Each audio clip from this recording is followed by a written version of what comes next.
There's a car here. There's a car We're here. winning. Keep it that way.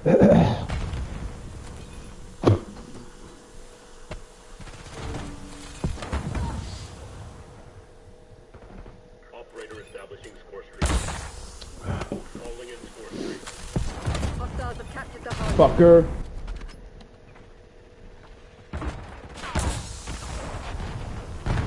Hostiles reclaimed the lead.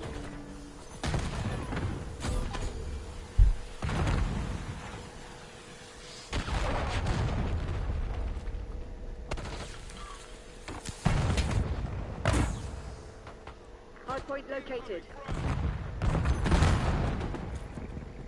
Incoming lead.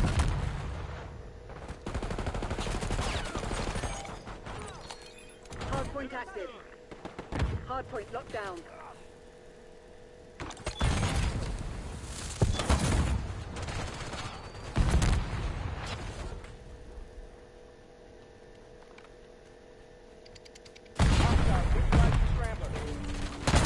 Hostiles have the hardpoint. Hardpoint is secure.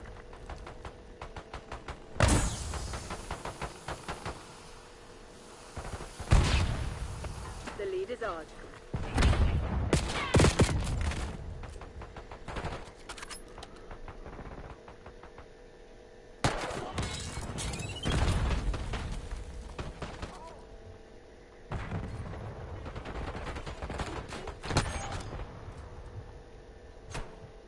Hardpoint identified.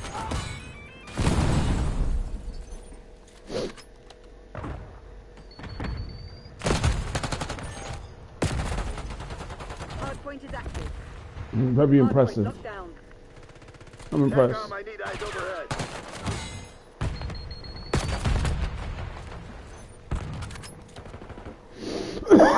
I got to piss. Hostiles have captured the hardpoint.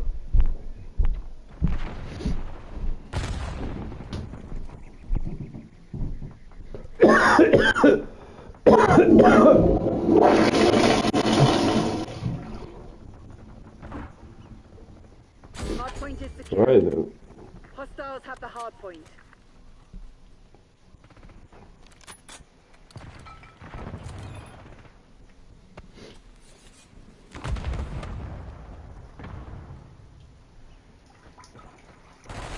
Hardpoint located. Hardpoint locked down.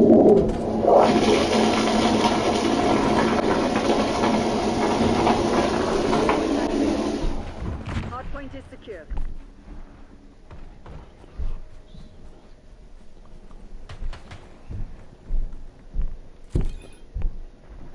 That's that. So, you got.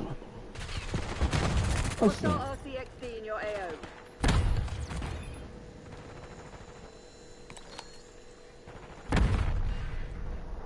Hostiles have captured the hardpoint.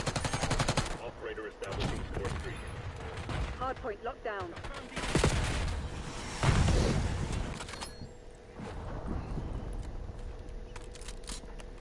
Hostiles have the hardpoint. Hardpoint is secure. Should have expected me. Score streak. Hardpoint identified.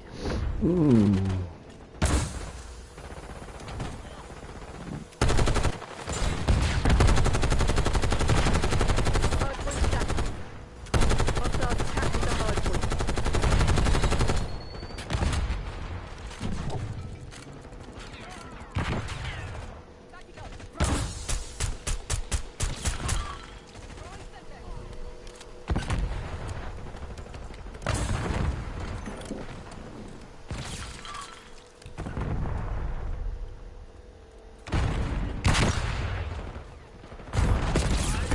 Damn.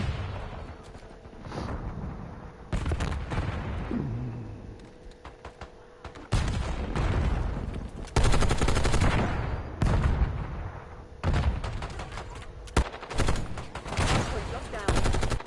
Get a UAV on station above. Bringing in recon. Hardpoint located. Hostiles have the hardpoint. Hardpoint is secure. Hardpoint active.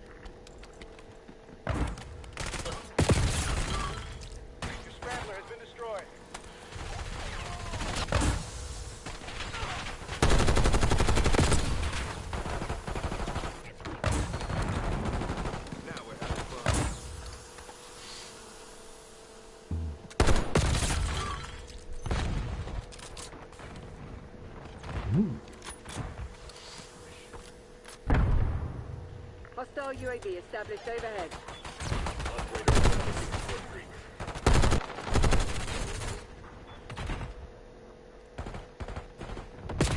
Oh no!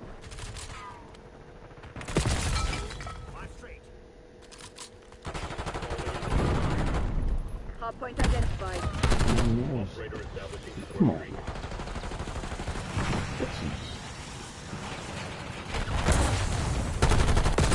Hardpoint is active. Hardpoint locked down.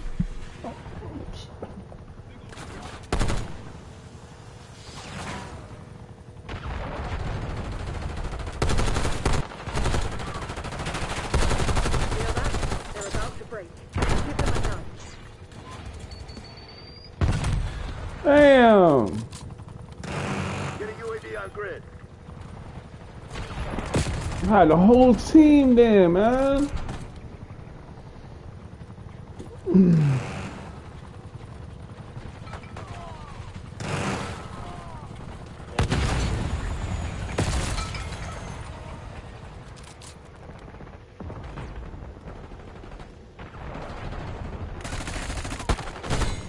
Hardpoint located. Okay.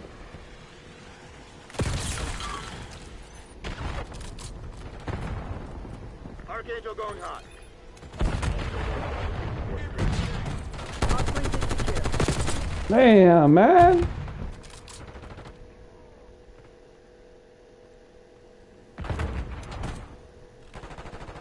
Enemy UAV inbound.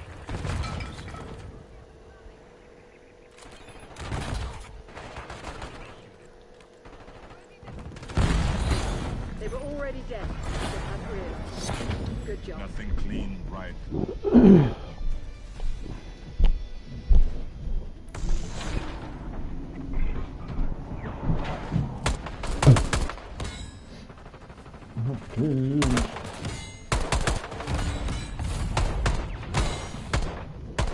Alright, something.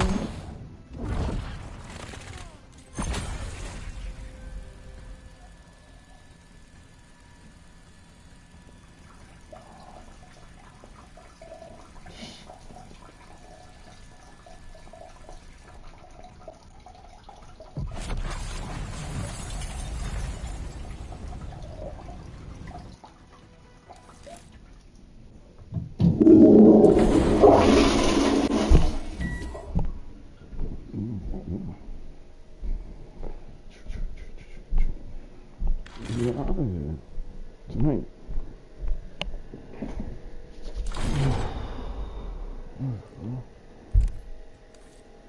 My bad.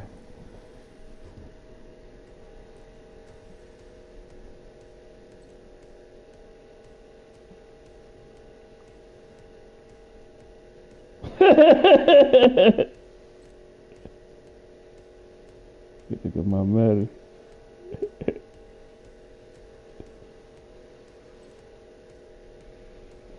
How you spell samurai?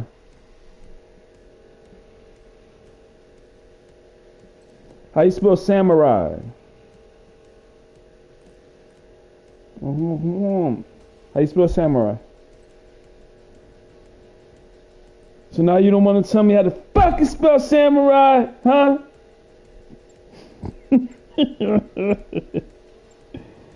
Fucking stupid robot.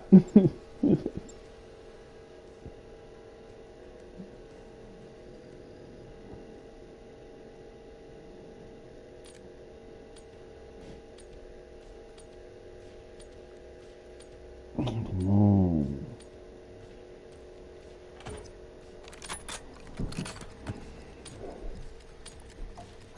Hardcore hardpoint. Go time. Capture the objective.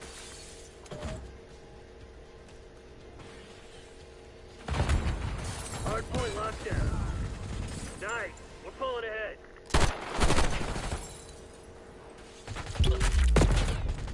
Oh!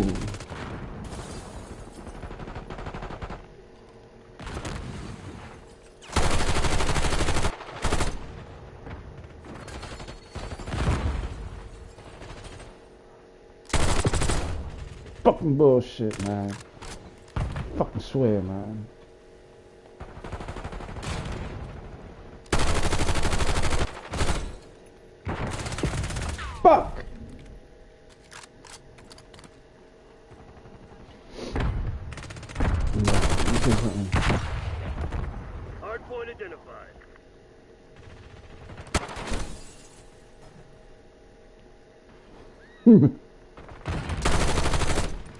Oh, the would have got fucking right over there no more. Hard point.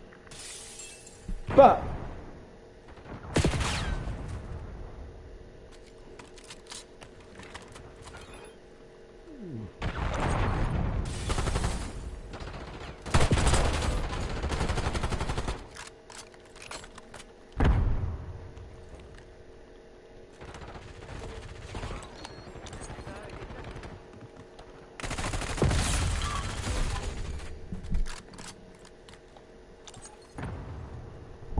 Call it in score streak.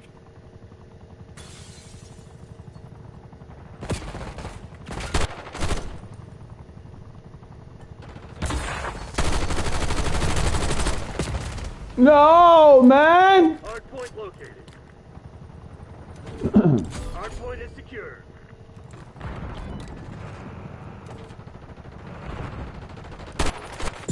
Hard point is active. Hostiles have captured the hard point. Hard point locked down.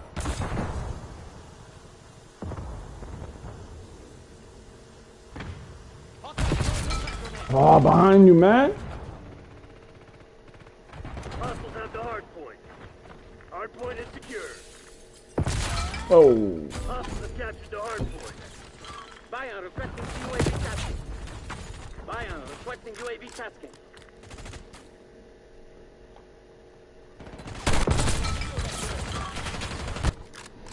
Let's see what you want.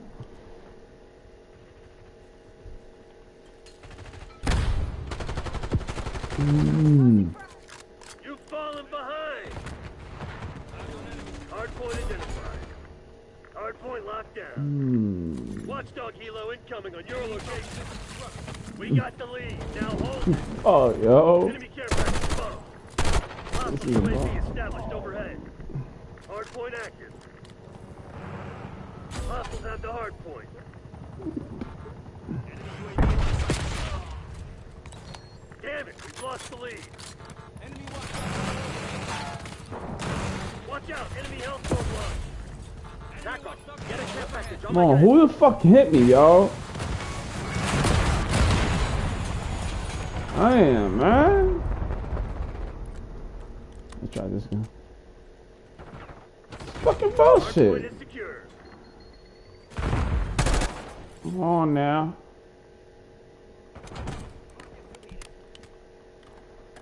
Come on now. We've taken control. Hard point located. Where the fuck they at, man? Tack on. Get a UAV. Oh. How you got in there, man? Hard point is active. Hostiles have captured the hard point. Commence counter UAV operation. Hard point locked down. Hostile counter UAV established above.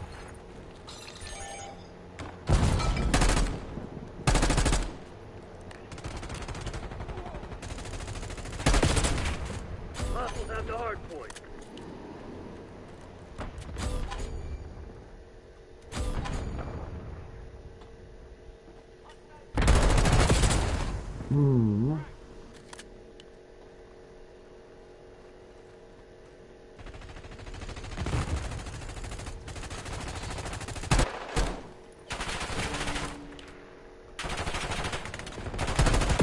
Damn. Shoot down there, y'all. Hard point identified. Come on, you're losing this fight.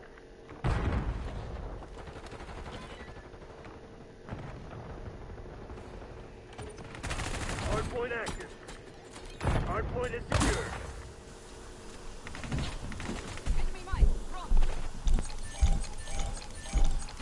Lead dive.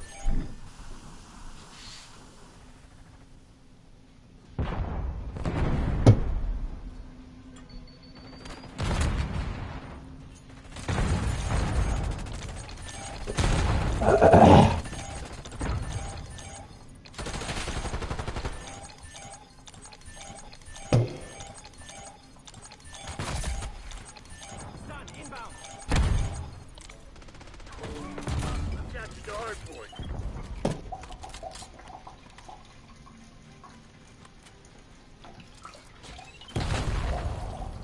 Commence care package delivery. Hard point located. Tackle. Launcher UAV.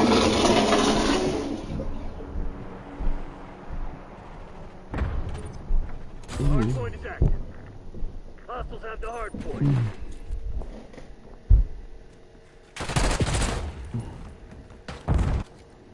This shit ain't working. We've lost the advantage. No.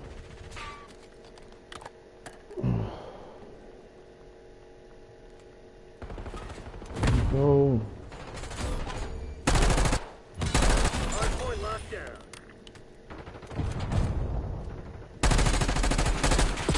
No, man.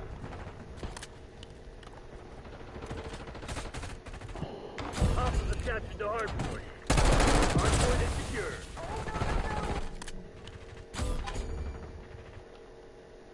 Hard point identified. Fuck. Heads up. Hostile care package inbound. Bion, requesting LDBR strike. Enemy UAV inbound.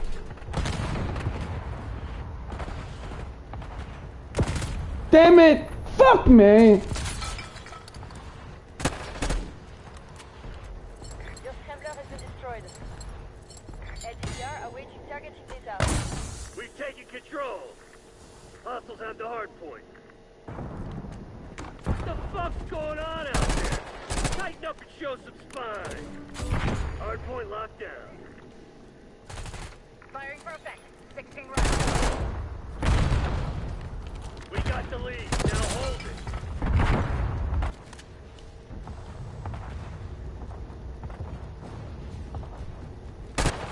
Hard point located.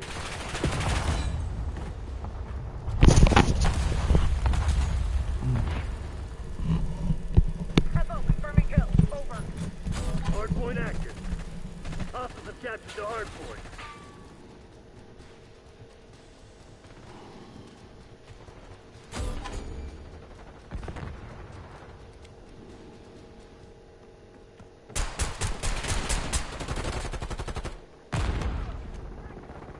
Damn it, we've lost the lead. Hard point is secure. Nice, we're pulling ahead.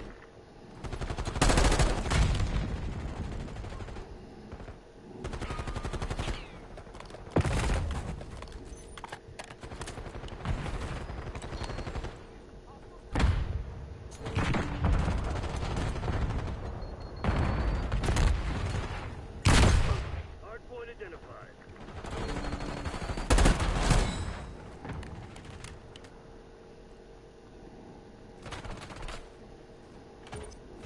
Hard point is active. Hostiles have the hard point.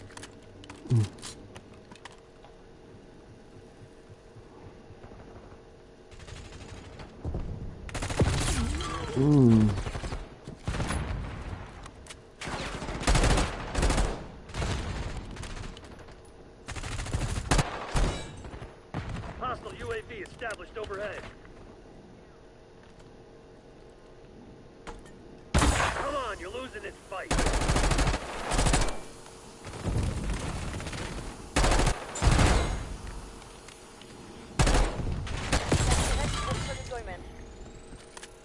Weaver requesting CUAV tasking. UAV commencing surveillance operation. Attack off. Get a UAV in the air. Hard point located.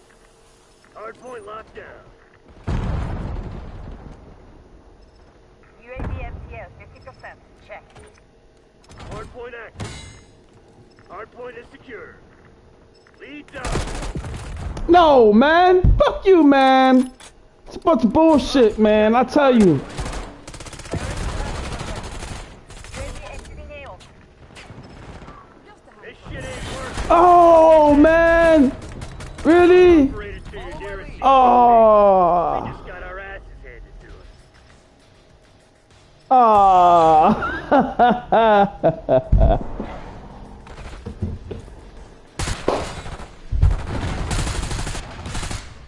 How's it feel? How does it feel? Huh?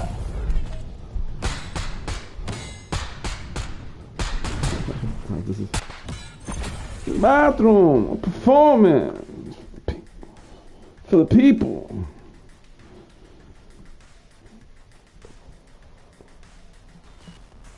Back about.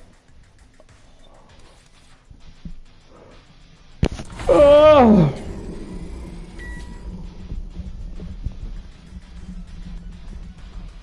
Shit, it is.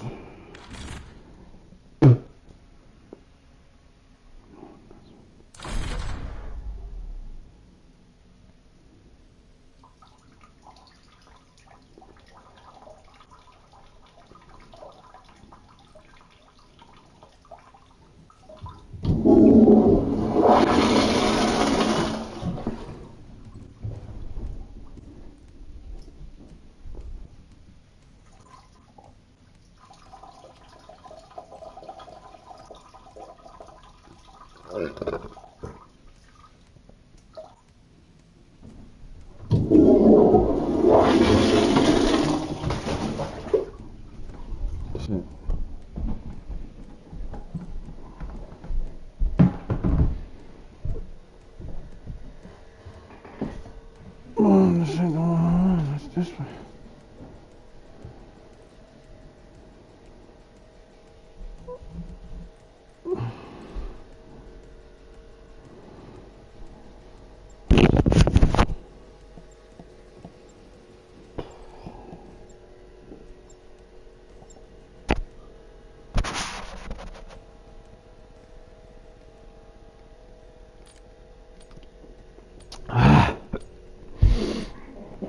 I'll take it like a man.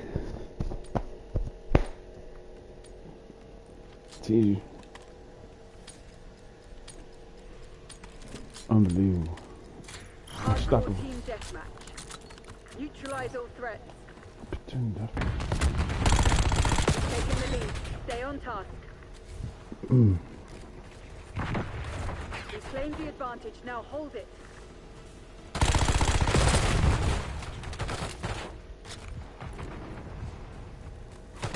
We've taken the lead. Stay on task.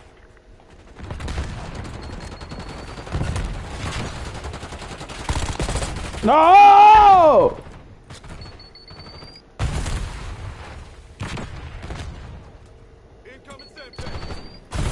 Nah, man. I don't really think so. Like a bitch, yo. Damn. Oh, man. Come on now.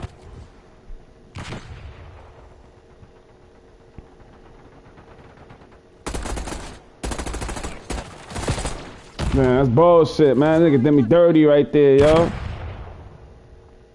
Fucker.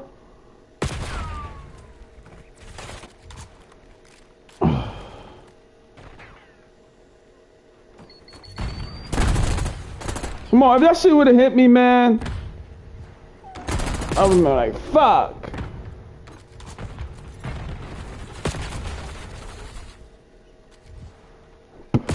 Fucking controller, man. Shit is holding me back.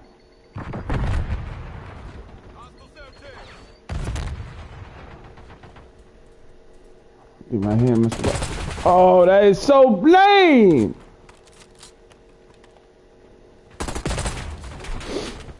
It's controlling. I'm picking up. Fuck. Yeah. Oh man.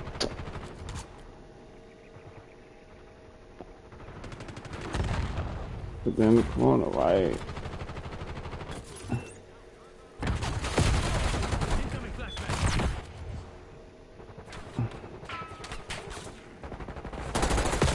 Oh, come on, pick that up.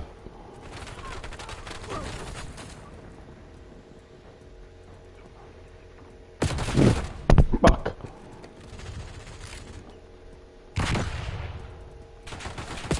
No.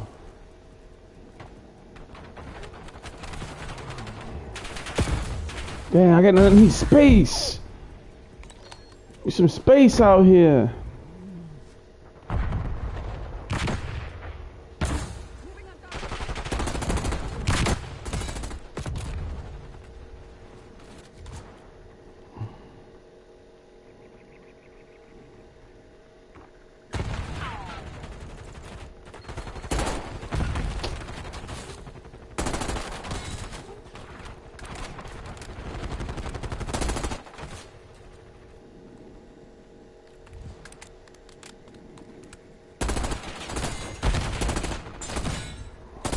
What I really wanted was them right there, yo. Enemy care package above.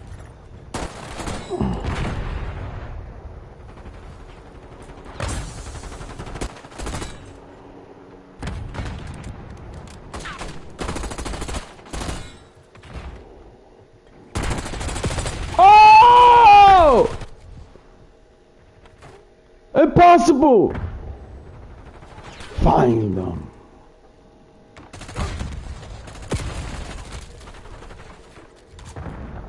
Enemy half inbound. Oh, man!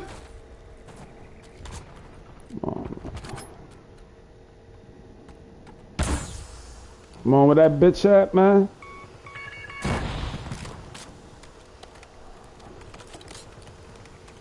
Any noise overhead? You're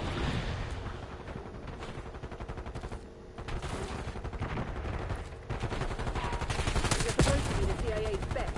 Act like it.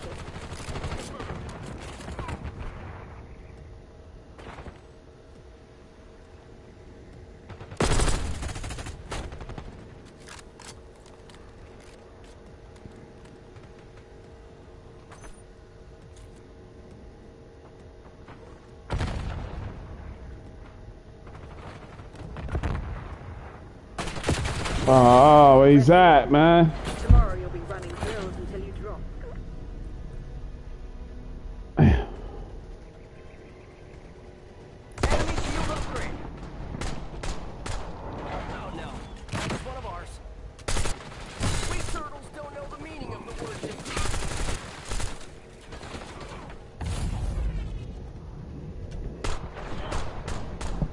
Hostile sighted.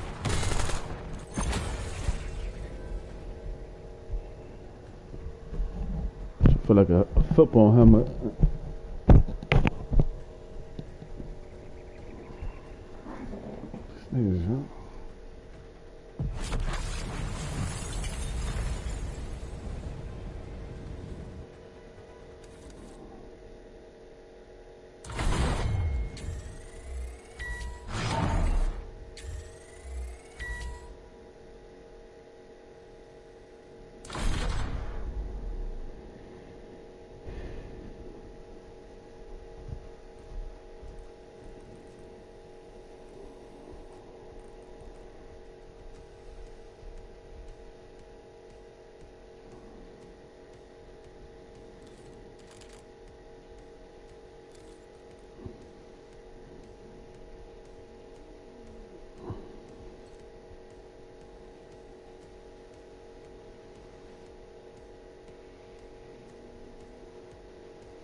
Hardcore domination. Secure the objective. Securing Alpha. Capturing this objective. Alpha secure. Taking B. We're winning. Keep it that way. B secured.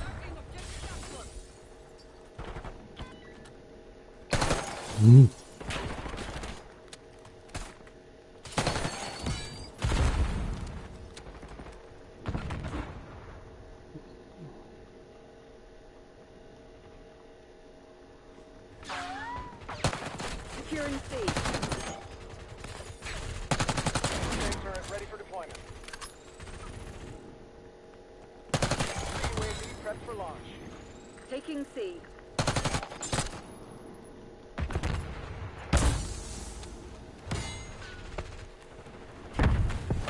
Location secure. Maintain current posture.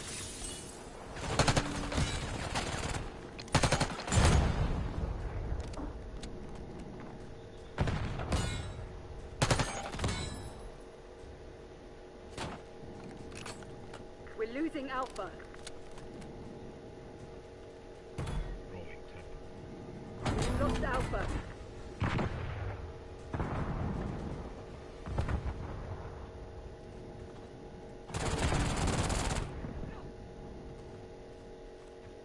Requesting COAV above.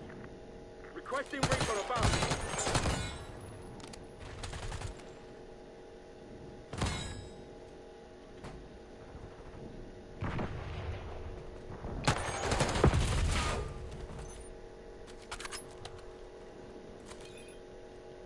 Cloaker above. Cranking music.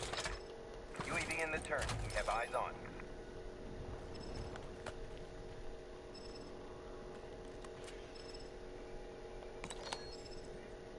Cloaker MTL. 50% check.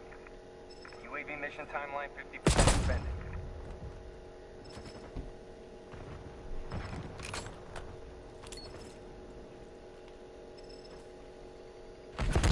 Mission timeline expired. Cloaker exiting AOR. Priority tasking request received. UAV exiting your grid.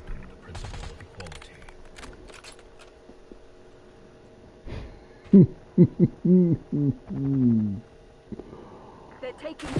Oh, Losing Bravo. We're losing Charlie. come on, man, get away from me, y'all. We lost B.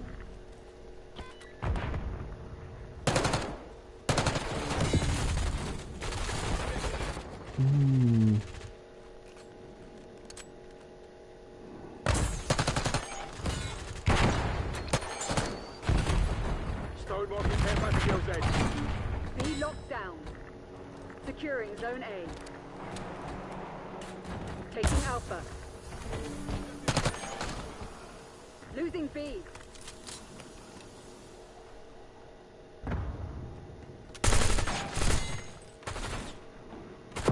Sentry turret established.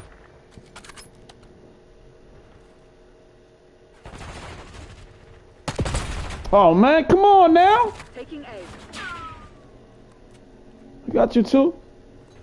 Sam turrets up.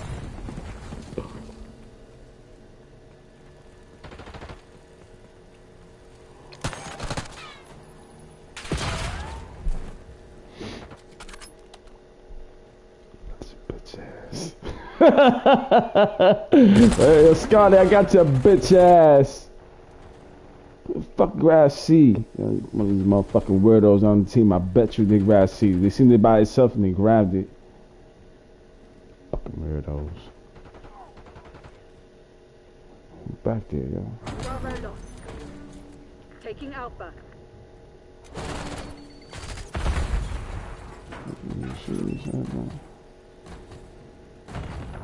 Bravo is ours. Damn, nigga. Watch it.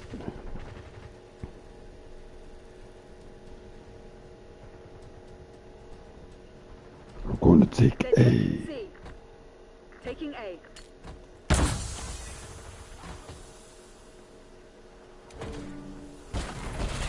Securing Alpha. All objectives locked down. Hold the enemy back. What the fuck?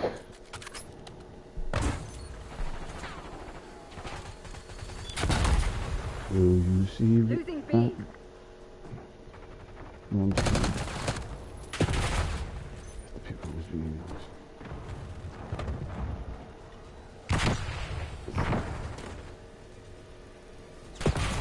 this is out there nosy. Come on, man, how the fuck you get out of here, man? This is what you have to see.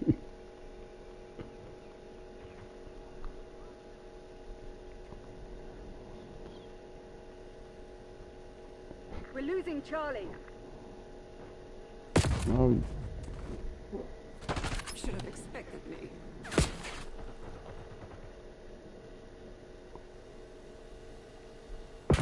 oh, come on, man. They're taking C. Losing A.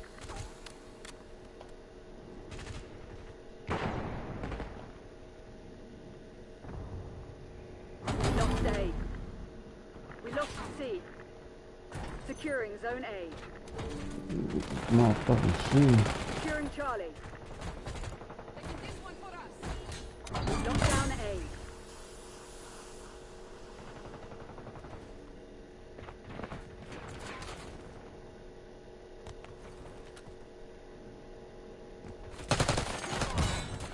We lost B. Damn it.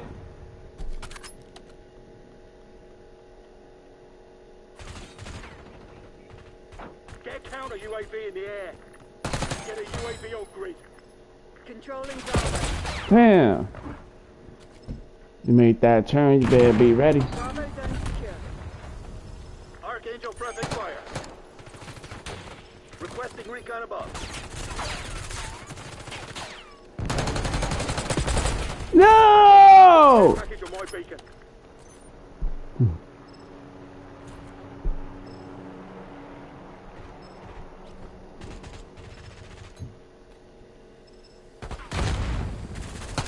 We're losing Alpha. Damn, man. Down Charlie.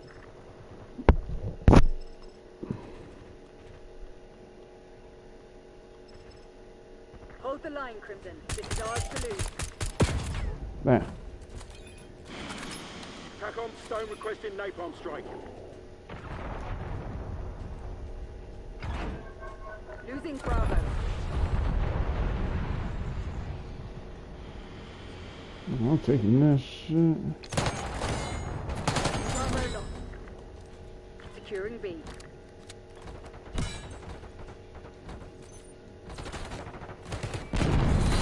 They never stood a chance. Proceed to extract Crimson. Fuck you, asshole. You don't got the same.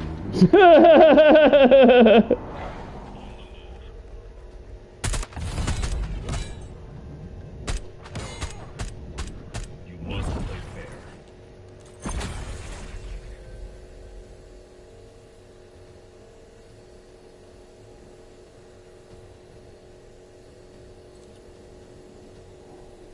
How you spell samurai? Samurai. S-A-M-U.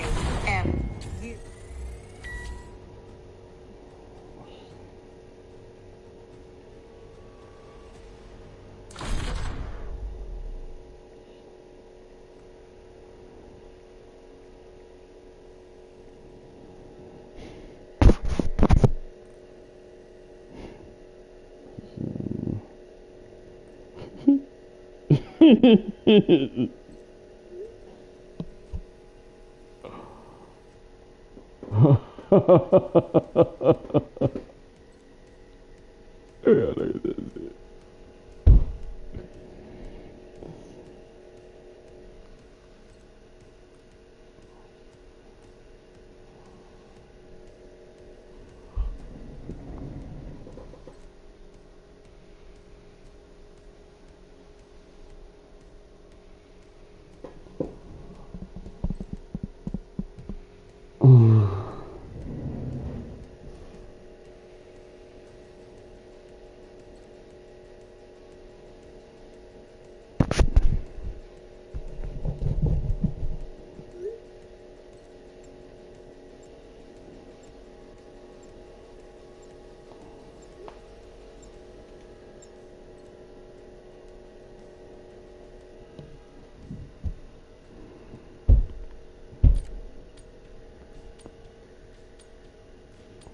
Let's reverse it.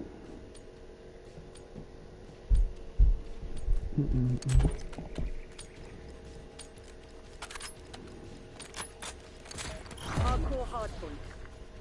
Shoot to kill. We're not here to negotiate. Hardpoint locked down. We've claimed the advantage, now hold it.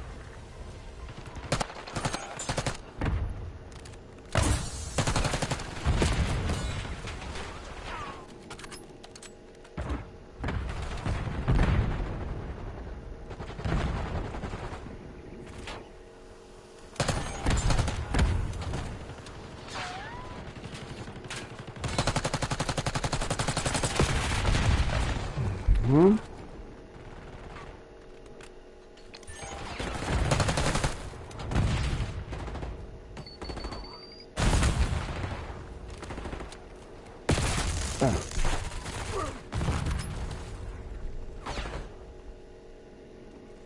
Hardpoint identified.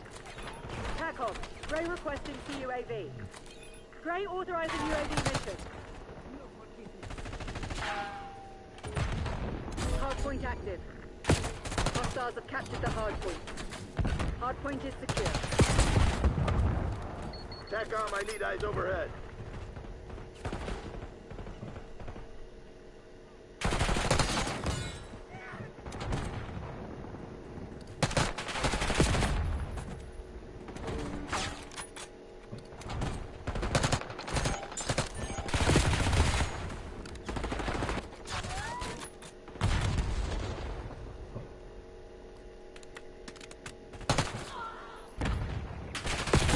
Damn, y'all.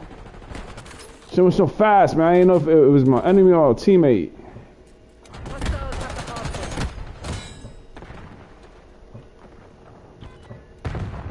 Hardpoint located. Hardpoint locked down.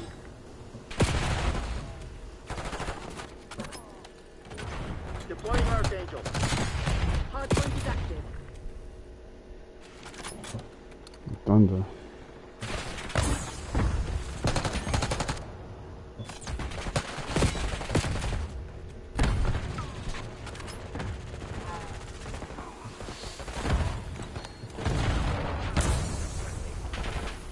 TACOM, I need eyes overhead.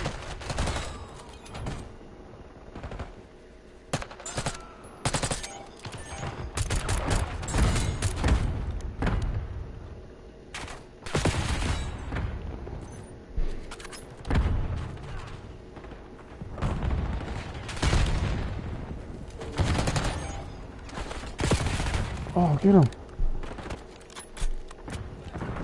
Hardpoint identified.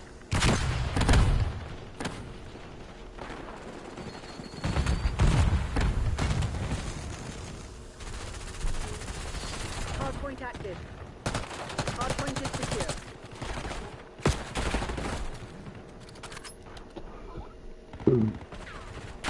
Oh.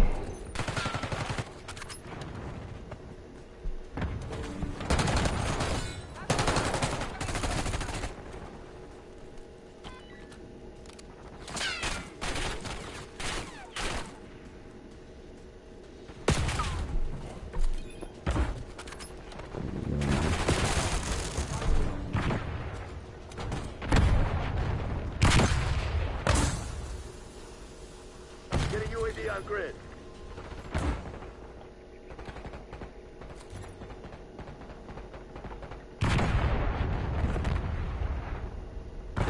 Hardpoint located.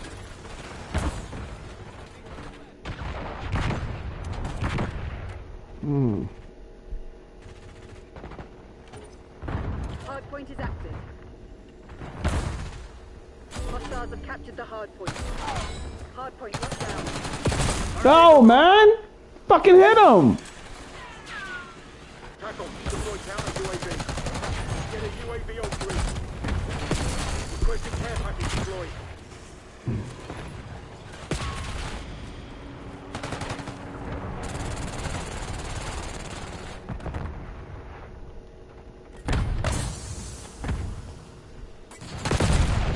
Damn, yo. Come on, man. Faster than that. Don't request it. Watchdog Elo on white grid.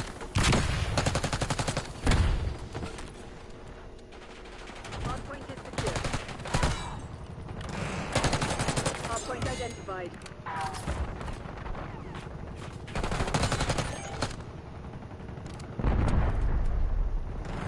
Hostiles have the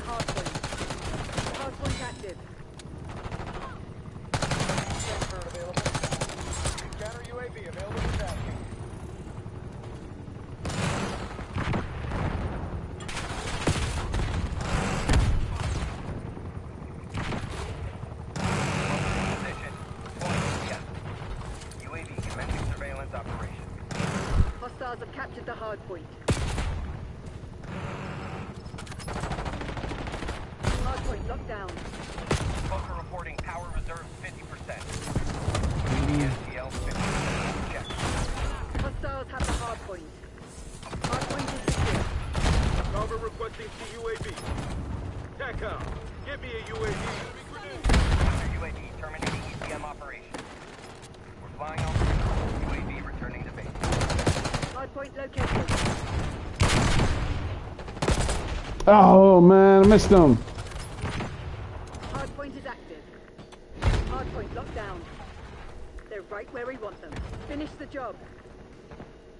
Hostiles have captured the hard point.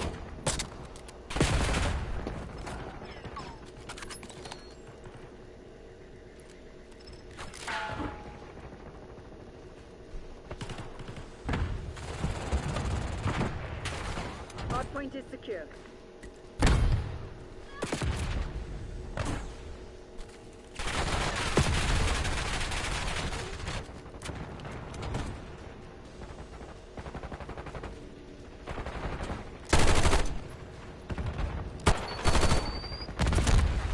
Hostiles have the hard point.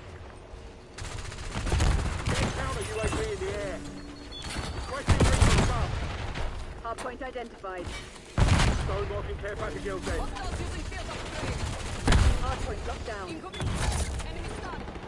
Hard point active.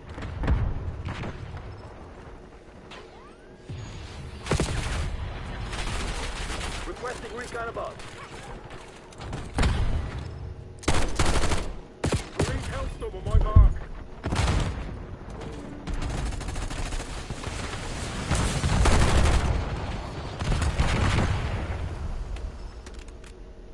Hostiles have captured the hard point.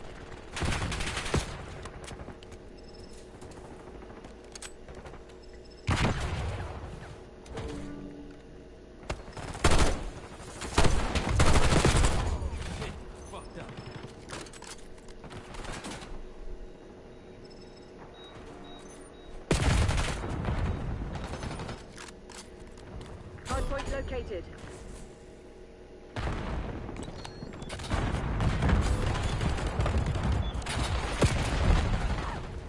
Rock. Hard point is active. Hard point is secure.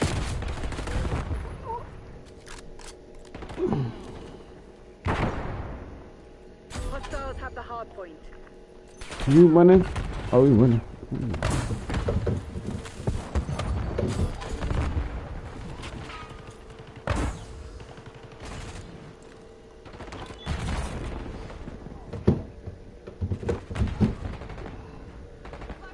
TACOM, Southern Counter UAV overflight.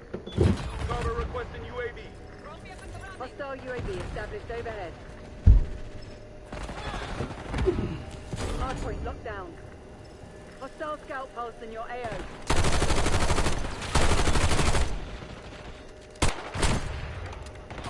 Hard point identified. Gray authorizing watchdog reload tab. You made it look easy, Susan. Off-gauge autoloader.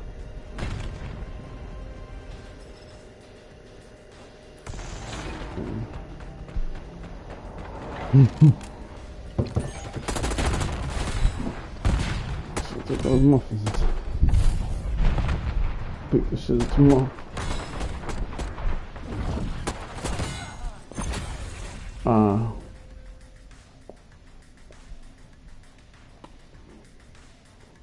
It's been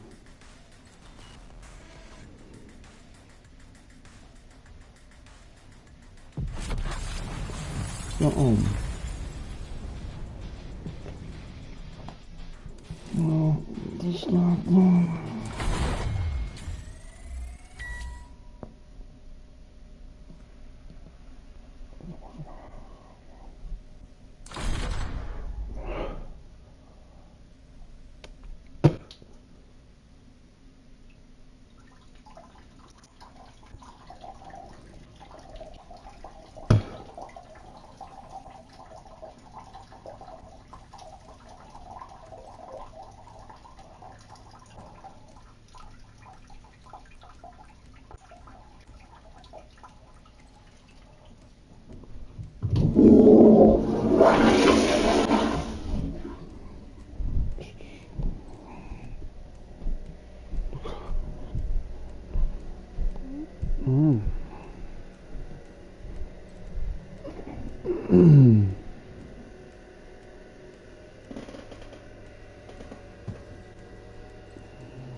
On to one more.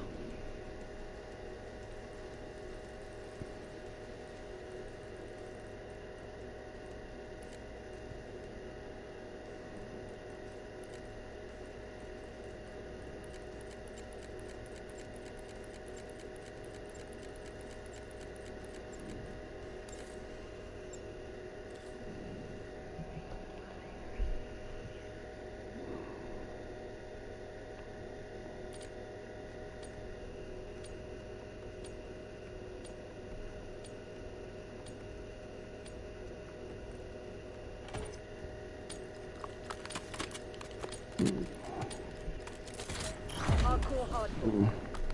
CIA, you're cleared hot. Work your frag list.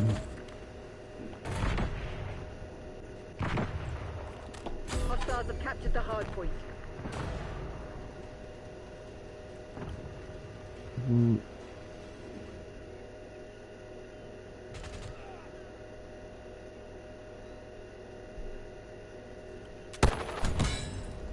Hard point is secure.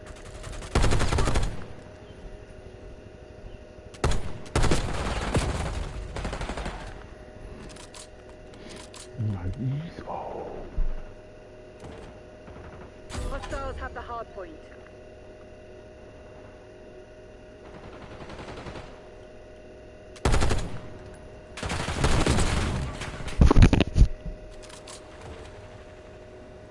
Hard point located.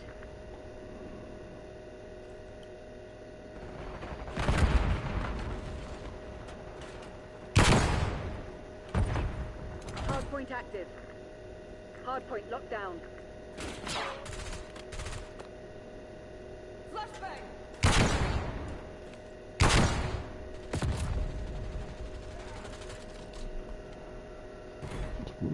The lead is on. Oh man, that was perfect.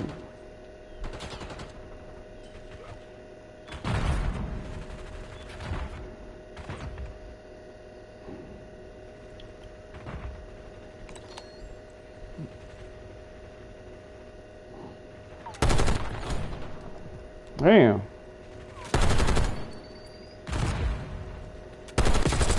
Damn, man.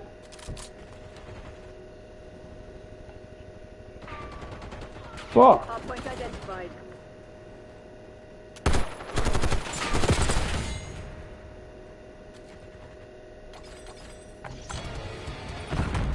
Hard point is active. Hard point is secure. Hostiles have captured the hard point.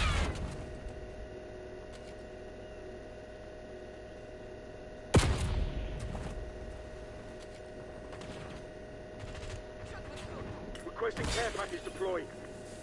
Requesting COAV above. Hang on, I need eyes overhead.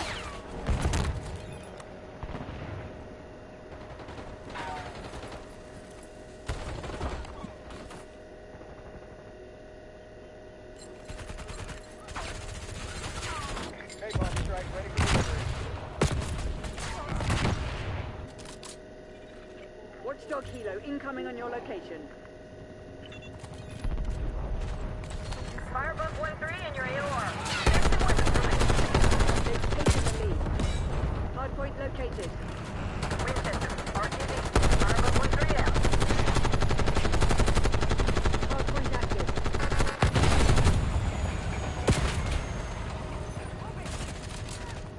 Hardpoint locked down.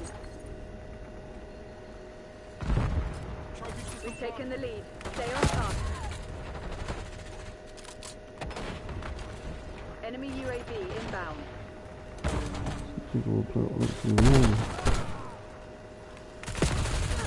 Nah, man.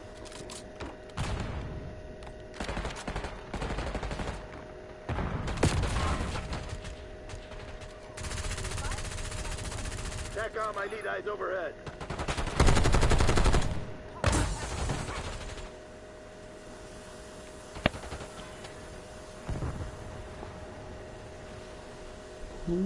Hardpoint identified. Beep, beep, beep, beep, beep. Oh, stop trying. Hardpoint is active. Hostiles have the hardpoint. Oh, no. Let's go stop trying.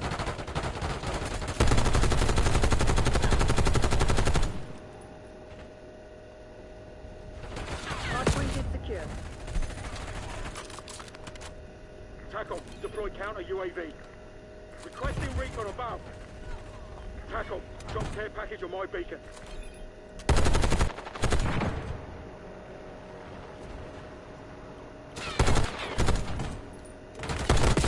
Hostiles have captured the hardpoint.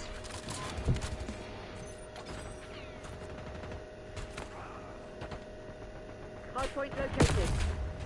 Fucking weird, man. Deploying SAM turret. See that? Yo, the turtle looks so sick, yo. Hardpoint active.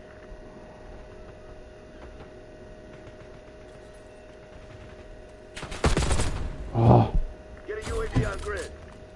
Hostiles have the hardpoint.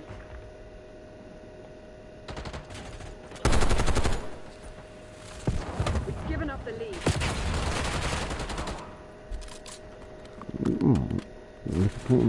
Hostile UAV established overhead.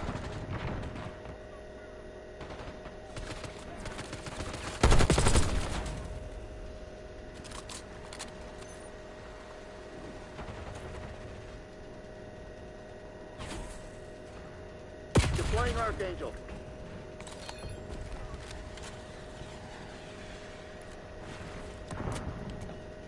Hardpoint identified. Enemy UAV inbound.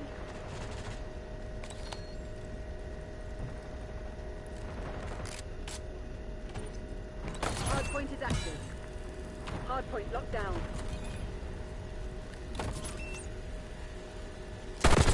no! Damn, yo.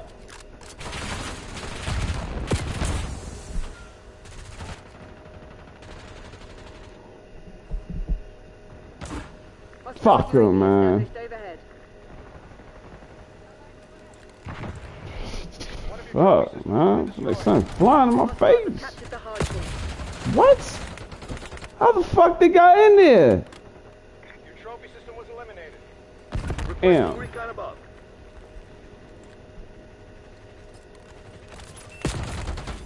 Oh, front of the helicopter. Hardpoint located.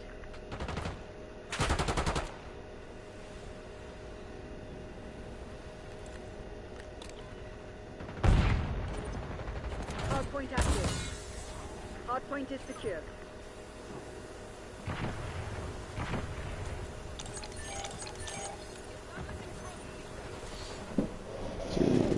Fuck that.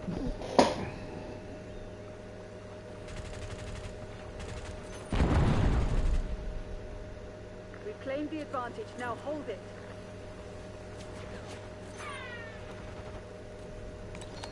Requesting CUAV above. Get a UAV on grid.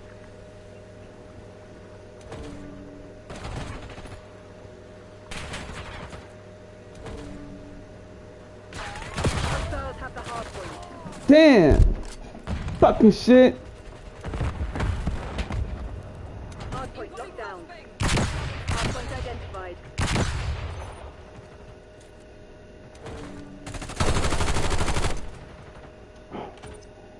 Hardpoint is active. Hostiles have captured the hardpoint. Damn, yo.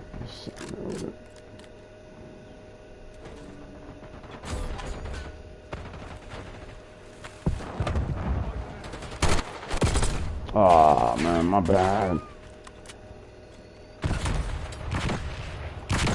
Hostiles reclaimed the lead.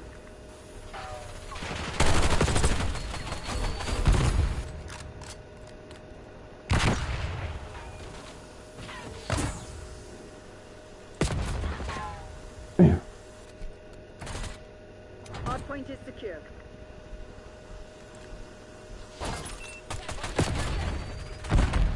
Hardpoint located. Hostiles have the hardpoint.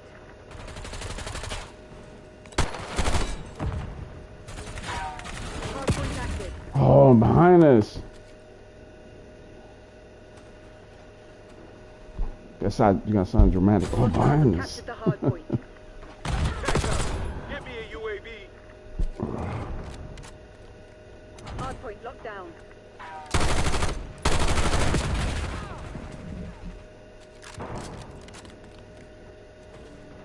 TACOM, I need eyes overhead.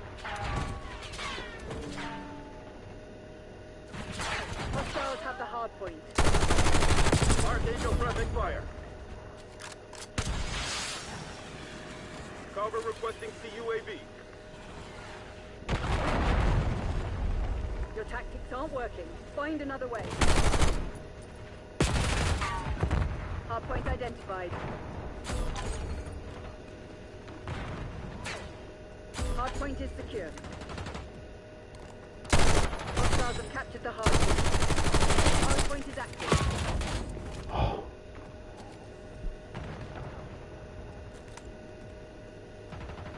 Tactical sight.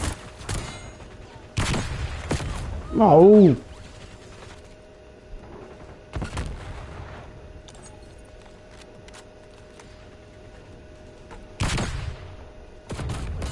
No.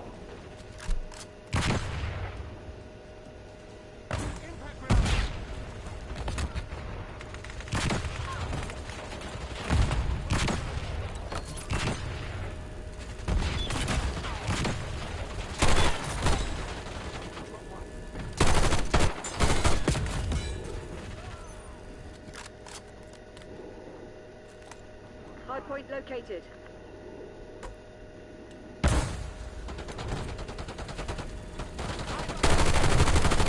The lead is on. Hardpoint active. Hostiles have the hardpoint. They've taken the lead.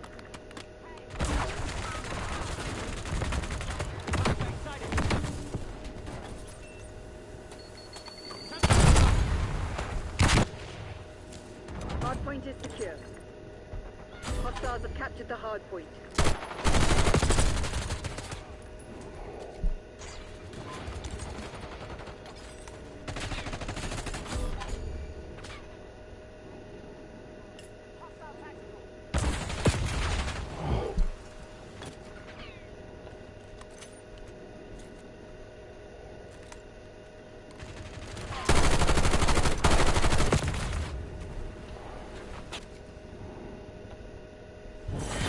Damn it, Crimson, that's not good enough. I'll be back.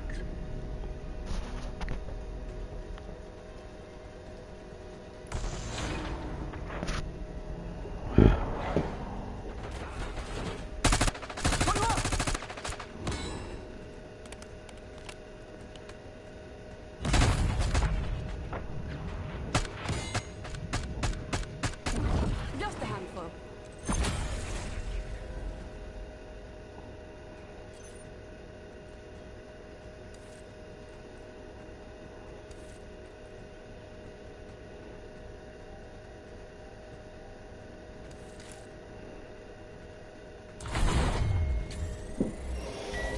What's that on niggas?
fucking white people, bro.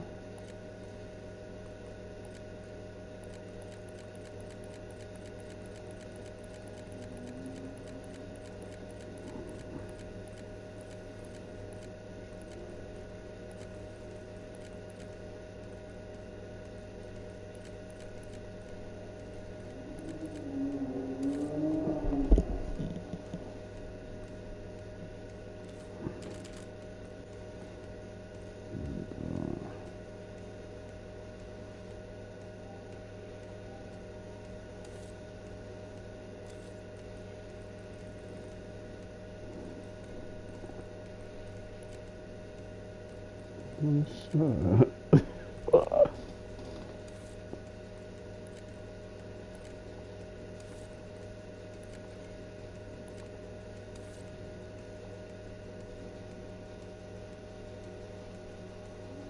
That's what we going to? Hang on.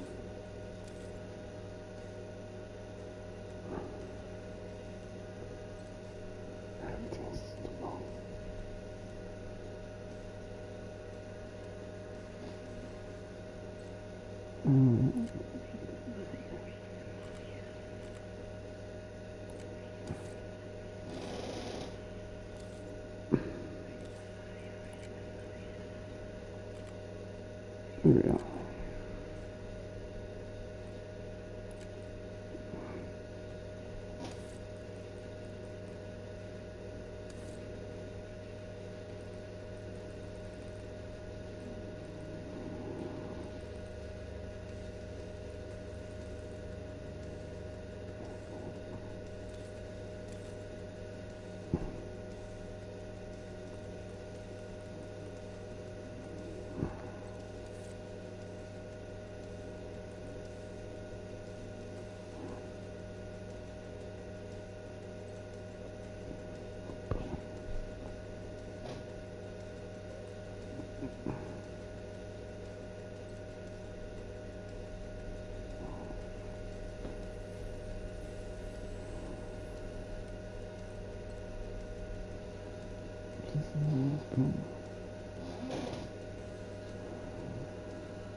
Hardcore domination.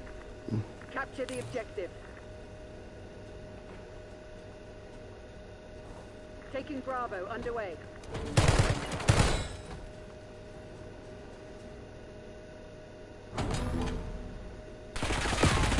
Damn, y'all looked over and fucking nobody was there.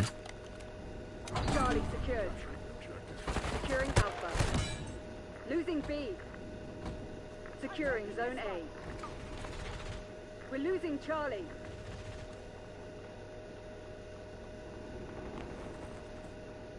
Losing Bravo. Lost B.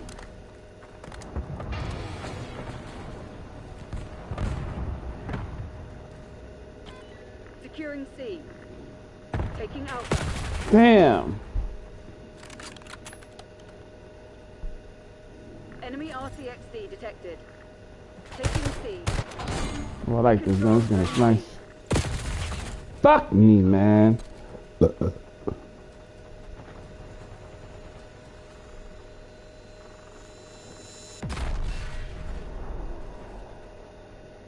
Taking B. They're taking C.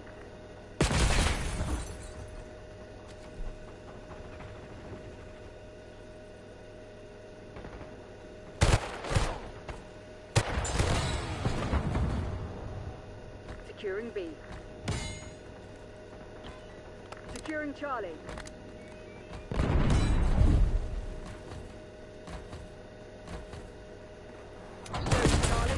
Oh, someone pull back. TACOM, I need eyes overhead. Taking Bravo underway. We're losing Charlie. Fuck. Damn. Damn.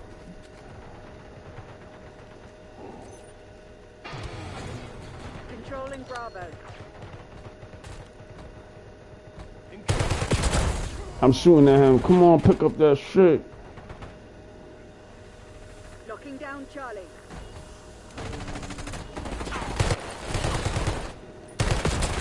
Come on, pick him up.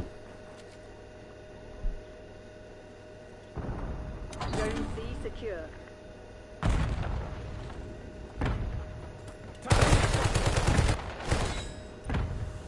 They're taking C. Enemy UAV inbound. Securing B.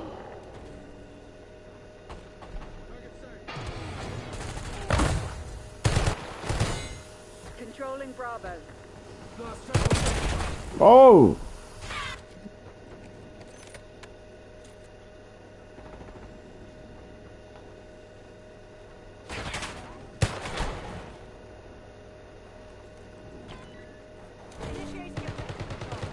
Taking B. B locked down. Taking C.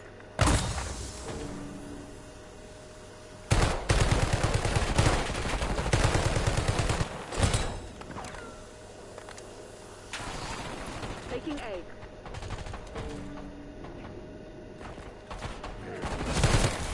Ready for deployment. No! Zone Alpha captured. Losing B. Securing C. Losing A. Bravo lost. Locking down Charlie. Stonewall care package engaged. Fucker. UAV established overhead.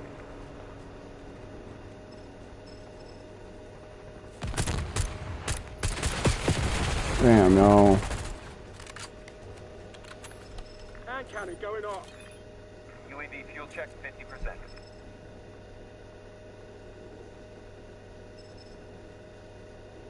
Securing Charlie.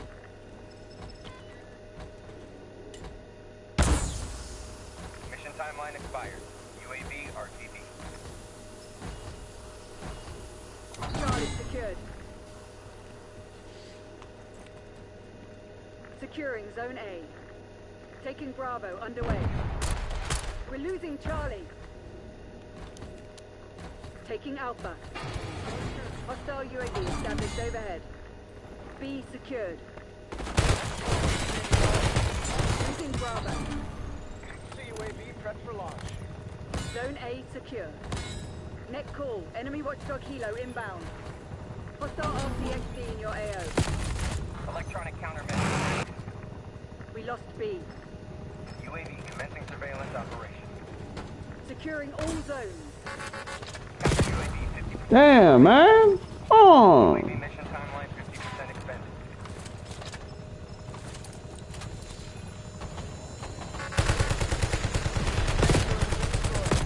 Damn, yo. These niggas let the sand trunk get destroyed. Enemy sentry turret. Really? Damn, yo. Fucking whack ass team. UAV exiting your grid. Fuck.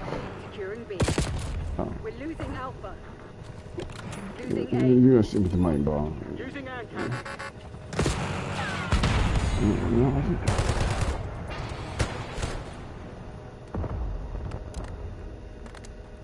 Taking Bravo underway.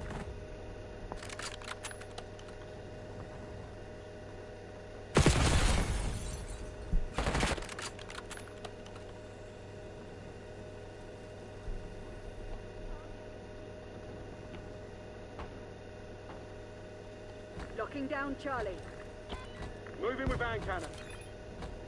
Enemy UAV inbound.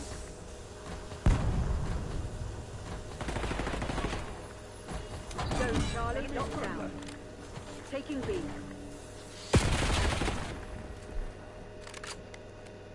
Hand cannon going off. Bravo zone secure. Taking A. We lost Charlie.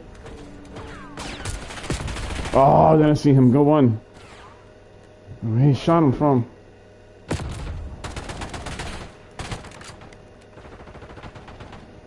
was only a matter of time. Tackle, drop care package on my beacon. You're being outplayed, Crimson One. Step it up. Using hand cannon. Losing B. Securing Alpha.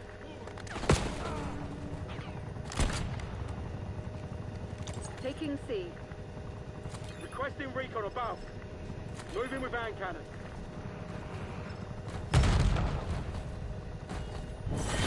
Report to the nearest extraction point. I have to make a call. Thank you. No, no. You're not on. You're not.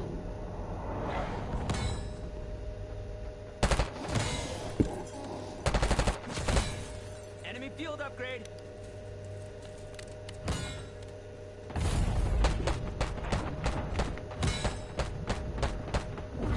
Let's break some foots. Let's break some foots. Turtle never loses.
Oh.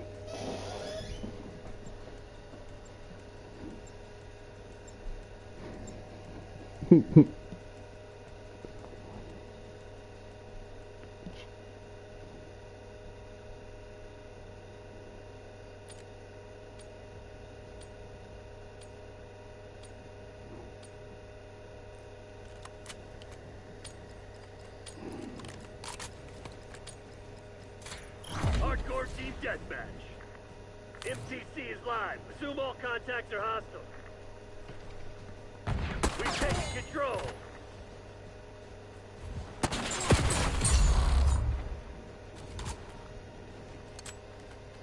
I don't know why they give me.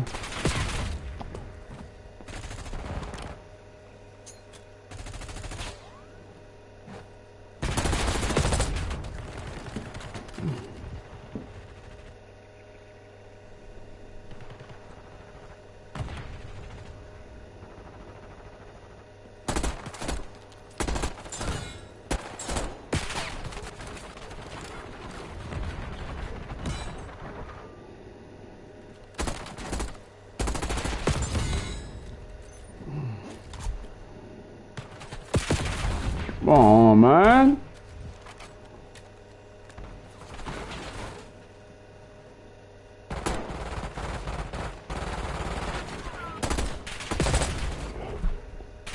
You've fallen behind.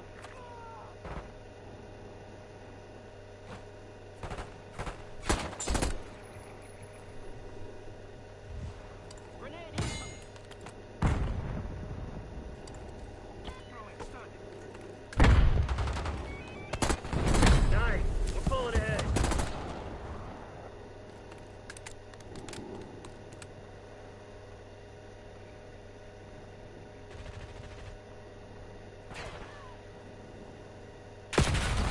Shit.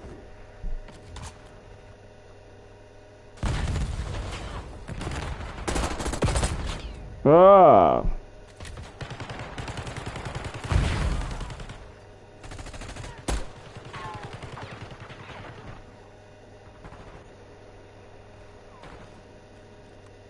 TACOM, get our UAV in the air. This shit ain't working. We've lost the advantage. Oh man, come on, man. Fucking pressed it.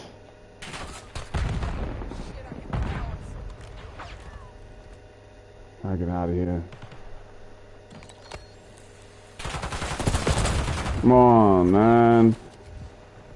Control Manix, man. Like, build it up.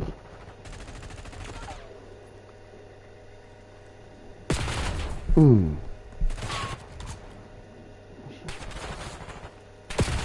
on, man. Who's spawning with me, man? Back here, man. Man, get out of my way, man. Let's get us both killed, man.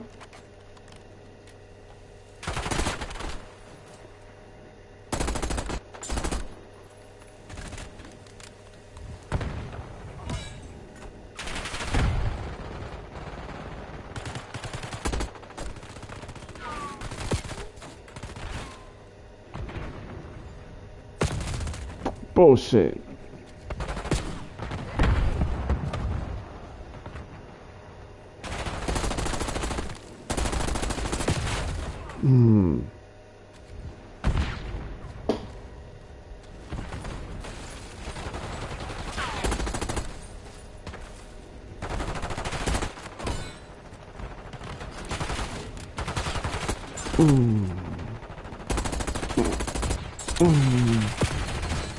Fuck!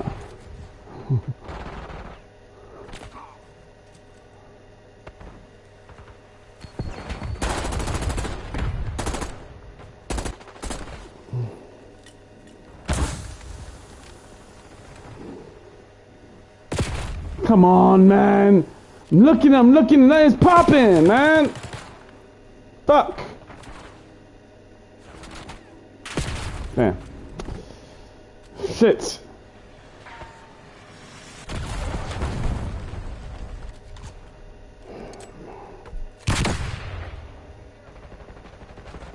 West Point requesting UAV. Oh. That man. RCXD in your AO.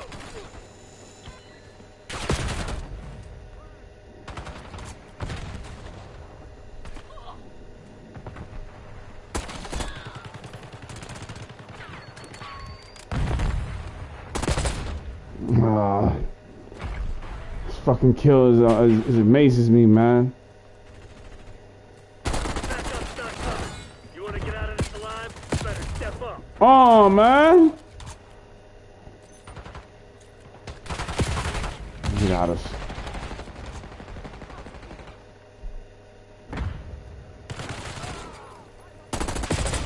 Damn, he got in my way, yo. Guess I chose the wrong people for the job. My bad.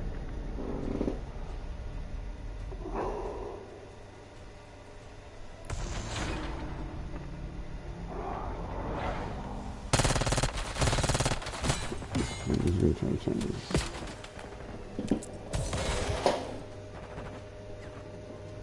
Yes, here, manager.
Hardcore domination. Remind those shitheads who they're dealing with. Take a seat.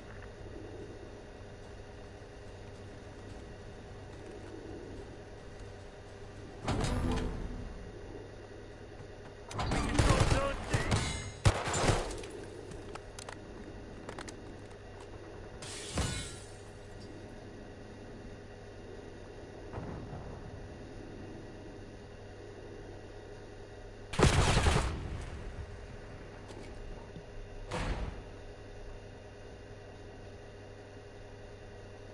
Bravo. No, no, fucking no!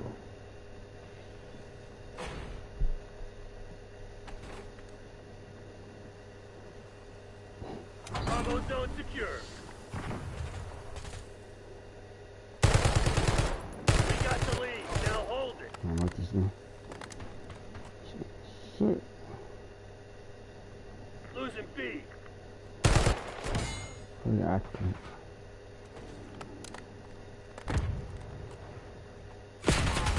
Damn, yo.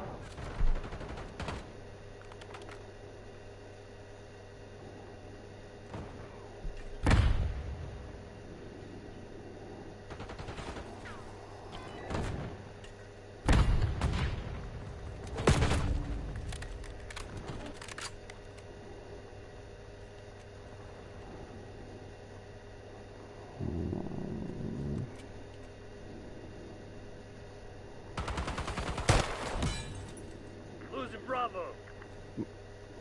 Different droids. Droids is the fuck the droids. Now you understand what I'm talking about. Bravo lost. Taking Bravo underway. Yeah.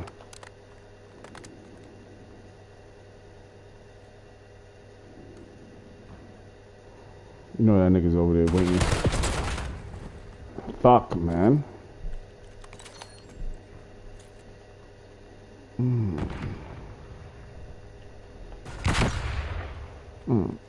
Taking B. Bravo gone. Losing B. Enemy RCXD detected.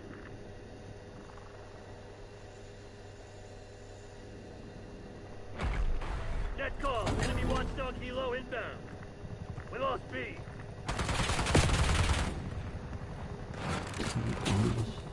They're taking C.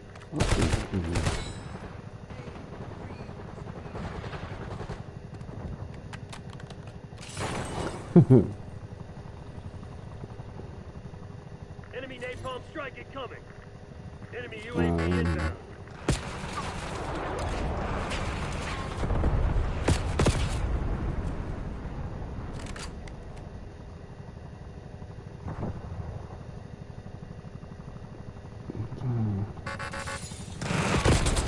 Damn, y'all.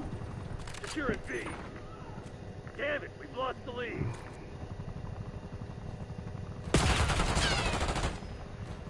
We're losing Charlie.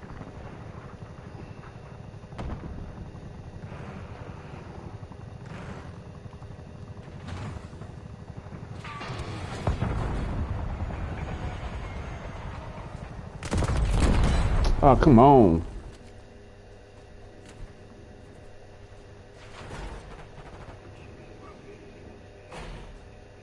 Securing Charlie.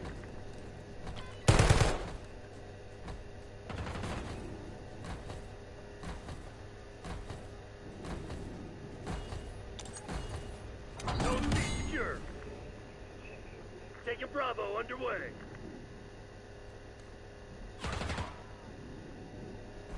B secured. Oh, this control, man. This fucking controls. Taking C. It's very frustrating. They don't even last a whole year, man.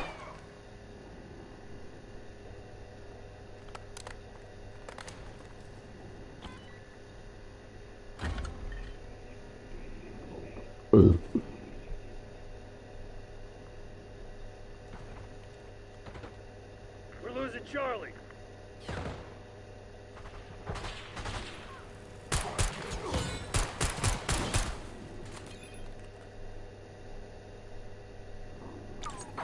They're taking C.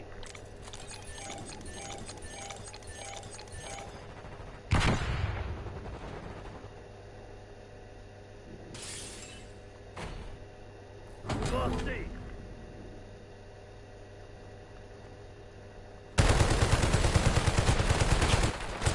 Come on, no way, man. Securing C. Losing Bravo. Subunit available. Zone Charlie locked down.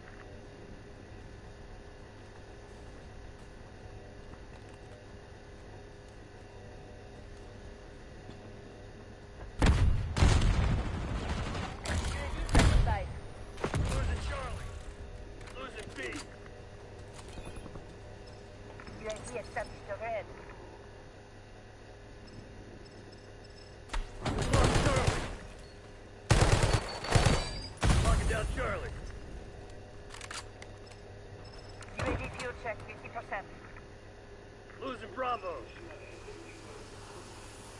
Securing C.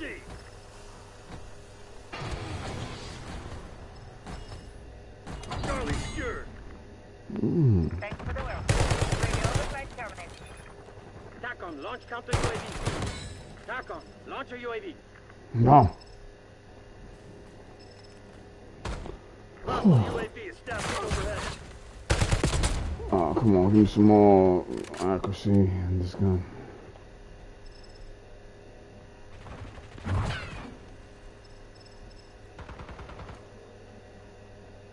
Controlling Bravo. Enemy UAV inbound. Fuck everybody at, man. They're taking C. That's a kill.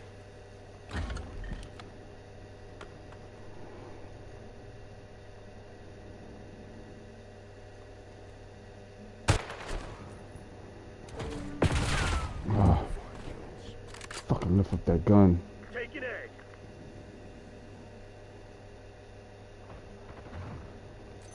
Well, I guess we lost. We're losing Charlie. Zone A secure. Securing B. We're losing Alpha. They're taking C. We lost C. B locked down. We lost A. Taking C. Losing B. We control Zone C.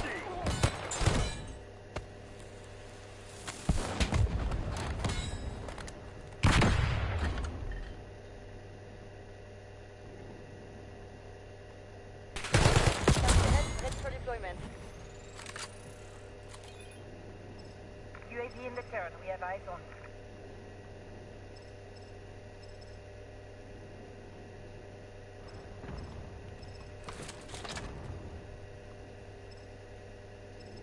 UAV flight time 50%. On my mark. Mark. We're losing Charlie.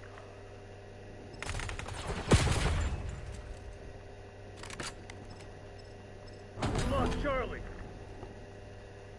TACOM. Deploying on UAV returning to tank. Securing Charlie. Securing Alpha.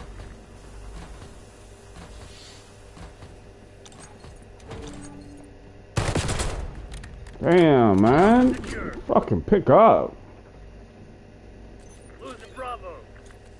TACOM, get a UAV in the air.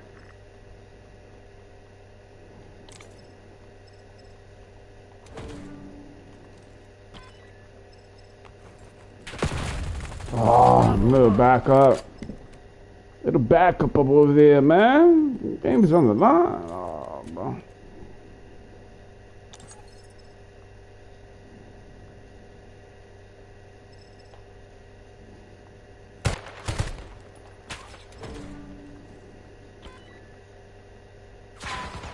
Locking Charlie.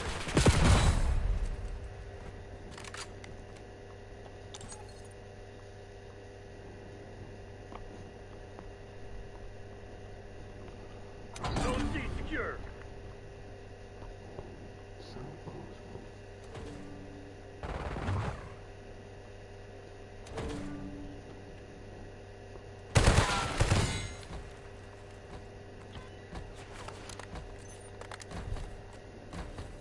If you're planning on giving up, do it now. If not, get to work. All locations secured. Hold your position. Lost C. Losing B.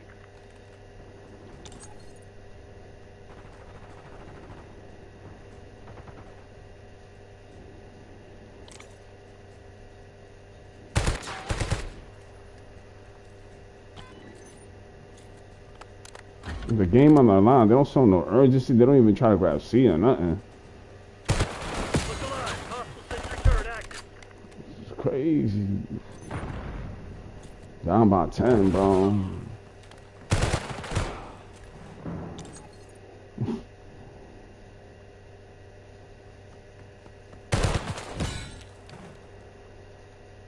Take it C. Mission shit. I'm pulling the plug. Let's go, turtles. Time to fade.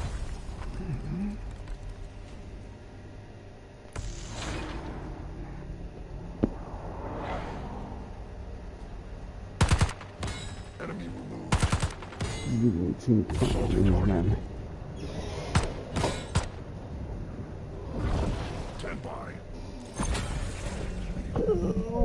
Hey, let me think. Hot.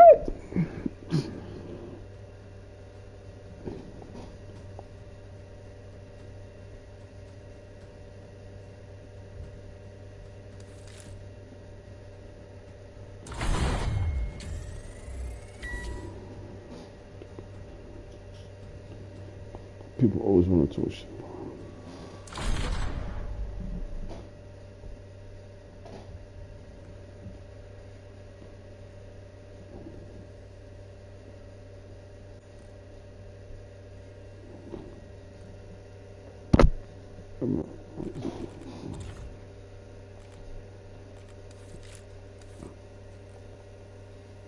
I'm just saying.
These niggas. Hardcore domination. Secure the objective.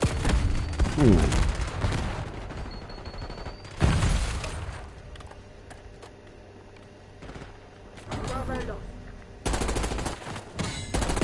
They're taking C. Hit him, man. Controlling Bravo.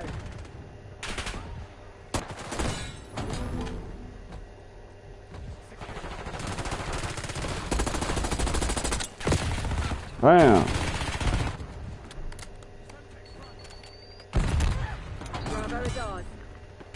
Taking A. Losing Bravo.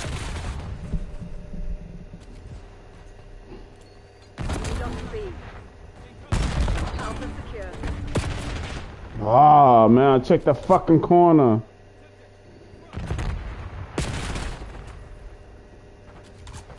Fucking controllers, yo. Securing Charlie. Taking Bravo underway. Taking all zones. Get a UAV on grid.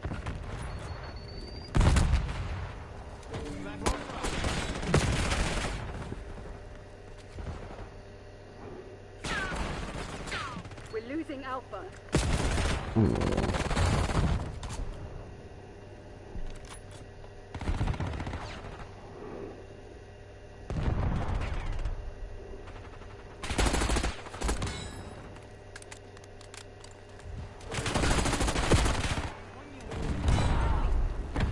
Securing C.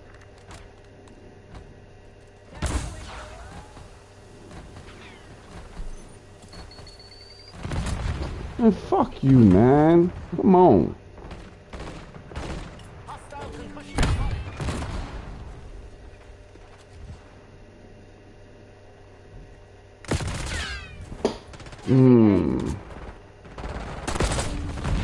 I was mad, bro. It bothered me. You felt that? They bothered me, bro. I don't know, bums.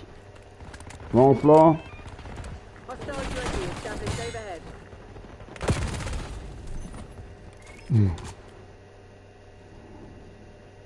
Bring my spot.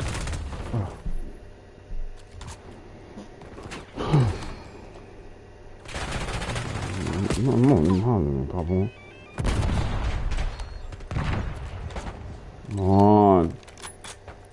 Come on, let's go, let's go, let's go. Controlling Bravo. Hostile care package inbound. Oh. Bothering, yo. Man, people be bothering. See people all peaceful and they bothering. I'm here for you. They're bothering. Upstairs, they bothering.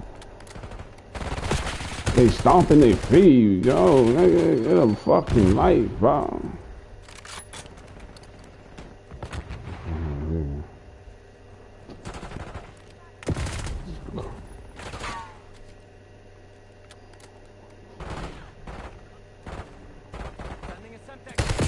Come on, man. Hit him, man.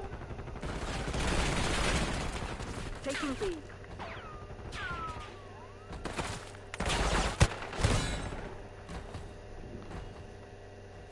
Locked down.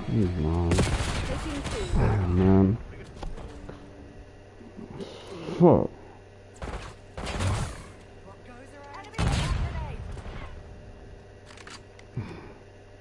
I just feel like shooting him, yo.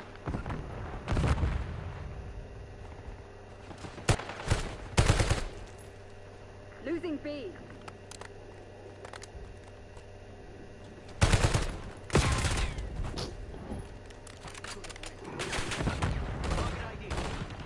Losing Bravo. Oh, I thought I had him.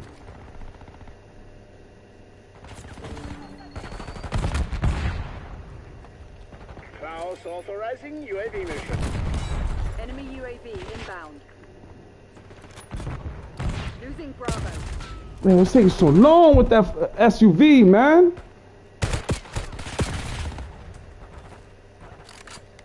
Losing B. This one.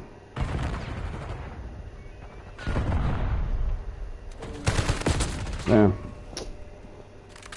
Bravo lost. Task count the UAV above. Nah, I didn't be bothering. Taking Bravo underway.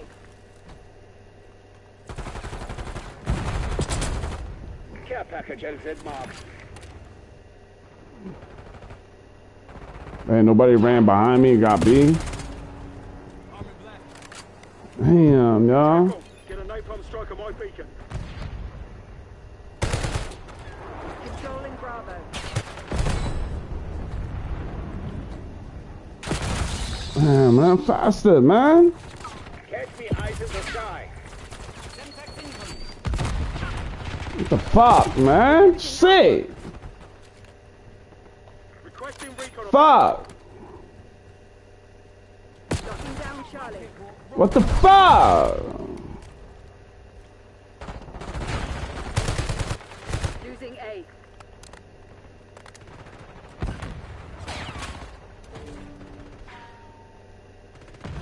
Securing C. We're losing Alpha. Enemy expired. Securing B. Tá bom? People bothering. Nothing more. Taking B.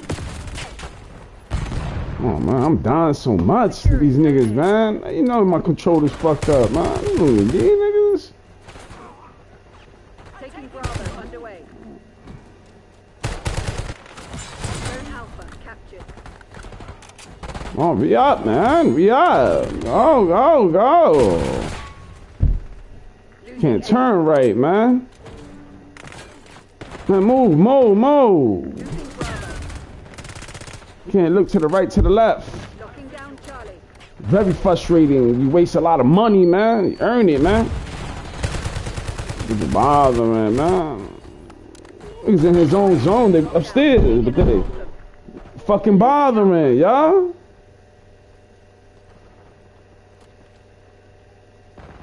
We're losing Charlie.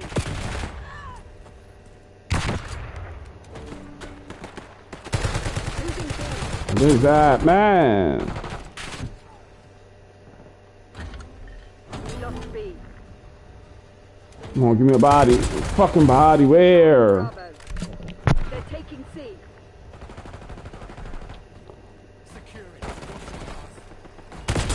All locations secured. Hold your positions.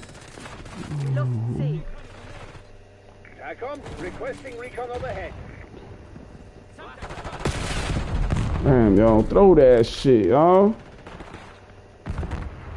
Took forever.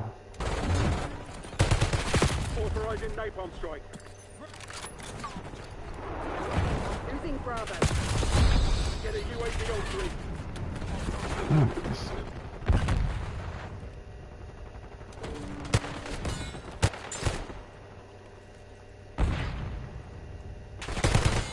Losing B. So the dude's behind me, man.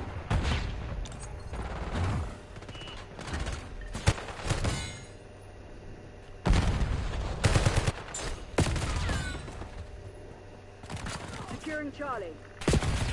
Losing Nah.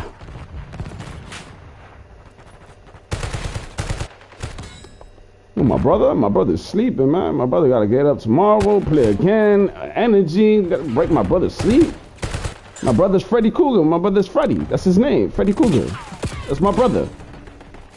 That's my brother's name, Freddy Cougar. Gugu Gaga, Guru, Eminem. Everybody knows that. My brother's sleeping. Wake my brother up. You stupid? My brother live in a house, nigga. What's bothering? Bothering. Klaus, requesting care package deployment. Losing Bravo.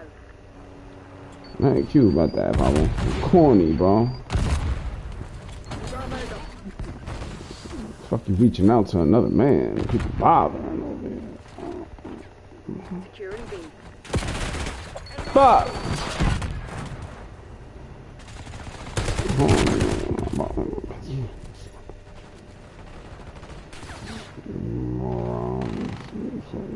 Oh my God. Taking B. Securing C. Taking Bravo underway. Losing A. Bravo zone secure. This shit looks so hot. Wow. Losing B. They're walking all over you. Have some goddamn pride. All locations locked down. Dig in and hold them.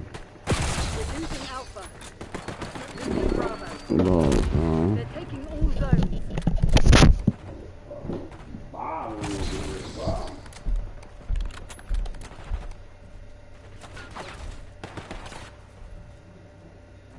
We're losing Charlie. Losing B.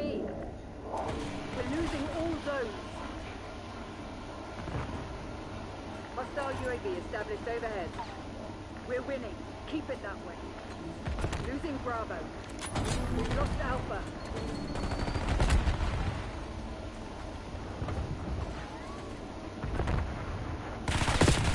TACOM, I need eyes overhead. Net call. Napalm strike. Inbound. Enemy care package above. Losing B. Stand down, Crimson. We have what we came for.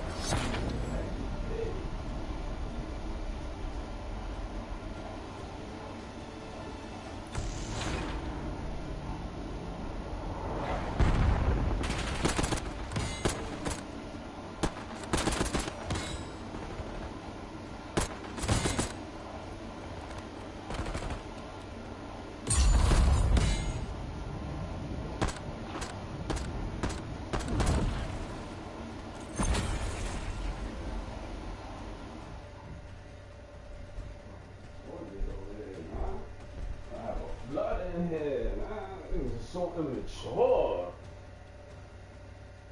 You know, my little kids around me, man. Oh, I'm not game. I'm playing. People bothering.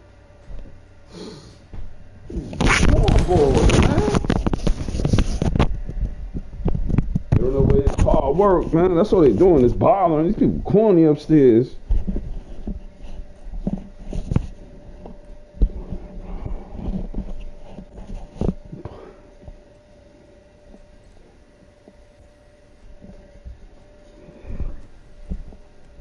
Come on, man. Come on.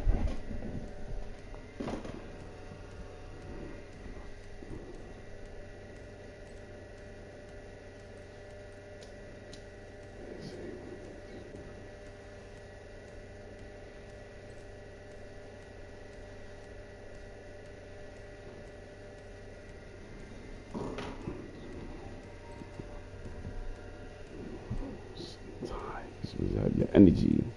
Supposed to be gone, boy. Look at everybody with energy.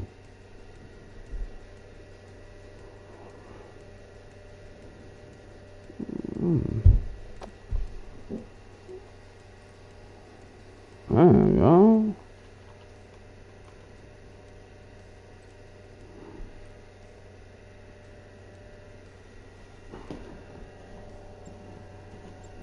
Take a little nap, y'all. This is bothering, bro. Fucking hating ass mother. I would have been working out right now. This is bothering fucking bums, bro. A bunch of toilet stains around me, y'all. Bothering. That's not shit. Oh, that's not.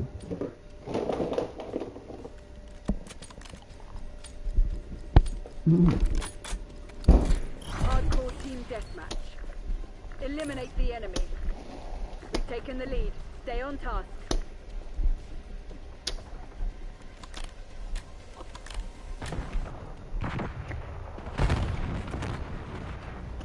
You're falling behind, Crimson.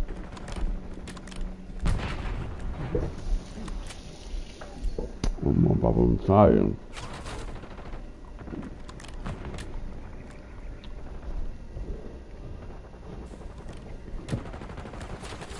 Nothing more thinking about my baby mother, thinking about the girls that I love, thinking about Beba, thinking about people you shouldn't even know. You should be thinking about mind your business. Those are the females I'm thinking about, yo. Females that you don't know. We just bothering them. You feel that? Fuck you watching me suck. No, I don't want to suck you. I want you to mind your business. Hostile care package inbound. Enemy UAV inbound.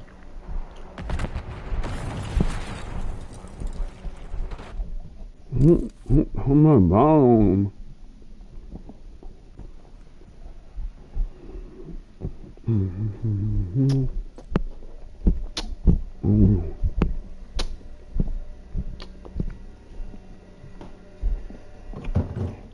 shit's good.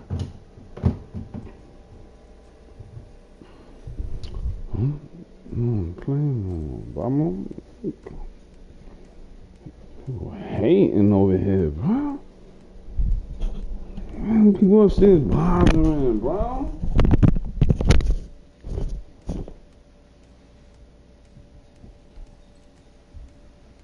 I'm about to leave the stove on. Man, people bothering. I burn the building now. Bothering over here, bro.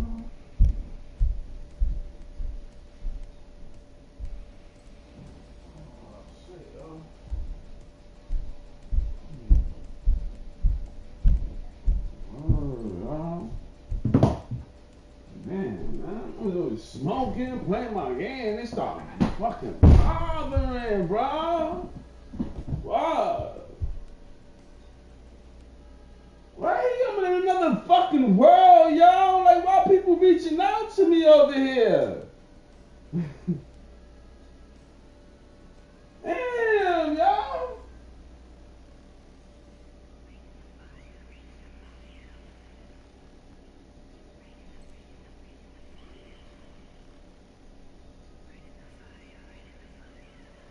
Damn! Fucking bums are bothering.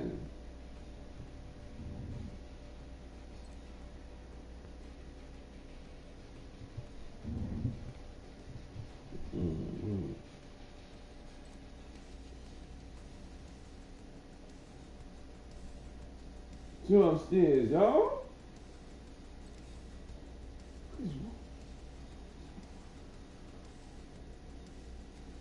What the fuck is wrong with them, yo?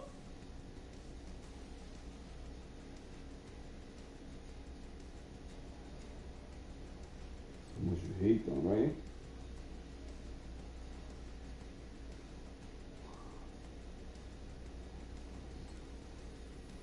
Hate them. Hate them, y'all. You know, a nigga gaming, niggas is stomping their feet, and you can use the bathroom, yo. Bitches is fucking dykes, you bothering, yo. You know, this is bothering.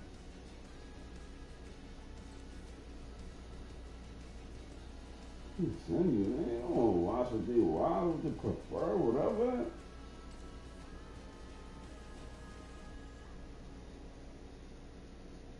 Man, is this a dyke?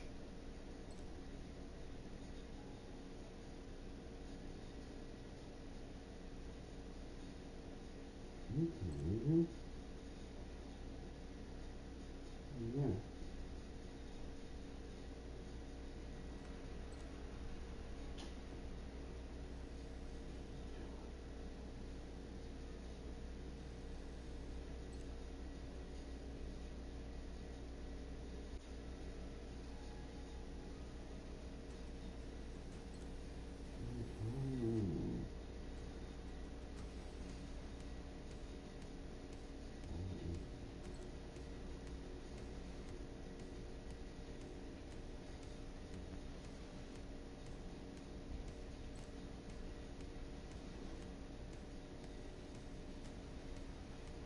Mm-mm.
What, yo? I'm in the middle of planning and stop bothering, yo.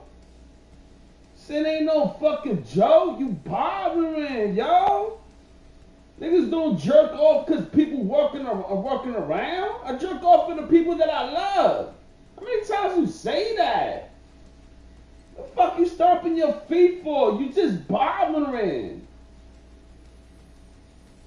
Fucking cornballs, yo. Fuck you stomping your feet.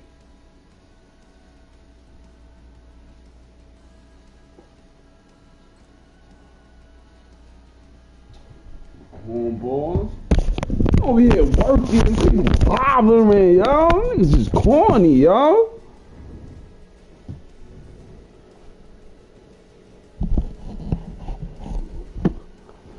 Damn, they bothering.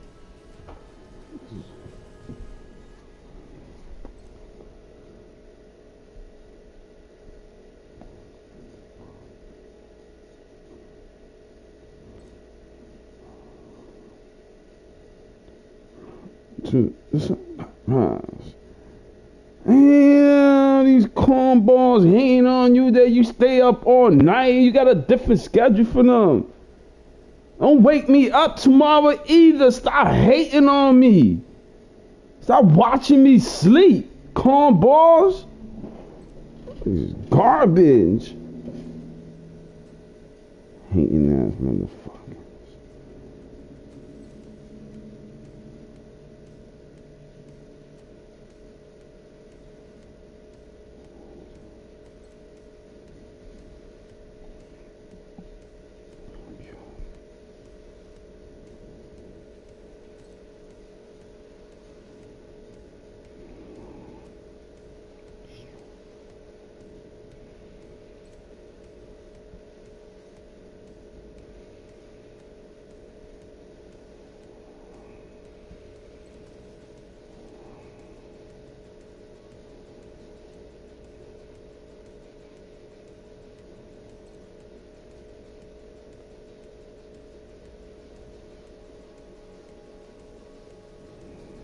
Mm-hmm.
Eyes and ears!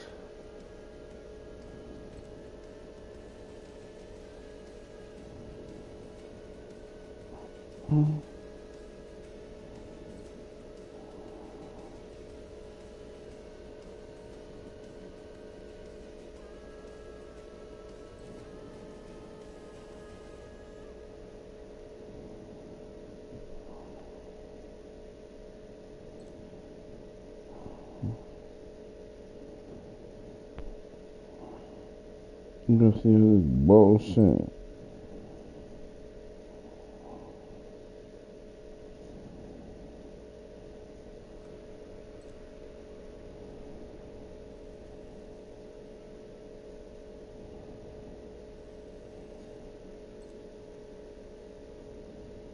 Huh? Well, I'm fucking hungry.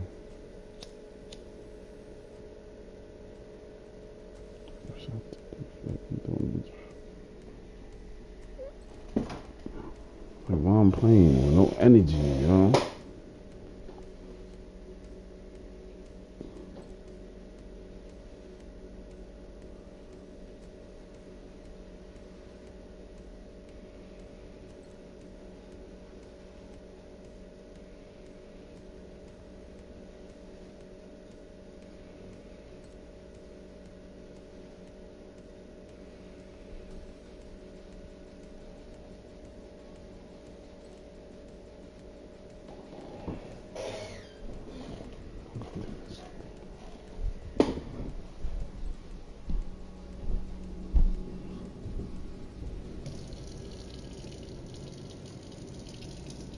See, bro.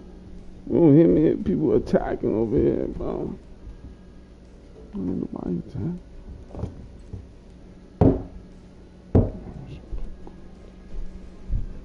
Gotta get the judge next time. I'm tired of her.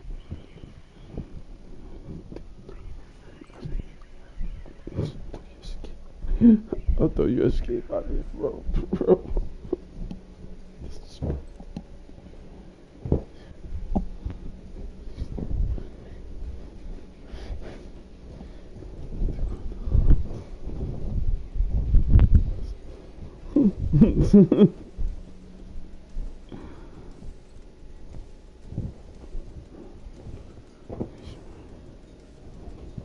Water.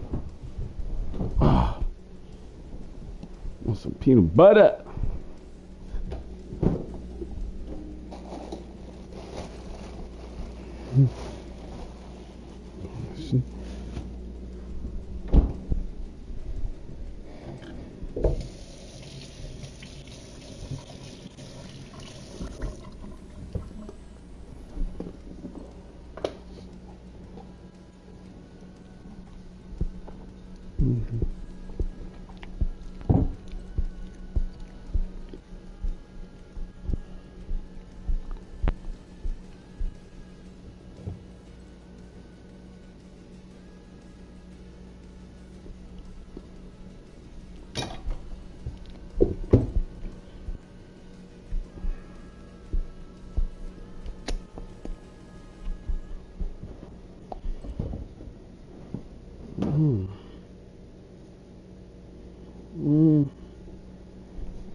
Ah!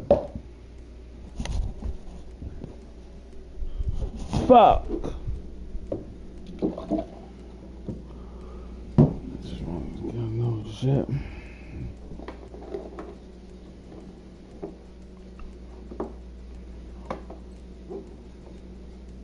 No, man. Fuck, yo. Fuck wrong with that shit. You lay down. I'm supposed to be playing. Well, I don't got no energy. People waking people up, bothering people. Wow, you don't hear? Fuck off.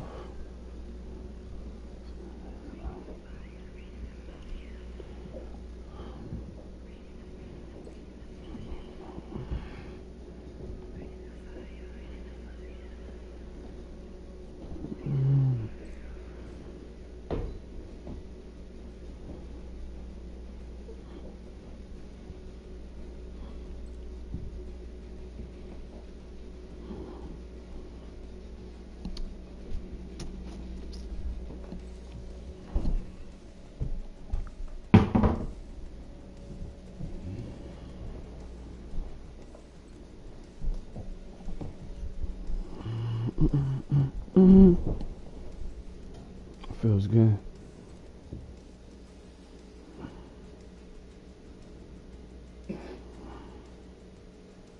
He's there, so those are my suggestions anyway. And you know, here's a guy I wanted to bring up before, Jose Iglesias. He really wants to come back to the Mets, really does.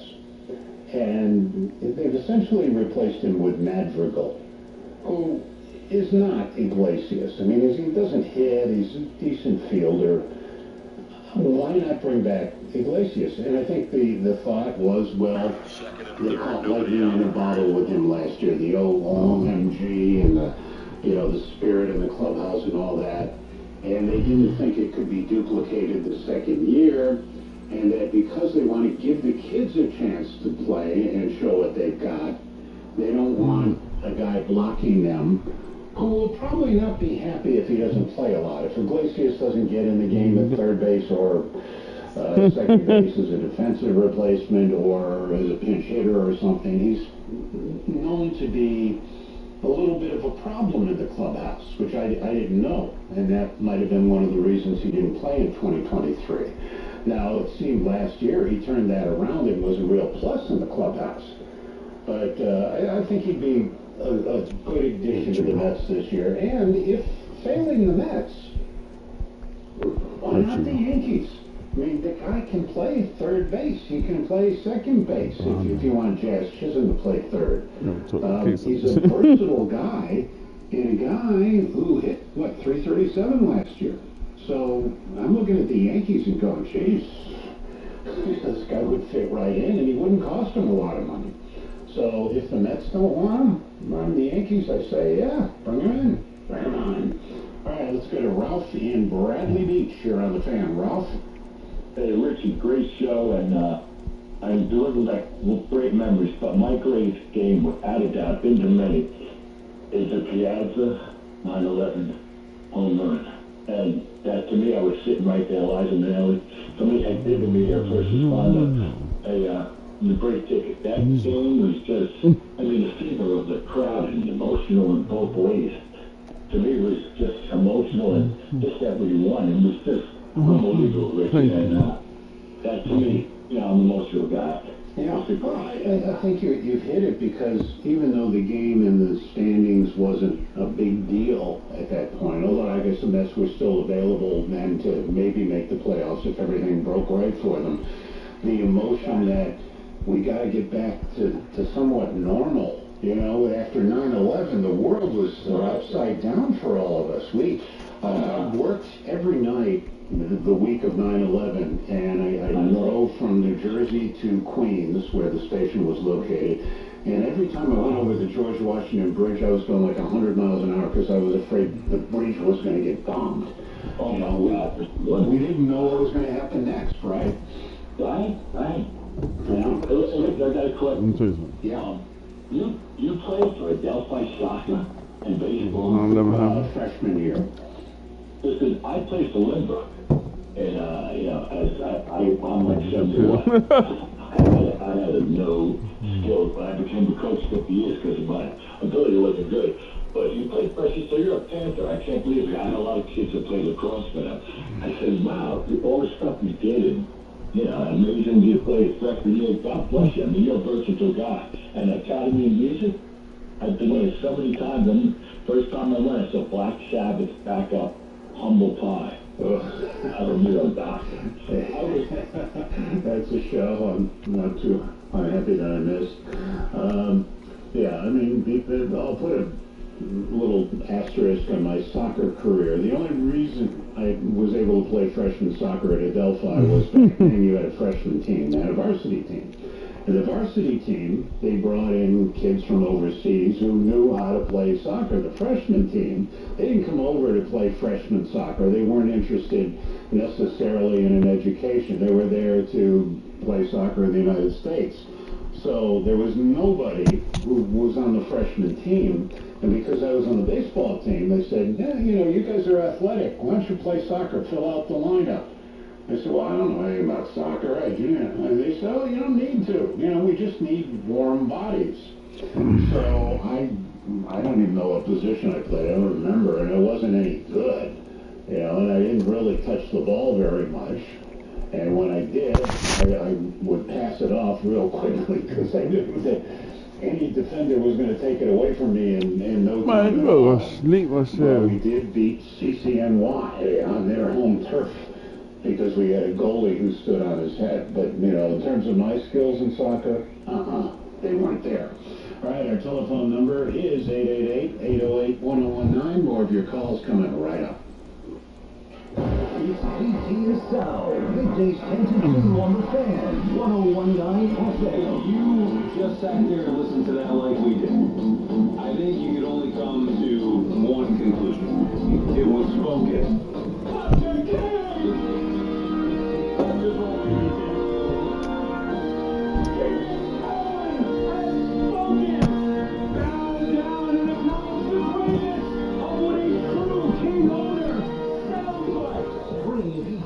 Live or on demand with the Odyssey app and podcast the show wherever you get your podcasts.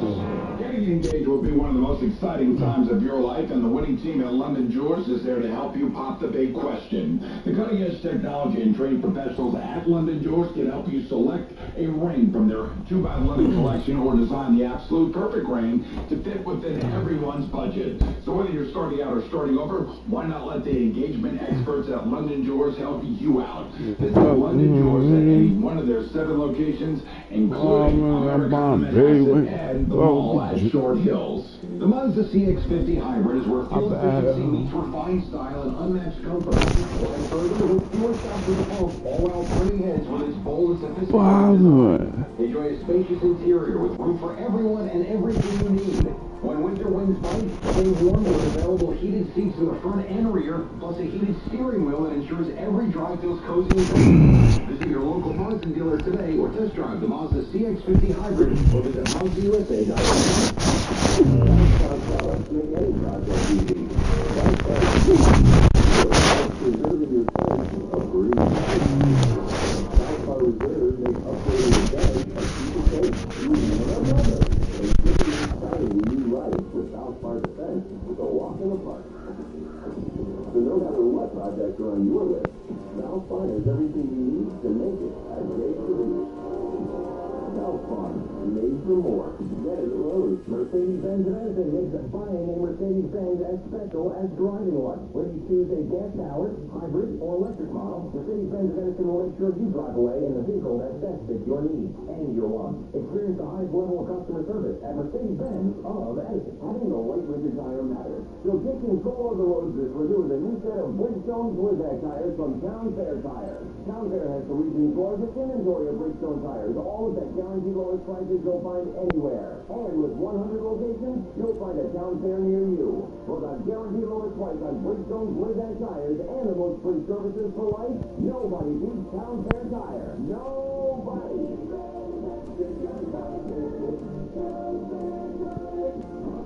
With us, that's the beginning of a journey, powered by the confidence that comes from driving a vehicle so reliable, it's backed by a 10-year, 100,000-mile limited powertrain warranty.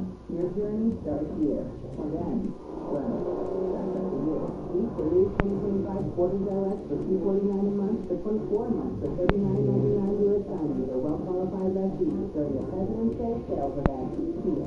Movement that inspires. See details for warranty details. Call 800-823-450 details. Always on safety. New 2025 Sportage LX 2.5 year FWD-HD 20,070,050. FWD destination not only for the standard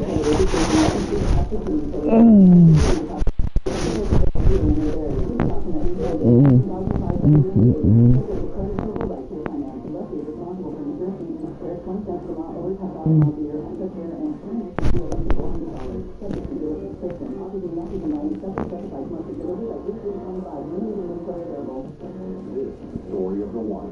As a maintenance specialist for university housing, he knows how students can major in wear and tear. Plus, housing so many students doesn't leave a lot of room. Now all the supplies we need. That's where Granger comes in. With over 1 million industrial-grade products and fast, dependable delivery. There's quality products he needs, so he doesn't have to. From a new door hinge to a whole new faucet. Call Granger.com or just stop by. Granger, for the ones who get it done. Loving that feels different. European-style holiday at MSC Cruises. Call us Crown and Event. The ship had restaurant stuff and nightlife. La Galleria. And of course, American touches like an auto parts and a sweet shop. Americaine, je ne sais quoi. Mom, you're from Wisconsin. Wisconsin, Stevie. Book now and save up to 40% off. Test and feel free. MSC Cruises. West Holiday. The book is at msccruises.com or contact your travel advisor. Mr. 25 is registered in Panama, Malta. Visit njstateauto.com. Cars, trucks, vans, and SUVs. Take your pick. Vehicle financing, temporary placement, and DMV paperwork. njstateauto.com in Jersey City. njstateauto.com. They get you driving the Jersey City way. Your home to talk New York sports. It's WFAN. Call us anytime at 888-808-1019. So fan 1019 FM and always live on the Free Odyssey app. Alright, we will be right back. Our telephone number 888-808-1019. Richard here, show 9:30 this morning. And let's talk to our friend Mike in Manhattan. Michael, how are you doing? All right. Good morning, Richard. You made clear that you played soccer and the other guys on the varsity played football. That was very clear. I played floppy feet. I mean, I play. It was fun. You know, we had bus. It wasn't where you travel all over the country either with freshman soccer. You basically got on a bus. You went to Manhattan, or you got to someplace on Long Island, or maybe Westchester would be a big road trip. But it wasn't like today where, you know, kids play all over the country in grade school. Right.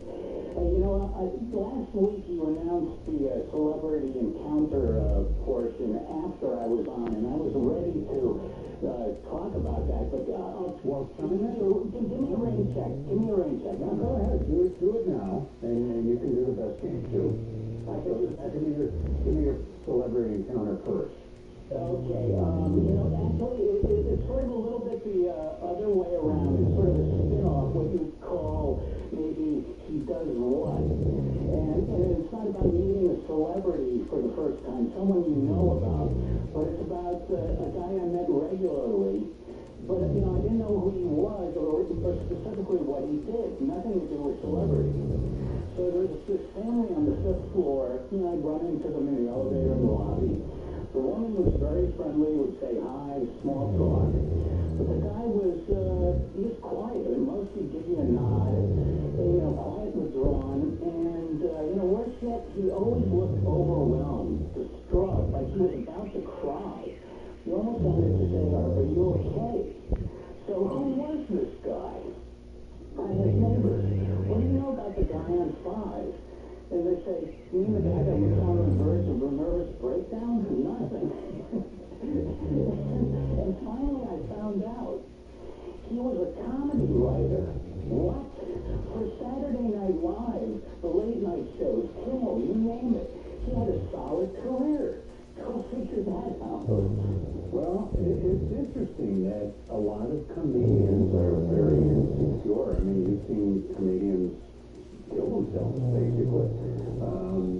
There's that underlying inferiority complex, we used to call it, with comedy, you know, and they get their jollies by people laughing and making people feel good. And as a writer, I imagine it's even worse than a stand-up guy because, you know, you're sitting out there hearing somebody else parrot your lines, and if they don't go over well, it's like, oh, man. So, it's going to be a tough profession. Yeah. Yeah, and also, you know, writing is hard enough, but if you're doing it on a deadline, and I do a deadline, you know, and trying to be original, that's got to be stressful. Oh, yeah. Yeah, definitely so. I mean, the great thing about writing novels is you write it, and then the next day you look at it and go, why did I think that was good or that was funny when I wrote it? You know, God, I got to change that. And even then, you read it a couple of months later before you finally submit it, and you change it even then. You know, it's funny, things that you find funny at the time turn out not to be funny over time. What's the Woody Allen said, tragedy plus time equals comedy. I hadn't heard that one. Yeah, that was Woody, because it was talking about something awful that happened. say, well, you know, it's too early to make a joke about it. But, you know, in time, you can laugh about it. Now, there are exceptions to that. 9/11. I don't think there will ever be jokes about 9/11, or should there be? You know, that was such a deeply felt emotional tragedy. But a lot of times something happens in your life and you think, oh, God, this is awful. And then years later you look back on it and you think, that was kind of funny. So, time plus tragedy equals comedy, sometimes. Richard Manhattan, you're on the fan, Rick.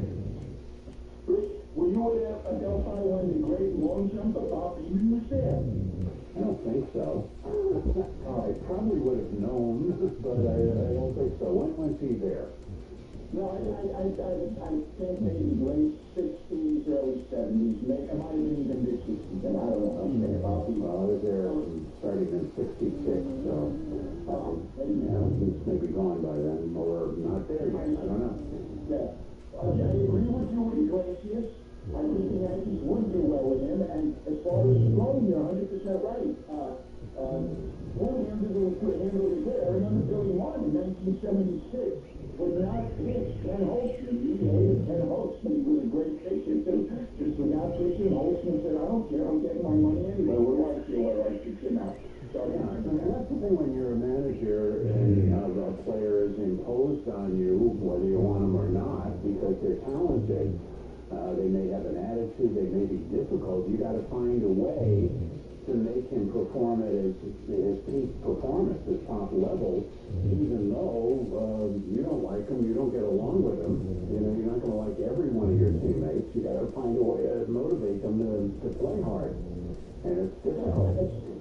As far as Steinbrenner, personally, I don't care what the Yankees do here or no here, but here's what he came across very bad the way he did yesterday. First of all, I think the Yankees did it because they lost Soto, and they figured maybe we can lose other players for some reasons, for something like some, reasons they don't know. He brought that up. I agree with but he sounded like a little kid that he wasn't happy. He said, I don't understand it. You know, in certain religions, priests have to have beards.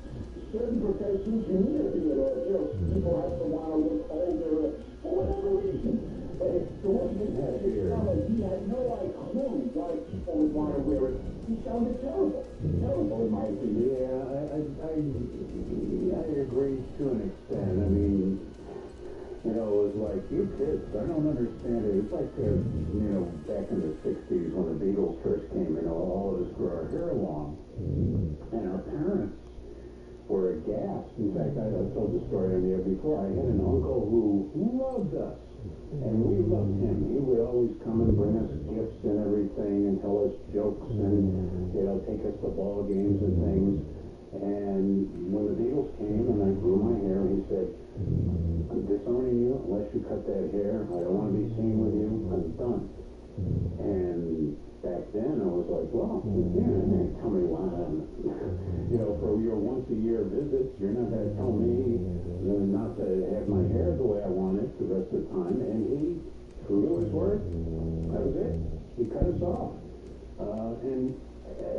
It's one of those things. I guess it's the way you're brought up and like your vision of beauty, what looks good. And we all have different things. I mean, I've had friends of mine rave about this woman is so gorgeous. And I'm looking, oh, God, she's ugly. Yet they see something, and same thing with me. I'll say, oh, boy, this woman's gorgeous. Really? I don't think so. And not to be sexist about it, handsome men versus men that I think, look scraggly. There are Hollywood stars who I go, boy, aren't they great looking? And then there are ones who are really great looking who aren't stars. So, go figure. Okay, let's go to Paul in Buffalo. You're on the fan. Paul. Good morning to you, Richard. In 2008, in my opinion, Roger Federer was at the absolute height of his powers. If you were a Federer fan, and I was, he was a maestro for conducting the symphony orchestra. You didn't know he was going to take you for a walk in the woods with the six, or he was going to bring you up to heaven with a knife. He could do anything. There was no shot he could not make with a racket in his hands. But we also knew there was a coming, who wasn't just a clay court specialist. He was at the time the second best grass player in the world, and his name was Rafa Nadal. There could not be a greater contrast in styles. The magician Roger Federer and the absolute force of nature that was Rafa Nadal as a young man. There was never been a greater logo for a team or an individual than the Charging Bull for Rafa Nadal in his prime. Even though Roger Federer could make every shot, many shots, there was no shot that could get by Rafa at the time. In that Wimbledon final, Roger Federer was going in with 65 consecutive wins on grass going into that match. He had won every Wimbledon final from 2003, and he just couldn't break Rafa. He had 25 aces in that game. Rafa had 6, and Rafa looked like he was going to take it in straight sets, but Roger found a way to win a couple of tie breaks. And then a magical 5th set goes to a long tie break, and the force of nature finally overcame the magician. Richard, I stood up in my living room and applauded that match as I was absolutely crushed to see my hero beaten by this force. And I at the time, I didn't know if we were ever going to be able to overcome it again. And you know, of course, Roger had a great end to his career, and did Rafa. And then, of course, there's a new force of nature that came along, Novak Djokovic, who turned out probably to have been better than both. And what a match, though, that 2008 Wimbledon final was. And you can still watch it in HD, which is why I probably put it over Morgan McEnroe's greatest tennis match of all time. Yeah, well, I mean, I kind of jumped out of tennis, I don't know, around 1990. I was a huge tennis fan. I mean, I was looking forward to Monday nights. Remember on Channel 13? Monday nights they would have the finals of all the tournaments, and I would, tune it in Monday night and watch it religiously and really get into it with Connors and McEnroe and Vilas and Borg and those guys, and it seemed like they would play every week. It wasn't like now where the great players in any sport take weeks off and take months off sometimes, like in golf where, you don't get the great fields every week. Like this week is one of them, the Mexican Open. You don't have the top players playing as they're gearing up for tournaments. So things like that that I hold with a great deal of affection. These things are different. But, the Borg McEnroe match then, and I saw Vilas beat Connors at Forest Hills in the last tennis match ever held, the U.S. Open tennis match ever held at Forest Hills, and I was rooting for Vilas, and he was the underdog, and he just was magical lefty. It's great. But my love for tennis has faded away. I think as you get older, you become more selective in things that you really want to do and watch. And you kind of pick your favorites, things that you really care about, and then there are other things that you used to like that you might want to watch for nostalgia reasons, but maybe it just doesn't matter as much as it used to. Okay, we hit 6 o'clock. We'll get to the update. We'll probably hear from Alzheimer again, and we'll be back with more of your calls. Ralph in Manhattan is holding on at 888-808-1019. WFAN, WFAN FM, WFAN FM, HD1, New York, and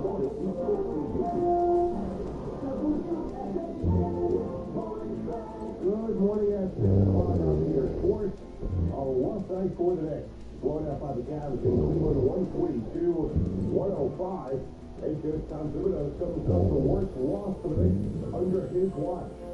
Right from the start, we had that the first couple minutes where we were up, I think 5, and then missed a couple layups, and then we jogged back. There was going to be a problem. Then we got hit, and then protect the basket, and they got a lot of confidence early from that, and then it snowballed from there. Jalen Brunson led an extra 26 points. At Green Baseball, Yankees over the Rays, 4-0. Marcus Stroman, a scoreless first inning. Paul Goldschmidt 1 for 2 with an RBI. Yankees have altered their facial hair policy to allow players and uniform personnel to have full-proof beards moving forward. Yankees managing general partner Hal Steinbrenner had winning on his mind. He decided to make this change. If I ever found out require to make us better, to get us a championship. Did not want to be here. If he had the ability, would not come here because of that trophy, as important it is again for that generation. That would be very, very concerning. Steinbrenner said he's spoken to a large number of former and current players, citing several errors to get their thoughts on this matter. 20 degrees, cloudy skies in Central Park. That's what's happening with sports flashes. At the top of the hour, I'm Peter Schwartz. Your official home to talk New York sports. WFAN. Call us anytime at 888-808-1019. So fan 1019 FM and always live on the free Odyssey app. This is Daydream Believer. John Stewart of the Kingston Trail wrote that song for the Monkeys back then. Here's Hope and Company fades into the background. All right, let's get our agent provocateur around in Manhattan. Good morning, Ronald. Oh, good morning, the good old monkeys. The monkeys are fantastic. They really are. You know, you went on this tangent with the celebrity meetings. I'll give you one. I'll give you a great one. Teaneck, New Jersey.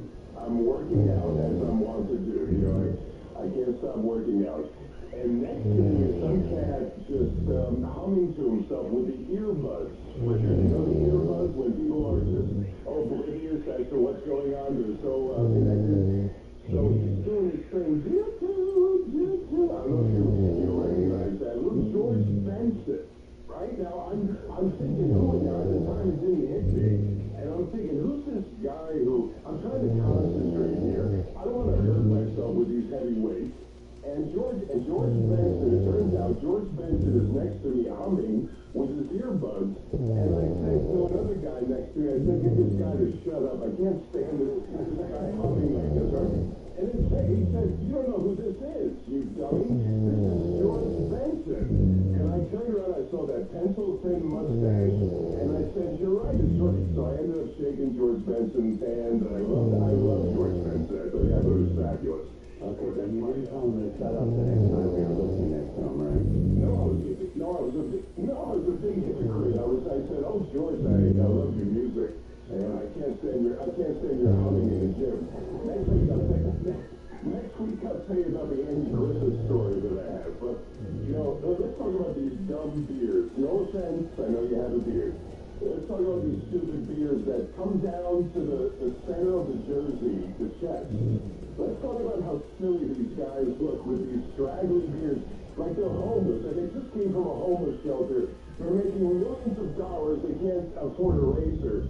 It's ridiculous. I think Hal Cave. I think good old Hal Cave, because it set the Yankees apart from the others with the facial hair. Next thing you know, Richard, they're going to put names on the backs of the jerseys. They're going to go down the route of every other team in Major League Baseball. They should put names on the back of the away jerseys. Yeah, I mean, if you're not a dyed-in-the-wool Yankees fan, and you're watching a game, and, you know, you don't know the player's name, you don't know their face or anything, you don't know their number, it helps to have the name. It's no big deal. It's not a sacrilege. I don't think. I'm not saying it is, but it sets you apart. It sets them apart from the others in my opinion. To me, the Yankees have so much cachet. Being a Mets fan, the Mets never achieved what the Yankees did because they don't have the history. The Yankees have such a had such a good cachet. I'll tell you about it here. Let me go on riff on the uniform a little bit. Like exactly the swoosh on the uniform and putting patches for insurance companies. That to me desecrated the uniform much more than anything on the back of the jersey would. You know, you basically turned into NASCAR. It's not quite as bad as NASCAR, of course, but you're basically putting commercials on your jersey. So if you're willing to do that, Babe Ruth never had commercials on his jersey, as far as I know. So why would you think that a name would be a bad thing? Well, you just put me in my place because you're so right. That's even more of a travesty, the swoosh. And all this advertising, it could be like a NASCAR soon. You're going to have all these advertisements on them. I'll leave you one more thought with the beard. You know, the thought is, prevailing thought is that if you have a beard, it'll cover the wrinkles, so on and so forth. Not necessarily true. The only reason I ever grew a beard was for a role, a part in a play or a film or something like that. I had to do it. I got paid to do it. But I'll tell you something. With a beard, you exfoliate. Every time you shave, you exfoliate. And you know, whenever I did grow a beard, I saw the crow's feet by the eyes, and the wrinkles seemed to be more out there than ever before. So it works in reverse with me, really. Okay, well, I don't know about your neck at this point in your life, because you're a little bit younger, but your neck, you know, that whole turkey neck thing, and it has nothing to do with the condition you're in or whatever. It just, you know, You say how to handle the neck thing in a flat. You know, it might not handle everything. You know, the plastic surgeon is the plastic surgeon, but there are such things as facial exercises. Now, there's a whole book. There's a bunch of books on them. There are two schools of thought on that. If you do the exercises, your face will even sag even more because you're working. You know, for some reason it works in reverse. But I tend to think that these facial exercises, if you do these simple exercises, especially for the jawline and for the chin, you're going to be ahead of the game. Just engage in these exercises, and I swear you'll look 40 when you're 80. Send it to me. Okay, I will. Okay, so, I don't know. I will shave the beard tomorrow. It's not something I love, but, you know, my wife likes it, and what the hell? You know, it's easier to shave. You know, I shave in the shower.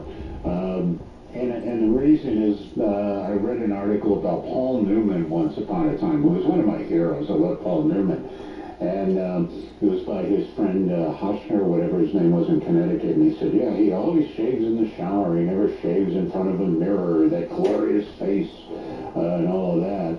And I thought, oh, okay, let me try that. And the good thing is, because of the heat and humidity and everything, it softens your beard and makes it easier to shave. And I don't use shaving cream or anything, so it's a good thing. But with a beard, you know, you got to trim around it, and you got to shave every day. You got to shave your neck and, you know, around your lip and all of that. So this is something that Hal Steinbrenner will learn as he delves into beards. Jarvis in Harlem. Do you have a beard, Jarvis? A little bit. You had to think about it here. It's either yes or no. I have one, I don't have one. Okay, go ahead. What's up? I want to talk about the Yankees and, you know, about Aaron Boone getting the extension, and, you know, Yankees fans not pleased because, you know, like Yankee fans always discredit his resume, his record, and, you know, he's been there for 7 years, going to his 8th year, because he been to the playoffs every year. He won, get to the AFC 3 times as a manager. And, you know, everybody wants to discredit that because he thinks that he's not some fire up manager, like, don't play under the bus. He's not like that. So it's just, you know, but, you know, he won AL East last year, won the American League Division title. So that's, I don't get it, so. Well, you can't fire a guy that got his team to the World Series, although that's been done. Yogi, 1964, you know, oh, Johnny Keane beat him, let's bring Johnny Keane in, and that was the beginning of the end of the Yankees for a period of time. Not that it was Johnny Keane's fault, but, you know, it's that, can the manager win or lose a World Series for you? And you say, well, he pitched so-and-so on the second game, and he should have pitched whoever else. A manager doesn't make that decision on his own. I mean, I cannot believe that Aaron Boone didn't sit down with Brian Cashman and the analytics guys and all the other people in making the decision who to pitch in what game and all of that, and basically a script for the game and how it's going to work. I don't know. I don't think that Cashman would call down in the game, okay, take this pitcher out, put this guy in. I don't think it's like that. But I think it's like, okay, this is our plan, and as the game progresses, you modify the plan based on what's going on. But look, I mean, the guy, they say, well, he's not firing. Well, you ever see him go after umpires? I mean, the guy is fiery then. And you don't know what he does behind closed doors. He is of the managerial bent these days, and managers don't criticize their players publicly, especially in press conferences after a game. You know, you lose a tough game, and manager doesn't pile on to the player who made the bad play. I mean, if imagine after Game 5, if you know, you have a press conference with Aaron Boone, he goes, yeah, Judge blew it for us, man. He dropped that easy fly by. What the heck was he thinking? You know, here's this guy who plays great during the season, and when we need him in the playoffs, he doesn't get it done. You know, Aaron Boone would say things like that. So he comes off as a player's manager, but behind the scenes, and you're not going to criticize Judge for what happened. It was just one of those things. But, you know, he handles things very deftly, I think. And I know a lot of people aren't happy with that. They want to hear more meat. They want to hear more controversy in the press conferences. That's not what guys are out to do. And the press conference after the game, they just want to get in there, answer questions in a roundabout way that doesn't really tell you a whole heck of a lot, and get back to taking a shower. That's basically what they want to do. We take those press conferences so seriously, like they're going to give you nuclear secrets. They're not. Alex in Connecticut, you're on the fan. Alex? Hi, Alex. How you doing? Good. I wanted to call because, you know, there's a lot of great games in different types of sports that I witnessed, whether live or in person. But to me, was something that goes where I'm at the edge of my seat, back and forth to the whole game, to the very end and beyond, would have to be Michigan, Ohio State, 2013. Game ended 42-41. And that game, it was tied at the end of the first quarter, 7-7. It was tied at the halftime, 21-21. At the end of the third quarter, Ohio State went up two touchdowns. Michigan comes back and gets another 2 touchdowns. It's tied at 35. And Ohio State takes the lead, 42-35. With a half a minute left in the game, Michigan ties the game. And Brady Hoke decides to go to the win and the 2-point conversion, and Michigan loses 42-41 at home to Ohio State, which beating Ohio State to Michigan to a lot of fans is probably as much as winning a national championship. I mean, it is everything. And that game, you were on the edge of your seat, literally the whole game. I mean, especially in the last minute. Total elation because you don't know if you're going to be able to tie the game. You tie the game in the last minute, and now you're at the edge of your seat again because you don't know if first of all, you didn't expect them to go for the 2-pointer. And now you're at the edge of the seat within seconds, thinking it's do or die. And then now, a minute ago, you were screaming and you were so happy, and now you're destroyed. I mean, you're in total despair. Yeah. Just lost. Over. Well, that has all. I didn't see the game. I'm not a college football guy, but that has all the earmarks of a great game. You know, Michigan, Ohio State, Midwest, it's like that's it. And to people on the coast like us, well, let them have their little games. You know, we don't care about it that much for the most part. But those rivalries, you know, that are so important. And, I mean, there was talk because Michigan beat Ohio State this year that they were going to fire the Ohio State coach, and then what do? They wind up winning the national championship, but they lost to Michigan. Well, yeah, that's not good. I mean, it would be as if the Yankees lose the season series to the Red Sox, but win the championship. Oh, you're going to get rid of the manager. Yeah, they lost to the Red Sox. Meanwhile, speaking of rivalries, have the Red Sox re-entered the picture now with their acquisitions? You know, this is, putting Bregman and additions to the pitching staff, whereas the Red Sox the past few years were, building the farm system up and saying, well, we're not ready, we don't want to spend all that money. And this year they spent money, and maybe it was because Boston fans, even though they still fill Fenway Park, were like, come on, let's get serious. Let's try to beat these guys. Let's not cede the division title to the Yankees or even the Orioles. to be participants here. So I think this year might be a little bit different. Still think the Yankees are better, but at least it will be a little bit more competitive. We're talking about greatest games you ever saw, or greatest tennis matches, or golf, or whatever. Things that, and the criteria you establish for what makes a great game. And the one thing I said last hour that I'd like to take out of the equation is whether your team won or lost. Because there can be games where your team loses, but they put up a great fight, they did everything right, they got a bad break and they lost, or the other team just proved themselves to be just a little bit better. They figured out a way to win and you didn't. And I think that's an important lesson going forward, that, you know, you lose a game like that, and maybe that's the impetus for the Yankees this year. All right, you got the World Series. Hadn't been there since '09. But you lost. And the fact that a lot of guys that were in the World Series for the first time finally got there. And they got that bitter feeling of losing. And that's something a manager can do in the clubhouse after the game and say, okay, you know how bad you feel? It's because you lost.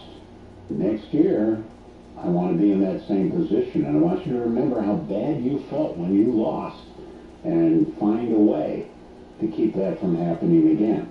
Easier said than done. Peter, Manhattan, you're on the fan. Peter? How you doing? Thank you. Before I start, I want to thank you and Big Zeus the best. But anyway, talking about Red Sox, I think the three best games I saw, Richard, Red Sox, Reds, 1976, Game 6. Mets, Red Sox, 1976. Yeah, that was the great home run, Carlton Fisk, yeah. Carlton Fisk. But the best one, I think, is the playoff game, 78 Yankees, Red Sox. The reason for that, there was basically a cleanly played game. And what people don't understand, it wasn't Bucky Dent that won the game. It was actually Jackson hitting a home run. I don't know if you remember. And after he hit the home run going up 6-4, he went over to George Steinbrenner and he like shook his hand. You know, Steinbrenner was sitting like in the front. And then the Red Sox come back in the ninth, and now holds the runner at second with one out. Now here comes Gossett, then that's going to fly out. Here comes Gossett, now gets Yastrzemski, first and third, 2 outs, 6-5 game. Gossett, you guess Yastrzemski homers early in the game, he gets him to pop out at third. So that was the greatest game I've seen. And about the other point I want to make was the mustache. You remember Charles Bailey back in '72 when he was paying the Oakland A's to grow a mustache? How did that work out, Rich? They ended up winning 72, and again, they paid $250. That was before the free agency. They paid $250, which was an event. They won 72, 72, 74, the World Series.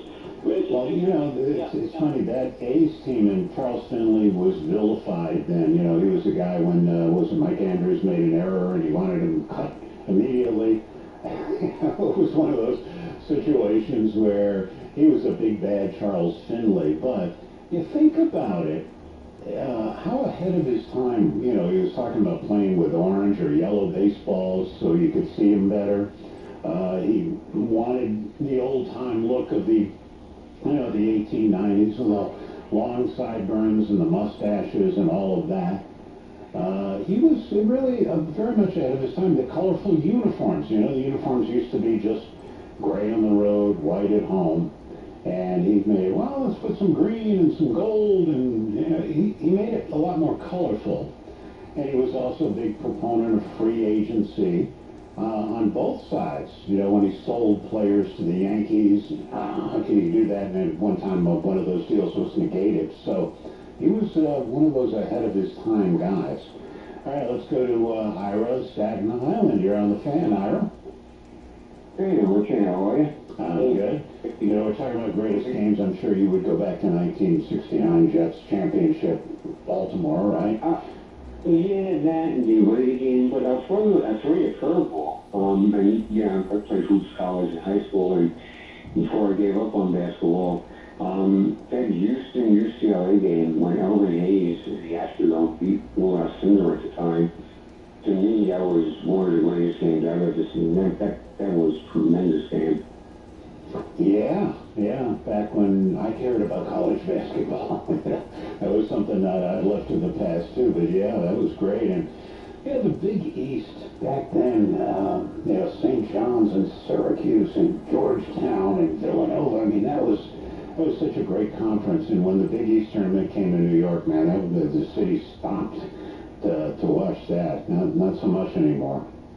Yeah, that was really good stuff. But yeah, you're right. The Brady game actually, to me, was a biggest thrill in the Super Bowl game because I expected them to beat the Colts. I didn't think they'd beat the Raiders, so I'm going to take that Brady game. But I just want to throw you a real quick one. You know, when all these Justin Field rumors coming up, and I can't believe we're even talking about free agency because it's starting like in about 2.5 weeks.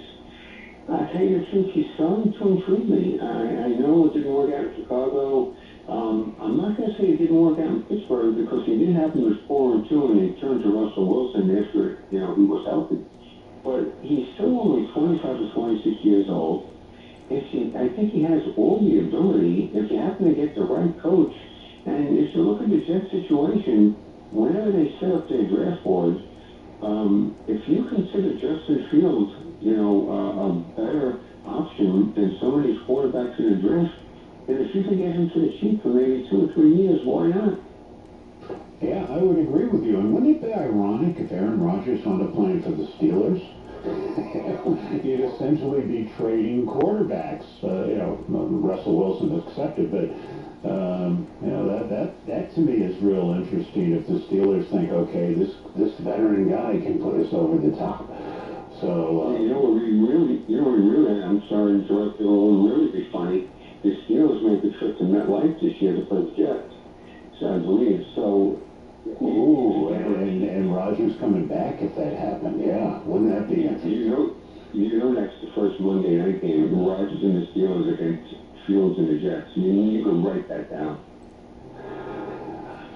Yeah. Yeah, well, a bunch of things have to happen. Obviously, the Jets have to get Fields, who, you know, the Steelers are hemming and hawing here. They're saying, okay, well, we can't sign both of these guys. We can have Wilson and Fields, so one of them is going to go, and it's likely, well, I don't want to say likely Fields, because if you take Aaron Rodgers out of the equation, because first of all, you don't even know if Aaron Rodgers is going to want to play for Pittsburgh or want to play at all. He may retire.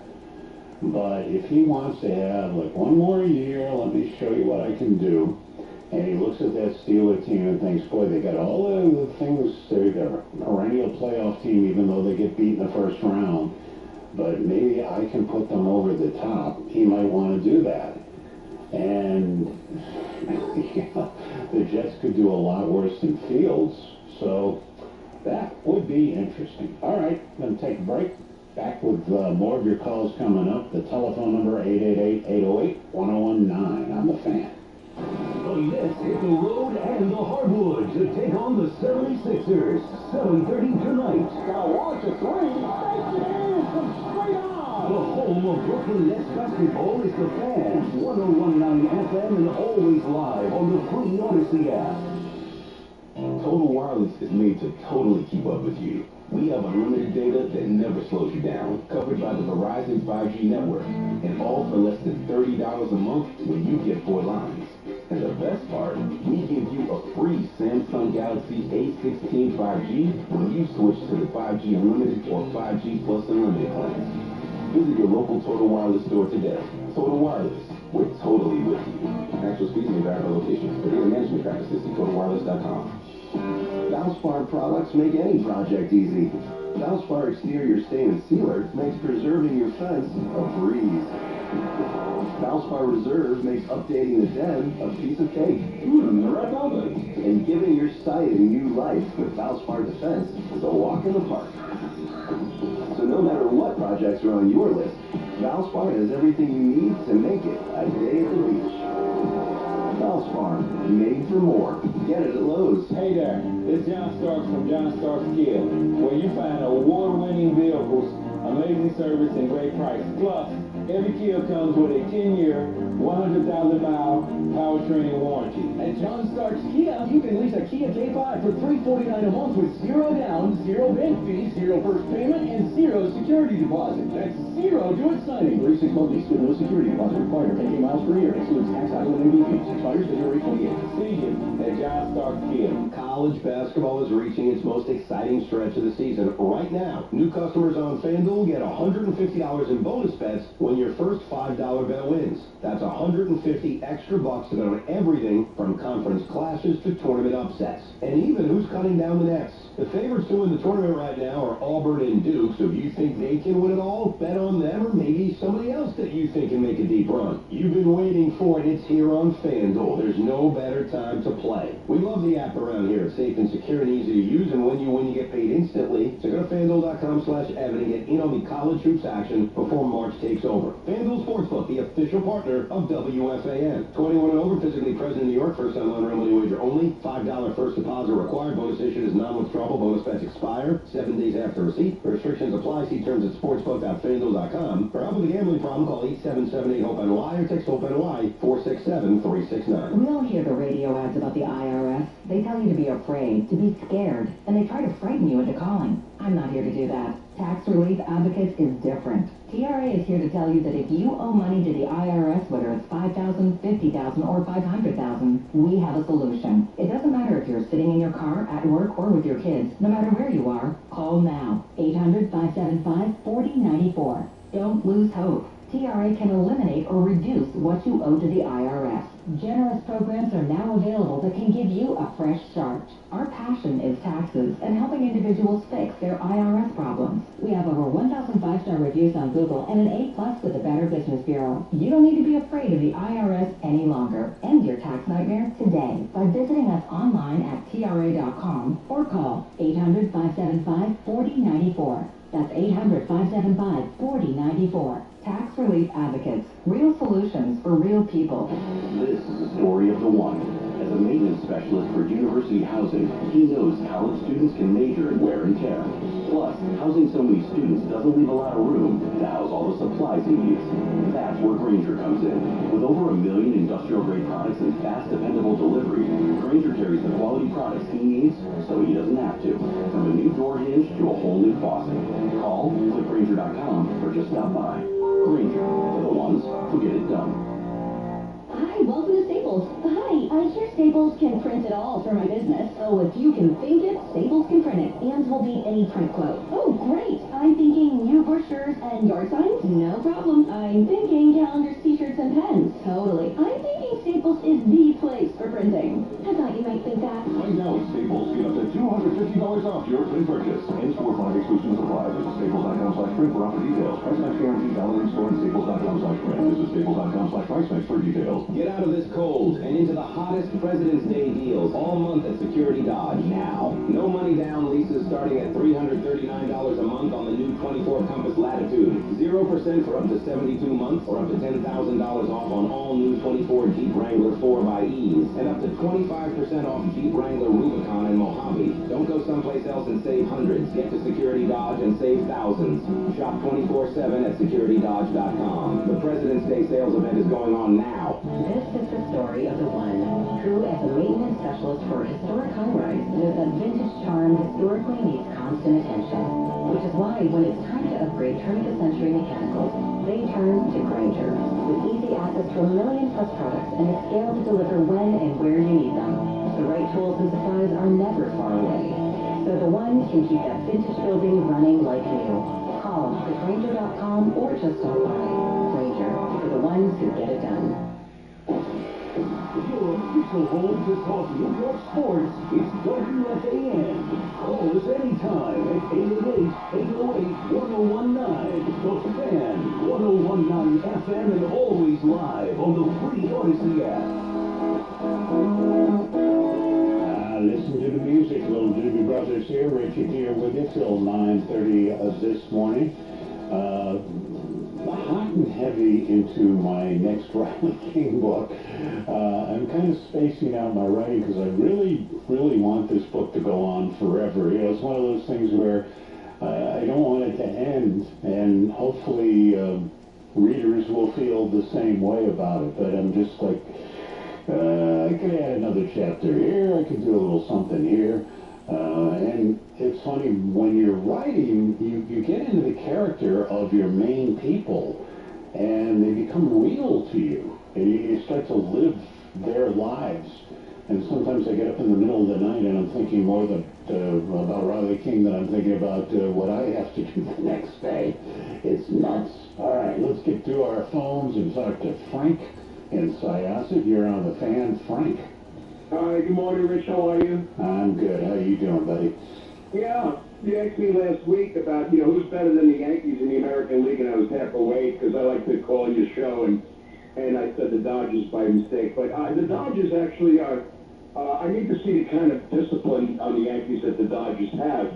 But when it comes to I'm switching topic. When it comes to the beard, my son's 28 years old, and I mentioned to you a few times that he's a Mets fan, because I took him to see the Mets, I took him to see the Yankees, and he chose the Mets. And that's fine. I have nothing against it. I respect the Mets. And I've met a few Mets. And he buys the 20 and 30 game packages. He's one of the guys, in the 20s age group that are out there, buying the hot dogs, buying the beers, renting the suites, and I, like you said many, many times, it's not, the older guys, we're past they. It's about the future. It's about the young ones, going to the stadium. And the beards, are a part of their generation. They wear facial hair. And as far as Hal's comments about the budget yesterday, and he said, why do I have to spend more than $300 million? Have a $300 million budget? We got guys like Heel and Wells and Volpe. That's true. I have more faith in seeing Wells develop. I don't know. Volpe is a big question mark to me. Susan Waldman says he's a roller coaster, high highs and low lows. And Neil's fine. But like I said to you last week, Rich, the team is one big question mark to me. And that doesn't mean I don't love the Yankees. I love the Yankees. But they're one big question mark to me. 135 errors last year. They got to be disciplined like the Dodgers. The Mets are in a much more difficult division than the Yankees.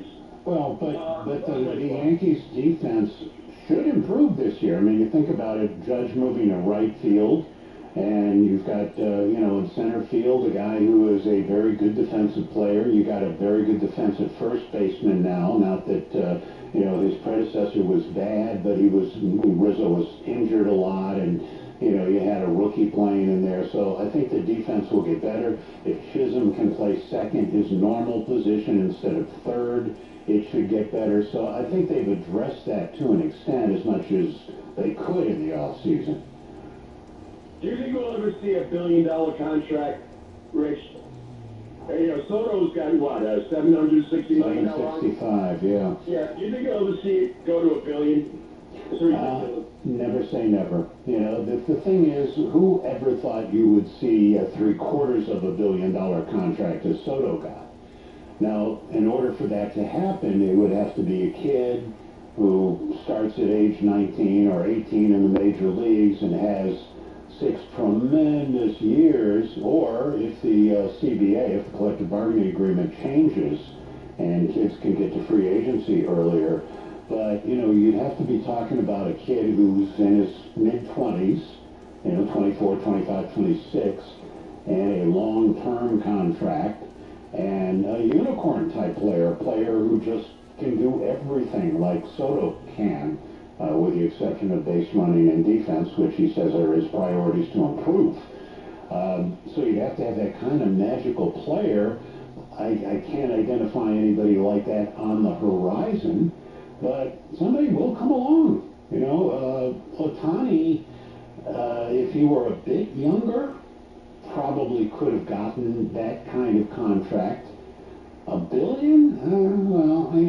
He got 700 million, right? So if he was, let's say, 23, could he have gotten a longer contract for more money?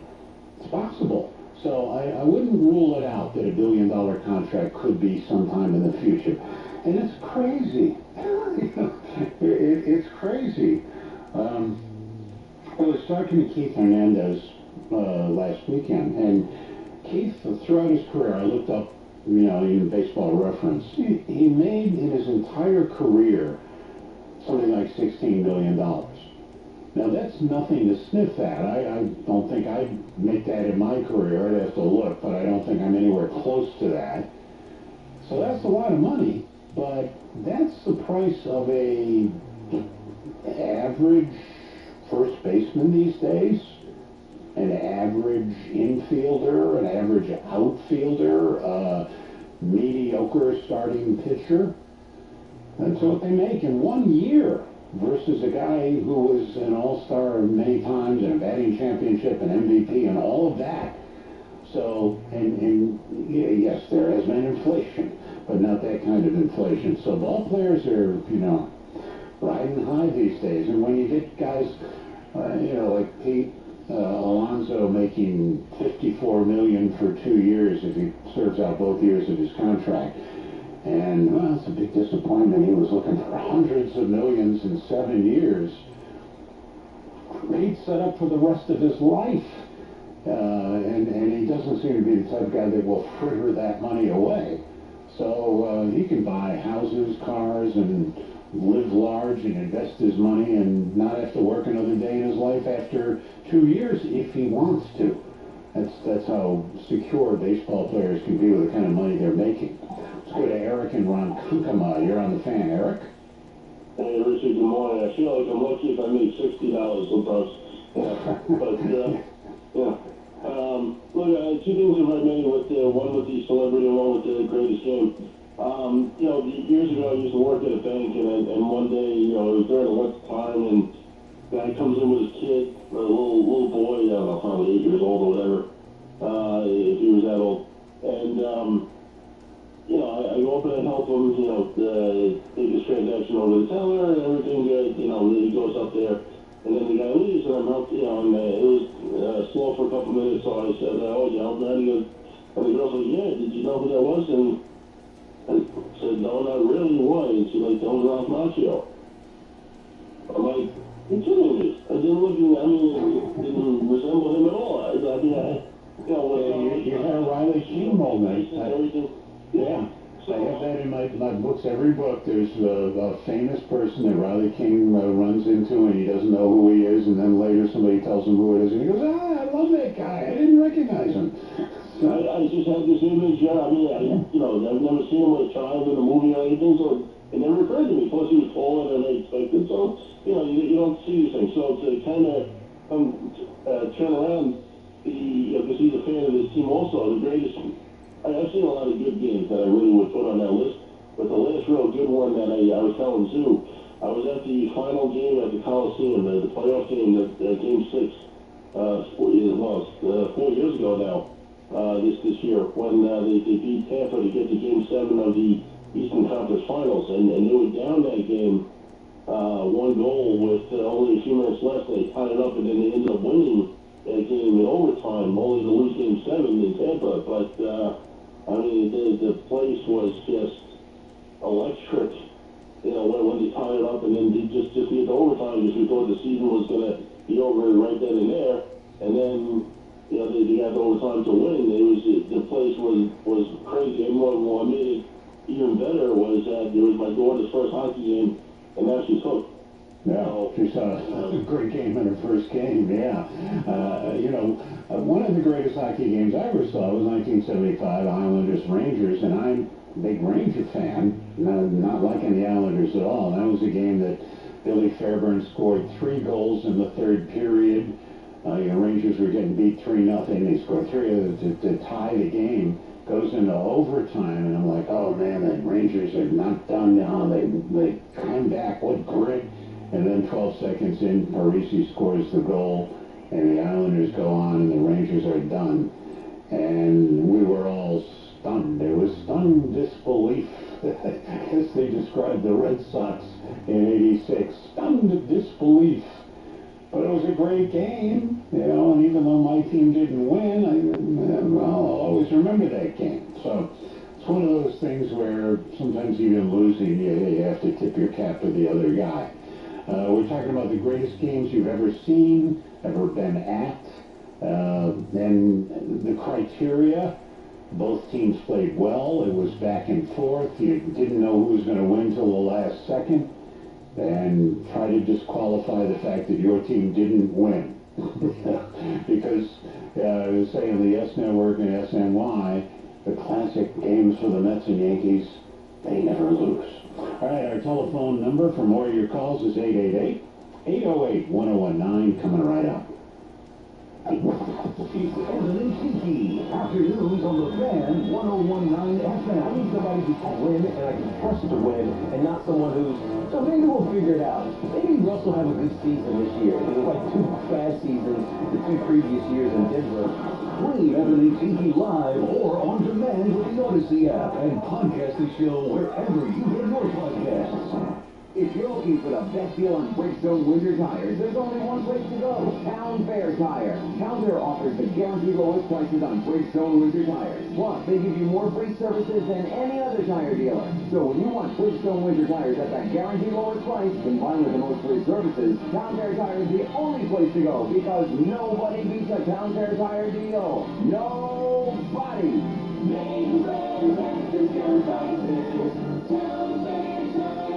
As football winds down, college basketball is gearing up. Fans are ready to see which teams will prove they are ready to shine in March and who will be seen in San Antonio. You can get in on all of the action from tip-off to the final whistle at ESPN Bet Sportsbook. Right now, new ESPN Bet Sportsbook customers can bet $10 to get $100 in bonus bets and unlock 30 days of ESPN Plus. Download the app and sign up with promo code Radio100 to get started today. Must be 21 plus. Gambling problem? Call 877-8-HOPE-NY or text HOPE-NY 467-369. Terms and conditions apply. See app for details. Offer not available in New York. My friends swim no matter the season, but my moderate to severe plaque psoriasis can sometimes take me out of the moment. Now, thanks to Skyrizi and clear skin, count me in.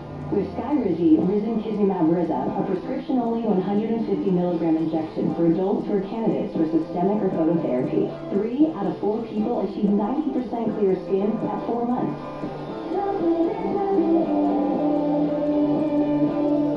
Allergic to Skyrizi. Serious allergic reactions and an increased risk of infections or a lower ability to fight them may occur. Before treatment, your doctor should check for infection and tuberculosis. Tell your doctor if you have an infection or symptoms such as fever, sweats, chills, muscle aches, or cough, or if you plan to or recently received a vaccine.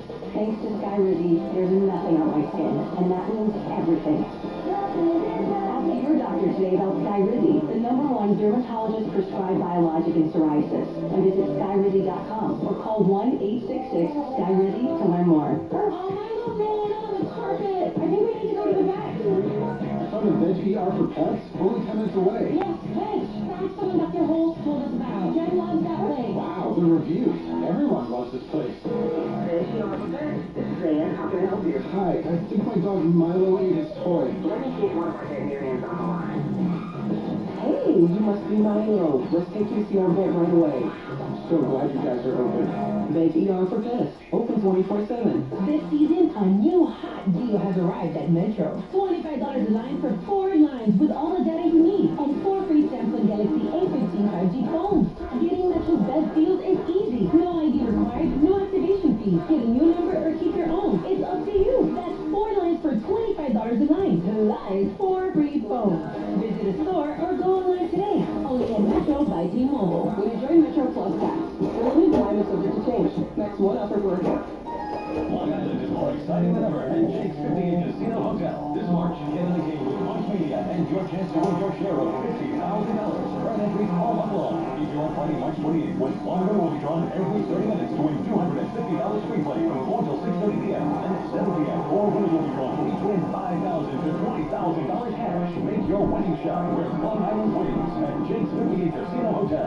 If gambling is a problem, be your son care box. Please call the 24-hour toll-free hotline at 1-877-8-HOPE-NY or text HOPE-NY. Hey, what are you doing on your phone? Setting my basketball lineup. Got $300 riding on my league. $300? I've made that just by using the Upside app. Upside? What's that? It's a free cashback app that pays you real money for stuff that you already buy. Gas, groceries, even takeout. Wait, I can get cash back just for living my life? Exactly. Fill up your tank, cash back. Grab groceries, cash back. Order pizza, you guessed it, cash back. Upside Upside is the smartest way to turn everyday spending into real money. Earning real cash back with Upside is easier than setting your fantasy lineup. Download the free Upside app now to earn cash back every time you buy gas, groceries, or takeout. Use promo code SUPREME for an extra 25 cents per gallon on your first tank of gas.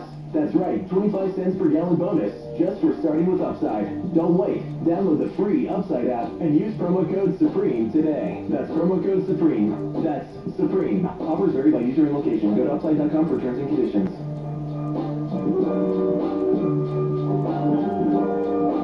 Want to play a game with me and Dad? Mommy's not feeling good. You need to vaporize that cold. Vaporize? Yeah, with Dayquil VapoCool. It's Dayquil plus a rush of Vicks vapors. Whoa. Come on, let's let Mommy rest. You guys are amazing. And so is Dayquil VapoCool. Dayquil VapoCool, the vaporizing daytime coughing, aching, fever, power through your day medicine. And to vaporize sore throat pain, try Vicks VapoCool drops. Use as directed, keep out of reach of children. Oh, could this vintage store be any cuter? Right? And the best part? Except Discover. Except Discover? In a little place like this?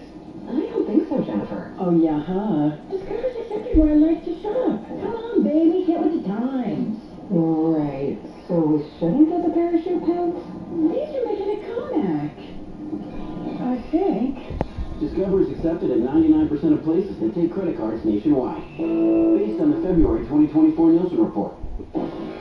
Your official home to talk New York sports is WFAN. Call us anytime at 888-808-1019. The Fan, 1019 FM, and always live on the free Odyssey app. Back with you on the Fan. Richard here. We're here till 9:30. Eddie Arzuman is at the controls where he belongs. Let's get back to our busy phones and talk to Michael in West Hempstead. You're on the Fan, Michael. Hey, yeah, I want to talk about a great game I actually loved, and we'll have to go all the way back to this past Thursday. Four Nations. Yeah, the hockey game, the final between Canada and the U.S. Amazing. I mean, first off, I haven't watched a hockey game in forever. And when I realized these guys got a lot bigger, a lot stronger, a lot faster, amazing. And the competition, all three periods, the overtime, they were flying around. I mean, I was watching on TV. It felt like I was there. It was incredible. And, went all the way to OT. So it was amazing. I mean, it was a great example of just pure love for sport, love for home.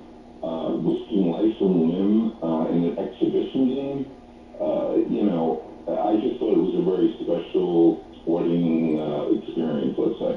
And maybe even more so than the Olympics, don't you think? Yeah, I mean, this is just out of the blue. It wasn't, for me, it wasn't hyped until the end, I guess, this last week. I don't know, people that weren't in the hockey world knew this was coming. And, I mean, it was such a pure skill. I don't know. It was a breath of fresh air. It wasn't like, how much money they were going to win. I don't know if did they win any money? Jeez, I don't even know. Yeah. That's the funny thing. It wasn't about the money. It wasn't. It turned into. See, there were good things and bad things about it. I did not like the idea that our national anthem was booed and Canada's national anthem was booed. We have been friends with the two countries forever, it seems. They come to our aid when we're fighting something, and we do help them, and, it was always hand in hand. And, yeah, rivalries are great where, do we have the best hockey players in America now versus Canada and the United States? Yeah, that's great. That's great for competition. But the political aspect of it, I really don't like. I really don't like to be adversaries with our great neighbor to the north.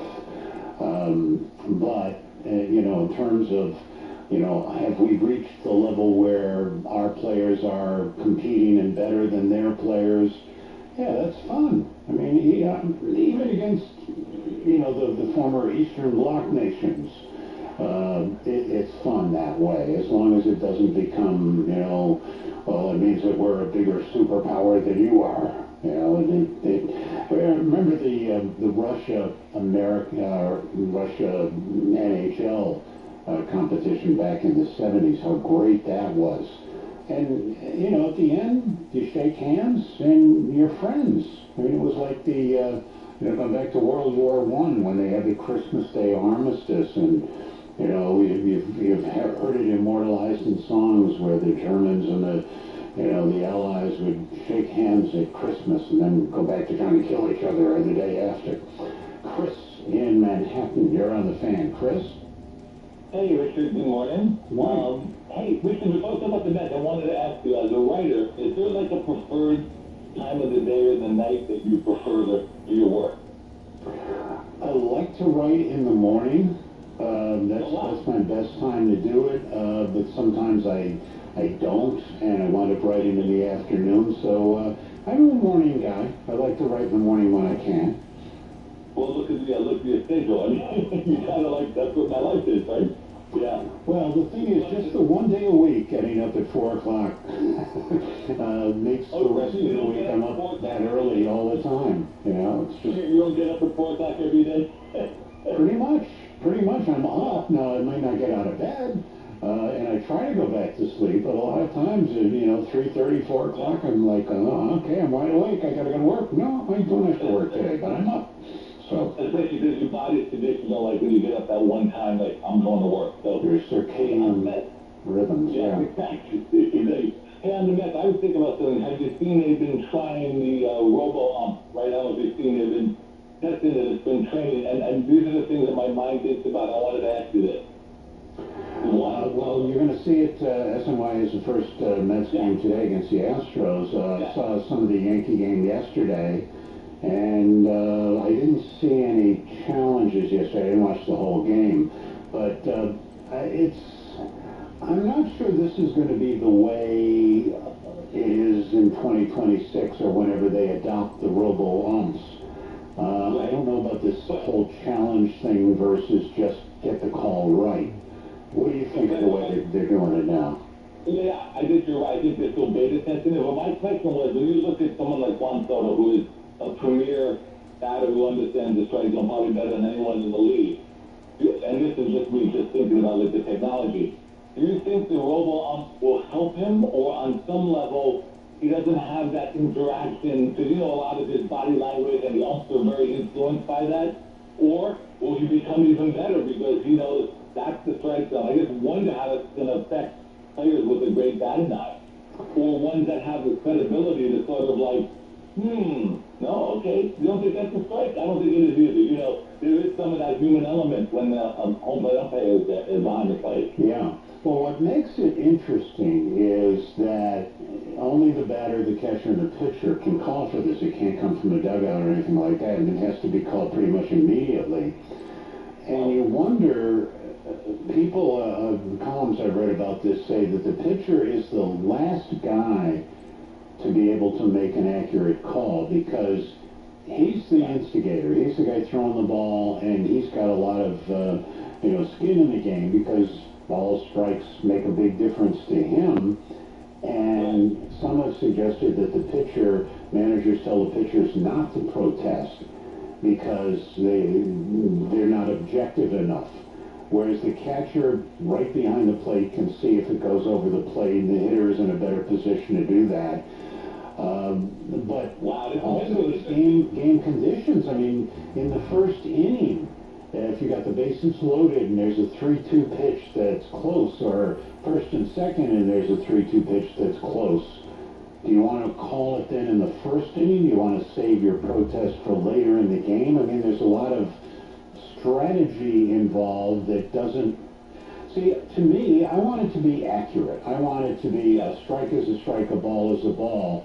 And I don't want there to have to be strategy where somebody has to say, well, that was a ball, but I don't want to waste my protest here. Even though if I'm right, I retain it for the next time. I'd rather just make it like hard and fast. It's a ball, it's a strike, not that I have to challenge. What do you think? Richard, you're right. It's going to be fascinating because I don't know the exact rules on how many of them you can request. Well, you get 2, and if you're correct, you retain 2. So, So let's say if a batter, like in the bottom of the first, and you think, oh, I can't believe they pulled out a strike, that's the ball, and you protest it. You could see the self-reactions, and then later in the game, like you said, with the bases loaded, if you use those up, you're like, oops, this is going to be interesting. Wow. Yeah. Well, that's why you're right. It's beta testing. I think they're trying this out. They're trying to ease it in a little bit. They're trying to put a little bit of suspense into it. See, to me, the whole idea of the robo-ump is if we have the technology now to be more accurate than the human eye, why leave it to chance that, okay, well, this first inning, we can have it wrong here, but in the 9th inning, we have to have it right. I want it to be right the whole game. I don't want it to be, well, yeah, it could be, let me call it. No, you just go completely, if you're going to do it, to the robo-ump being the arbiter. And the protest would be if the robo-ump gets it wrong, to have it reviewed where you can see, well, maybe it bounced over the plate or whatever. But, I don't know, it kind of defeats the purpose of an electronic umpire versus a human umpire, because the human umpire is making the call most of the time, and, this is just like having videotape replay for balls and strikes. It's equivalent to that, so I don't like that. I want it to be right all the time, or as much as you can. Let's go to George in the Bronx. You're on the Fan. George? Hey, Richard, how are you? Good morning. Hey, George. Real good. Hi. Just going quick on the game, best game I ever saw. I was 13 years old, and these prima donna football players now should really watch this tape of the 1982 Divisional Champion game, Chargers versus Miami. I mean, it was the single best performance I've ever seen. And knowing right there, Kellen Winslow, I think is the best tight end that ever walked the planet. Yeah, that was a tremendous, tremendous game. I don't remember all the details from 40-some years ago, but I do remember that game just being in. That was a high-scoring game, right? It was like 45-42 or something? Yeah, it was high-scoring. Kellen Winslow had to get carried off the field by 2 of his teammates. He was exhausted. Yeah, you leave it all on the field. Yeah, well, I'll look that up during the break, but that was a terrific game. 1982 Dolphins and Chargers, yeah, that was a great game. This is one of the little things we're doing today about, games that you thought were great, even if you had nothing in it, even if it didn't matter. It was January 2nd, 1982, and the Chargers won 41-38. And in that game, let me see what Kellen Winslow did in that game. How many catches? I'm sure they have it somewhere here. Kellen Winslow, 13 receptions for 166 yards. I mean, Charlie Joyner, 7 for 108. Wes Chandler, 6 receptions for 106. And of course, the quarterback, Dan Fouts, 33 of 53. Do you remember who the quarterback from Miami was? It was Don Strock. 29 for 43, 403 yards. Fouts had 433 yards. 4 touchdowns, 1 pick for Strock. 3 touchdowns, 1 pick for Fouts. Strock actually had a higher quarterback rating, 118, versus Fouts' 99. So quarterback rating doesn't always win the game. San Diego had 34 first downs versus 25 from Miami. In case you're wondering why we're going back in time here, we're doing a little bit of a theme. Like last week, it was meeting celebrities that were unexpected. This week, I figured we would do the greatest game you ever saw, and coming up with reasons for that being a great game. Right, 7 o'clock, we got the update. We'll be right back on the Fan. WFAN, WFAN FM, WFAN FM HD1 New York, and Odyssey Sports Station. Good morning at 7 o'clock. I'm Peter Schwartz. This report brought to you by Town Fair Tire. Nobody beats Town Fair Tire. Nobody. We tip off in Cleveland, where the Knicks were crushed by the Cavs, 142-105. 37-point loss was the worst for the Knicks in the head coach Tom Thibodeau era. They struggle against the NBA's elite. They're good. You can't say, like I said, you can miss shots. They're going to be missed shots. They're very good defensively as well, but you can't allow that to impact getting back. And like to me, we didn't, protect the basket. We didn't build our shell, and then we didn't cover the line, and then we got beat on the boards. It's I don't win that game. Jalen Brunson led the Knicks with 26 points. Exhibition baseball, Yankees win their opener, beat the Rays 4-0. Marcus Stroman, a scoreless first inning. Cole Goldschmidt was 1 for 2 with an RBI. The Yankees have altered their facial hair policy to allow players in uniforms, personnel, to have well-groomed beards moving forward. Managing general partner Hal Steinbrenner was asked if the Yankees ever lost out on a player in free agency because of the beard policy. No, but again, it's a concern that was raised by more than one person that I sat down with. And again, given that I now understand how important of an issue this is to this generation, it's logical that, it can happen. Steinbrenner said he spoke to a large number of former and current Yankee players spanning several eras to get their thoughts on this. 20 degrees, mostly cloudy in Central Park. That's what's happening with Sports Flashes. At the top of the hour, I'm Peter Schwartz. Your official home to talk New York sports is WFAN.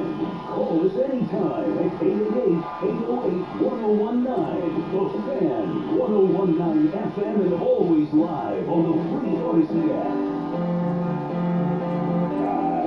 I gotta get back to health for a little bit here. 20 minutes on facial hair, and the idea that I spoke to many former Yankees and former players. I'm curious if you want to call in, if you are upset by the idea that the Yankees now can have well-trimmed beards. This to me, this was executive fiat. This was George Steinbrenner back in, 76, deciding that it was a question of discipline and team, and there was a certain military element to it, when you used to join the military, you had to get your hair shaved and crew cut and all of that. Back in the early days, it was because of lice. But then it became a thing where discipline, and you were a member of a team, and you weren't an individual. So I get all that stuff back then. But we've evolved to a point, and we evolved to this point years ago. This isn't something that happened in 2025. A long time ago, we decided, men didn't have to be clean shaven. And this is something that's come and gone. You look at the Civil War, your President Abraham Lincoln had a beard, and, soldiers had beards and long hair, and Custer, and this is not something that's brand new. The funny line was, George Steinbrenner's line back in the day, when a player confronted him, and I forget who it was exactly, it might have been Reggie. And he said, Jesus had a beard and long hair. What are you talking about? And George allegedly said, see that lake over there? If you can walk across that, you can grow your hair as long as you want. Which was a pretty good line. I don't know if it was apocryphal or not. But the idea that we had to deliberate on this thing, come on. I was saying this years ago, that it's a stupid policy. And look, I'm not in favor of ZZ Top beards and long, scraggly hair with baseball players. I think it's, you want to see athletes look like athletes, right? And it's not really a generational thing, because back in the 60s and 70s, guys were growing beards and had long hair. So this isn't something that this Generation Z or whatever you want to call them, millennials, all of a sudden decided, oh, we want facial hair. This is what defines us. No. It's a matter of personal choice, and there are a lot of clean-shaven guys who shave their heads, shave their everything. So it's not a big deal. And again, the idea that, well, I don't like it, but it's this generation, it's almost like, get off my lawn, kids. And it kind of says I'm out of touch, doesn't it? Doesn't it say that, the modern ball player, isn't a modern ball player? It's been for years. It's just a cultural thing. And, I don't care if guys like Stanek, for example, for the Mets, a relief pitcher. All right, I don't like that kind of grooming necessarily. But so what? If he strikes guys out and wins games, more power to him. If I'm judging aesthetically, my concept of what's beautiful, what's handsome, that's a different story, but that should have no part in whether the guy can play baseball on a high level. Let's go to Dominic in North Carolina. You're on the Fan. Dominic? Richard, good morning. Yes. I'm happy to report to you. I was perusing the internet this morning, and I came across the real reason the Yankees changed their policy. Apparently, there is a situational left-hander prospect in the Israeli Baseball League who, it happens, is a Mary City True, and the kid has great spin rate, plus fastball, and of course, it goes without saying, tremendous moxie. So, they're afraid Cohen's going to get him, so they had to change the policy. And that's the real reason. And the kid's name? Sid Funch.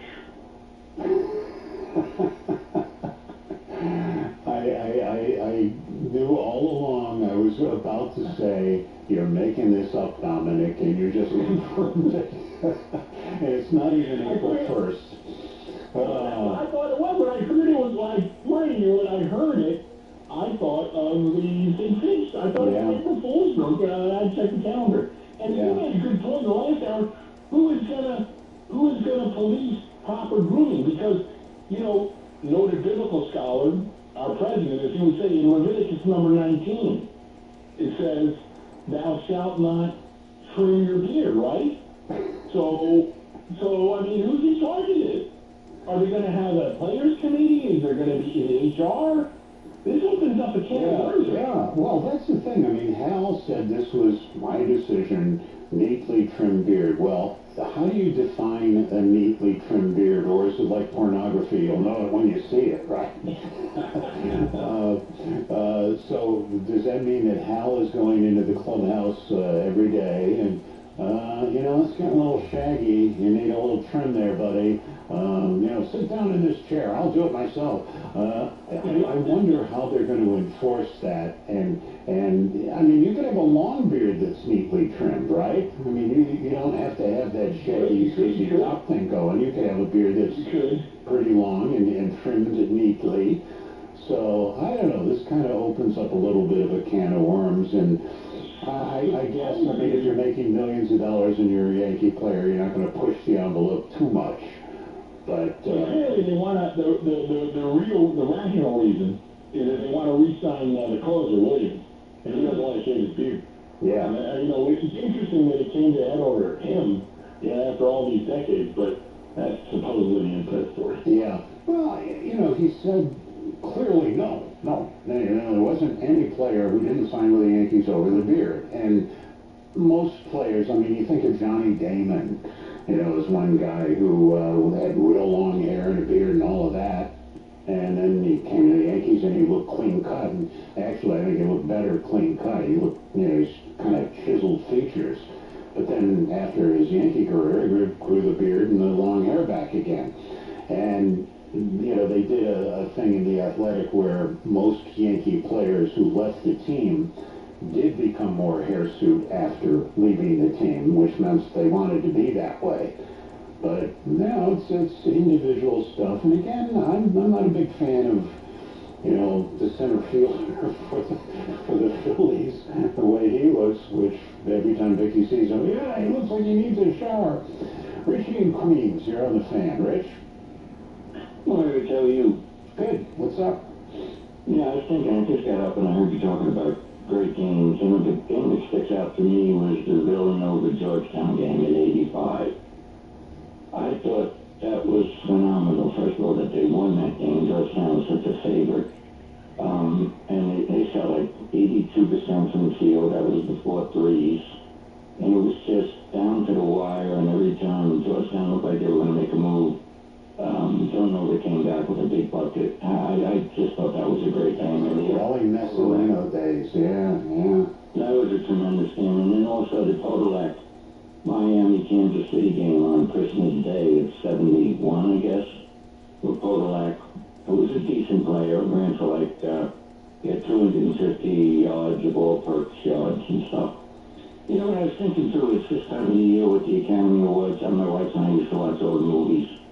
It's, you know, go to the movies now with the streaming, and if you don't have Netflix, you're not going to see this one, if you don't have Prime, you're not going to see that one. Most of them are not in the theaters. And I was thinking about the greatest host. I don't know, are you into the Academy Awards at all? I'm not into the Academy. I mean, the SAG Awards, the Screen Actors Guild Awards, are tomorrow. And being a member of that union, I get the movies to screen and I get to vote on it. And, you know, I'm into it to the extent that I love movies. I'm a film, I wouldn't call myself a film buff. I'm not one of those guys who can tell you chapter and verse of every movie ever made. There's some big holes in my history of movies. I'm not into stupid comedy movies that people know. Ferris Bueller's Great Adventure I never saw. Things like that. But, you know, the classic movie, The Lawrence of Arabia's and movies like that are movies that I cherish, Godfathers and all that. Yeah?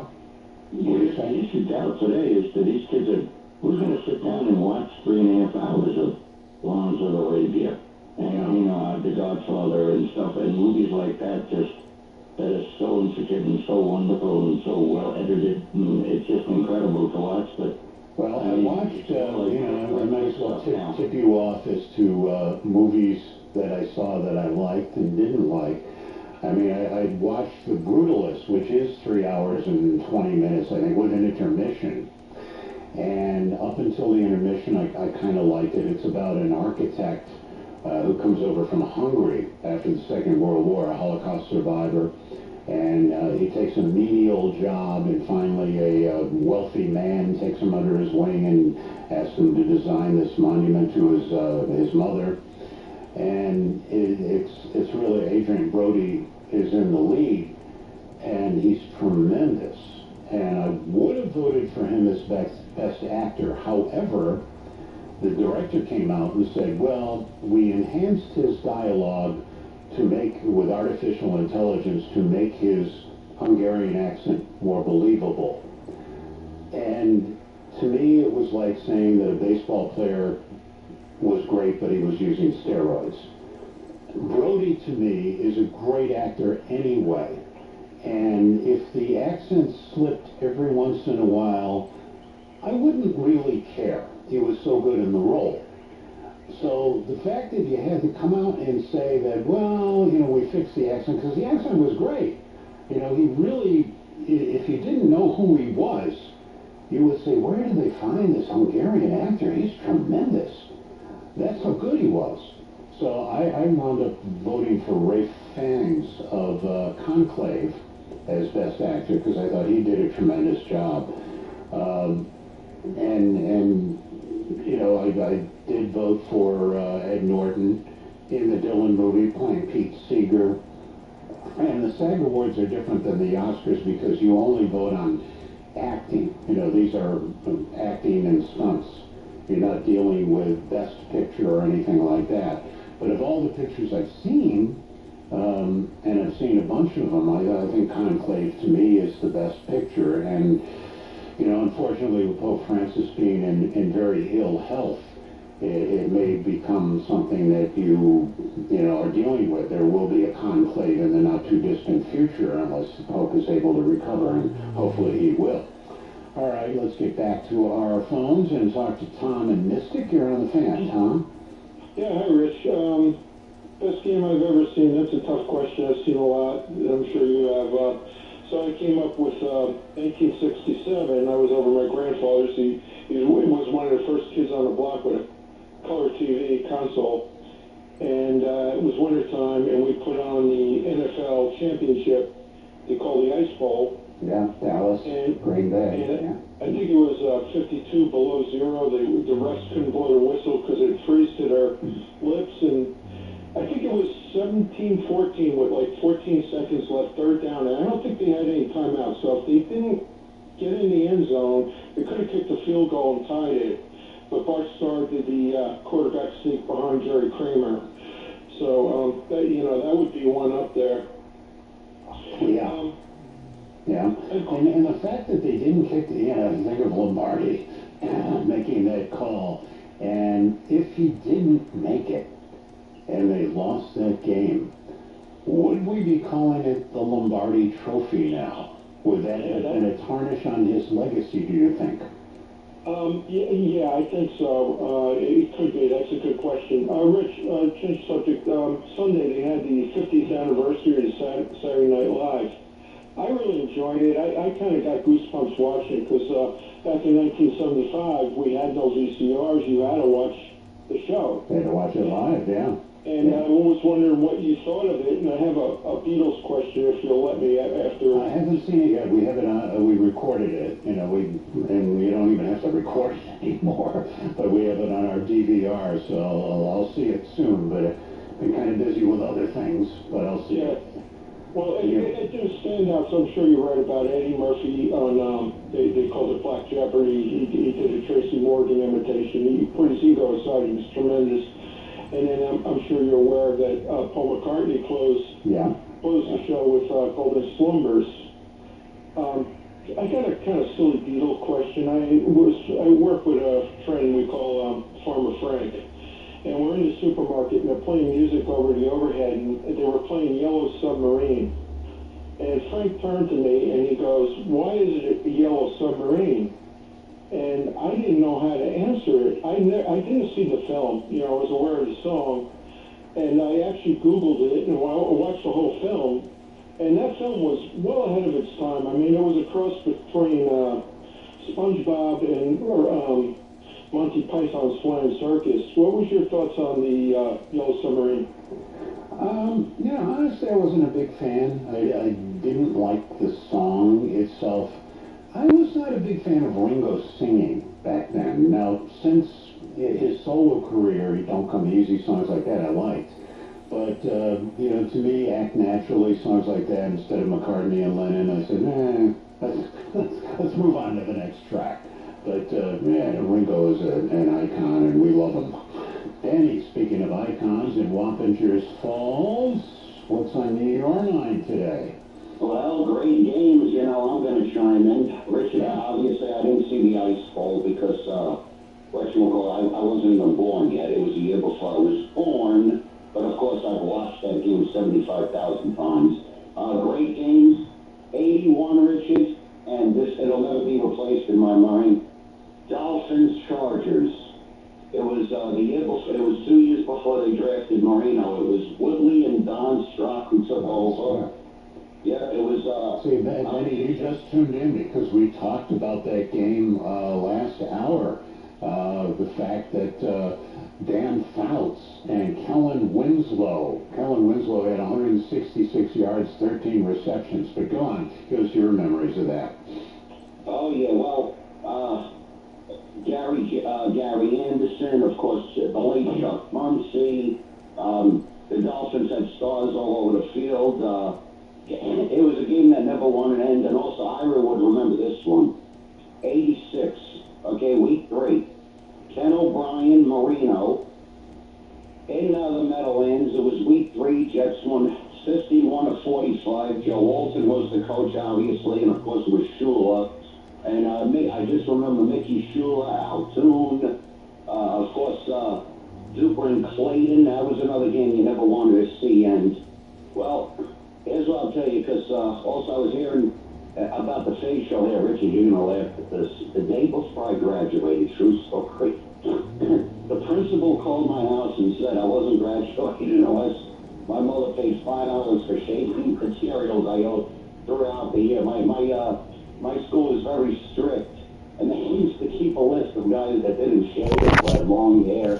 So, but getting to modern day football, Richard, here's a question, and this is why I always say some NFL teams are just sleeping. Okay, you know the 49ers are willing to part with Deebo Samuel. Okay, they have to part with him. Okay, because they got 10 guys who are making multi-million-dollar contracts. If you're the Jets and the Giants, why are you not offering 2 6th-round picks? Okay? They both could use them. You know the 49ers want to get rid of them. And this is the problem, Richard, nowadays. I mean, you have the teams that do the homework, you have teams that do due diligence, and it's like the Giants and Jets are sleeping out there, Rich. Well, let me ask you a question. If Aaron Rodgers decides that he wants to play, would the Pittsburgh Steelers be wise to sign him for 1 more year? Richard, I don't think that would be a good fit because, you know, they've had their issues with Antonio Brown. Okay, they have their issues with George Pickens. So I'm going to tell you right now, could be traded from what I'm hearing. Okay, I really don't see any spots to Aaron. I really don't because Cleveland, they've had their issues with Watson. Okay, Jacksonville, they got Trevor Lawrence, Tennessee, they got the first overall pick. I really don't see a landing spot. I don't see him going to Vegas because I think him and Devontae at this point of their careers, they come as a package deal. So I can't see Devontae going back to the Raiders. So I don't think Pittsburgh, Richard, would be because I just can't see him and Tomlin because he's not going to shut his mouth. He's not going to stop doing McAfee. The Steelers don't like drama, okay? Which is why don't be surprised if Pickens gets traded. But if Rodgers gets to a point where the Steelers are the only team interested and they said, okay, no more McAfee, I'm the boss, you gotta do what I say, would he, all right, for 1 more year, would he do it? Or would he say, I gotta do what I gotta do? That to me is the big question. We gotta let you go, Ben, but that's one of those things where, there might be a team that with a, I don't call him a great quarterback, but a Hall of Fame quarterback who might still have enough left in the tank to put you over the top. Would they do it? Odds are against it, but it's kind of interesting to think about. Plus, their young quarterback might be a Jet or a Giant. All right, telephone number 888-808-1019. Be right back. A new season creates new opportunity. Yeah, I'm excited. I mean, it's a huge honor. It brings new names, new faces, and poses new challenges. Rowdy crowds and the high expectation. And your defending American League champion New York Yankees take on those challenges all season long. Showtime. This is the start of the ride, the start of the journey. On your home for Bronx Bombers baseball, WFAN. Starting March 27th, catch every pitch, every home run, every historic moment on the home of New York Yankees baseball. The Fan, 1019 FM, and always live on the free Odyssey app.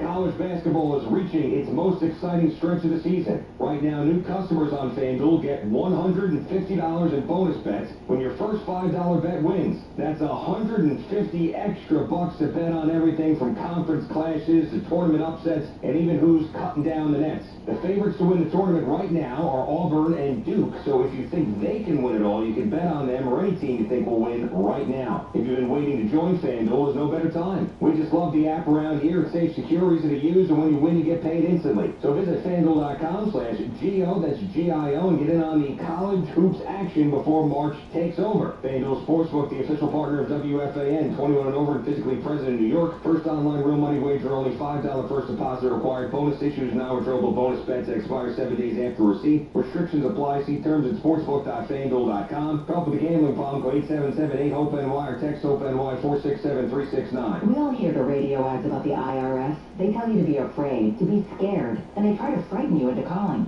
I'm not here to do that. Tax Relief Advocates is different. TRA is here to tell you that if you owe money to the IRS, whether it's $5,000, $50,000, or $500,000, we have a solution. It doesn't matter if you're sitting in your car, at work, or with your kids. No matter where you are, call now. 800-575-4094. Don't lose hope. TRA can eliminate or reduce what you owe to the IRS.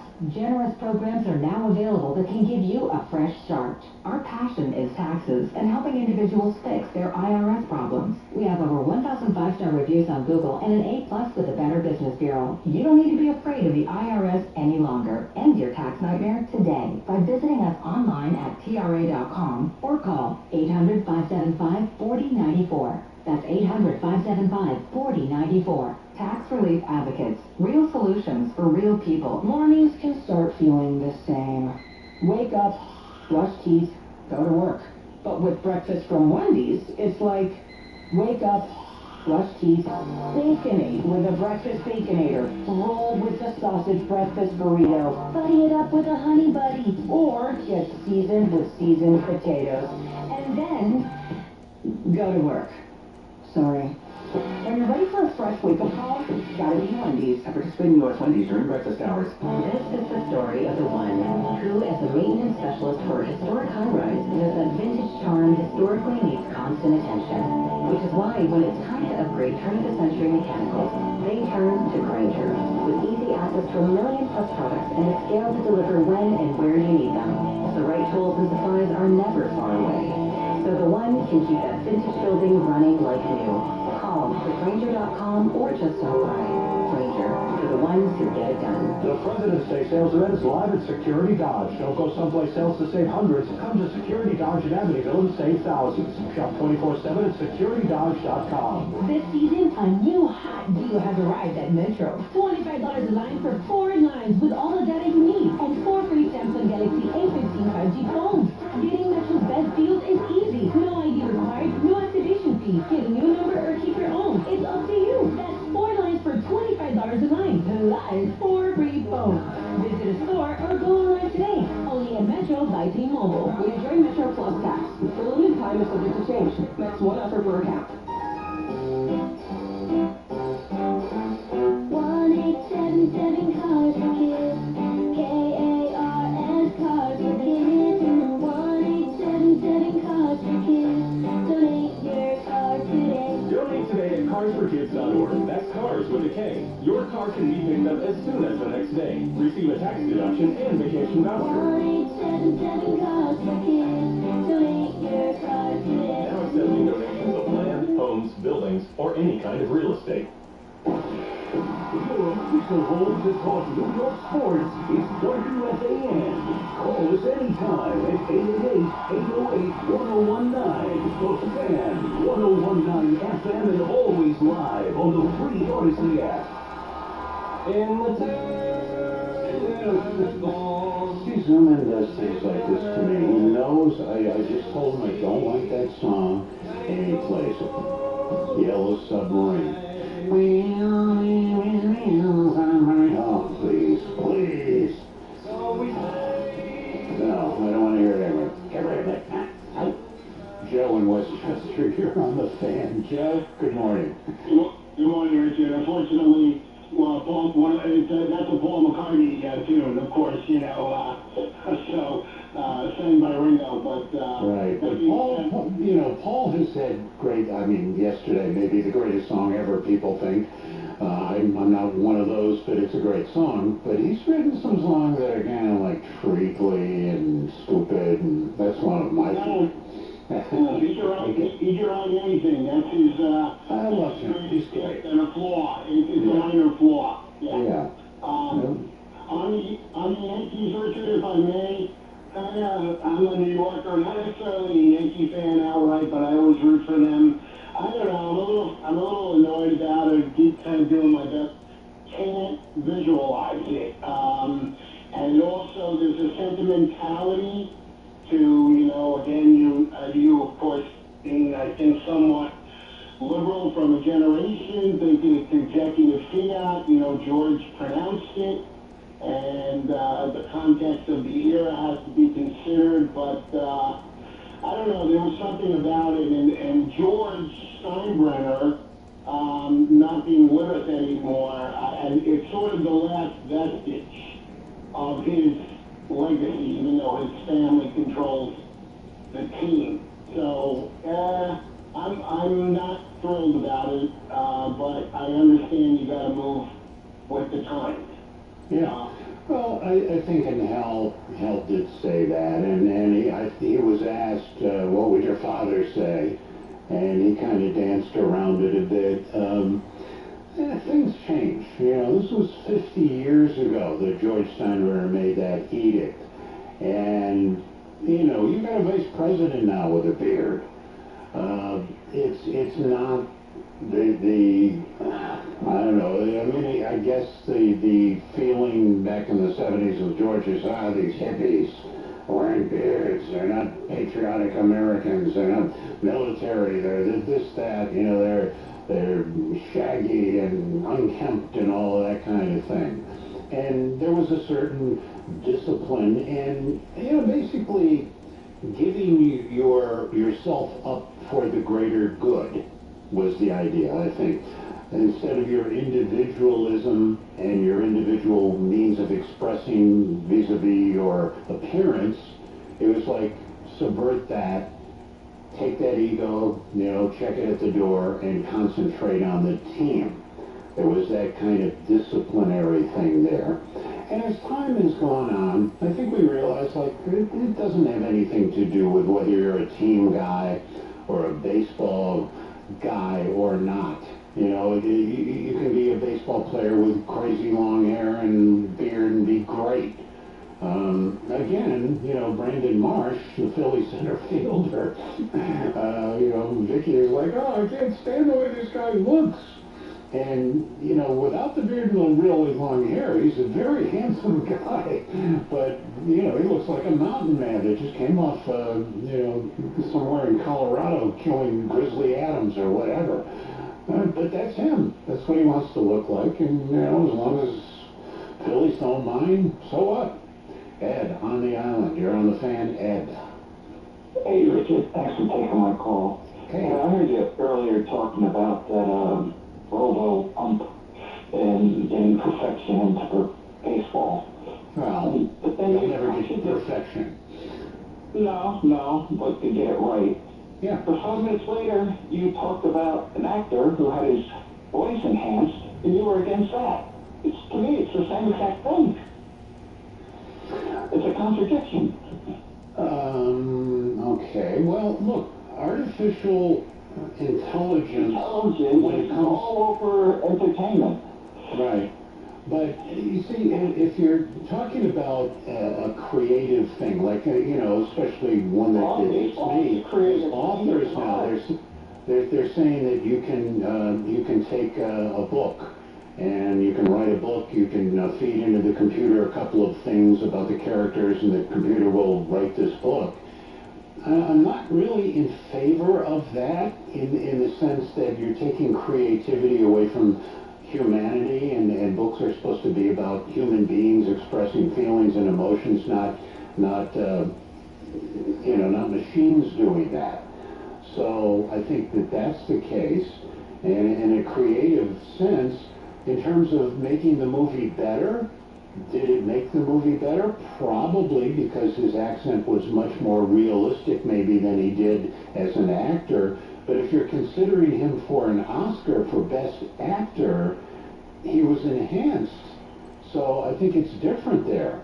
I'm not against technology. I'm just against technology when, you know, when it's like steroids with a baseball player. You know, okay, there's a natural player that achieves something on his own, and then there's a guy that's aided by something artificial.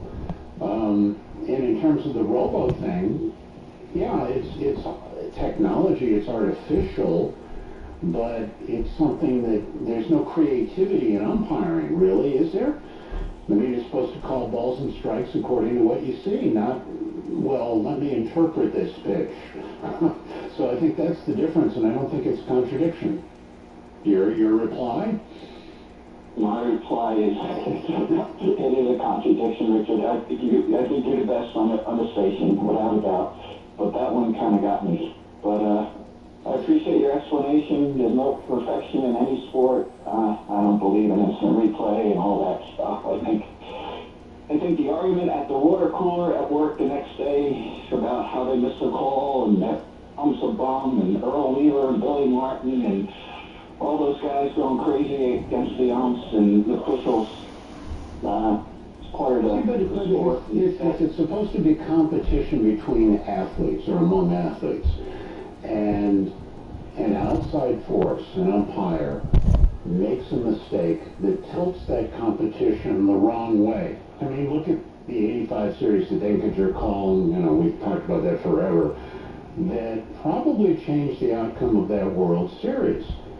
So that team that most likely deserved to win did not. They don't have the legacy, they don't have the rings, they don't have all of that because of a mistake that today, with replay, would have been corrected. So, you can say, well, too bad. But if you remember the St. Louis Cardinals back in '85, and that was your one shot at glory, and you didn't get it because a guy made a mistake, it's got to hurt. And if you can correct that and make that right with technology, it's like human errors. Okay, if I give you a stat off the top of my head, like Benny, okay, Benny knows football. He said it was an 81 game. It was actually 82, January 2nd, 82. So what? It doesn't matter. But if it was a life and death thing, or if it mattered incredibly much that that number was right, well, I use the technology to correct it. Off the top of my head, I wouldn't be able to, but I used technology and corrected it. All right? So why not? If you can get it right, why not get it right, as opposed to, oh, well, it's a human error, so what? If it matters, it should be right. Hal, Shoreham, you're on the fan. Hal? Rich, good morning. Good morning. You started Saturday morning, and you're on the air, and you're not going to get cut off today. You'll be on till what, 9:30? Till 9:30, yeah. Yep. I mean, 3 hours during football season is definitely not enough. What I want to say is, I was at the 1968 championship game. I believe I was touched on it earlier. Raiders. Oakland. Yeah. The Raiders at the Jets. And the entire country saw the game, except if you were in the WNBC Channel 4 area, because back then, even if the game was sold out, the game was not televised, home games, until 1973, I believe the rule changed. And how awful was that? I mean, people who weren't alive then just can't grasp the fact that now we're complaining that we can't see every game unless we have Amazon and all of that, and yet back then there was a playoff game headed to the Super Bowl, and locally you couldn't see it, even though it was sold out.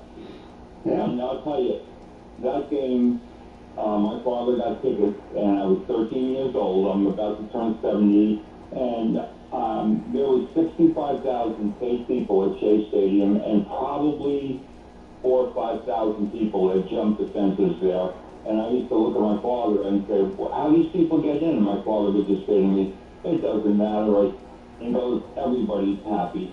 And it was just such a different time back then. It was such a different time. And that game was a tremendous game.